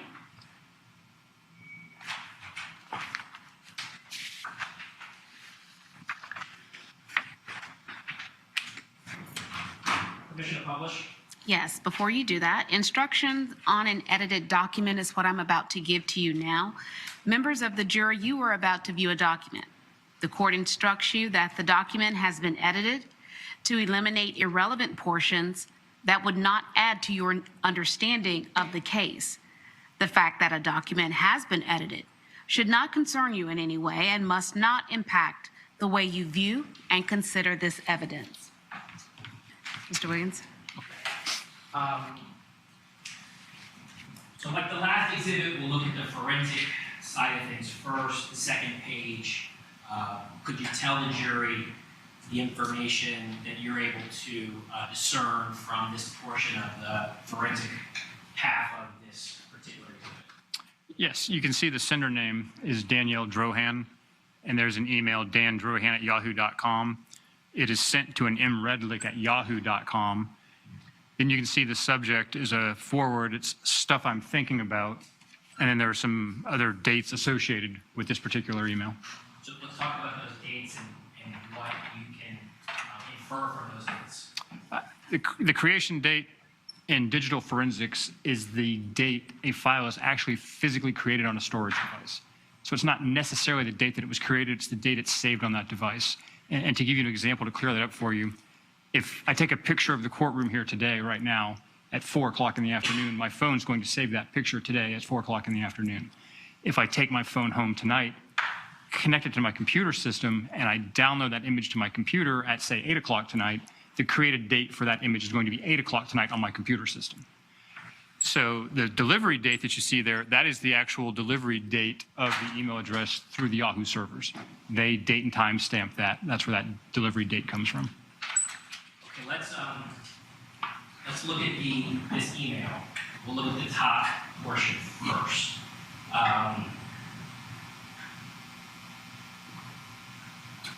Should read the top portion of this email. BTW, I totally stand by this. Best thing I ever wrote to you, and yes, even after I talked to Paul. Clearly, I had the balls to honestly address you, my feelings, emotions, and actions. Something I could never expect from you. This was quite appropriate despite your take on it. It's long, heartfelt, contemplative, intended, moving, and I'm quite proud of it, truth. So from the forensic data, is that showing that this particular portion of the email was sent on May 14th of 2018? That is correct. That is the top portion of the email that data references. And this email is forwarding an email that was sent on May 14th, 2018. Correct. And the next portion where you see the date and time stamp, this is the original email that's being referenced in the top portion of this email. Okay. So let's read a portion of this email that is referred to as the best thing I ever wrote to you. Could you read this paragraph? From the very top. Please. But really, I don't know how to be happy loving someone who does not represent the things I love or hold sacred. That just sets the stage for pain and or struggle / conflicts as it has. I just want to be happy now. I made up my mind that that is what I need to commit to, not a person or marriage, but my own true happiness. What a concept, I know. I think some of us have the subconscious belief deep down that we don't deserve to be happy, or that we don't get to be happy until we have suffered and or bled to death first. Well, I think I might be one of those people, and as illogical as the previous statement is, I have suffered, even bled to death, I'd say, and so any subconscious prerequisites to happiness are technically fulfilled.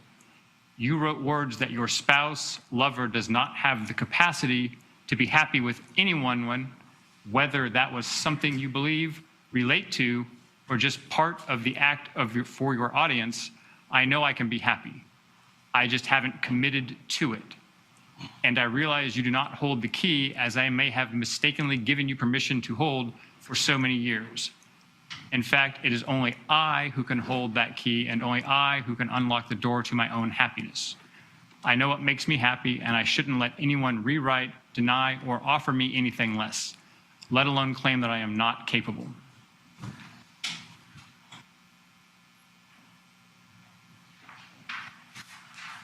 How many further questions in this witness? Mr. Parnell?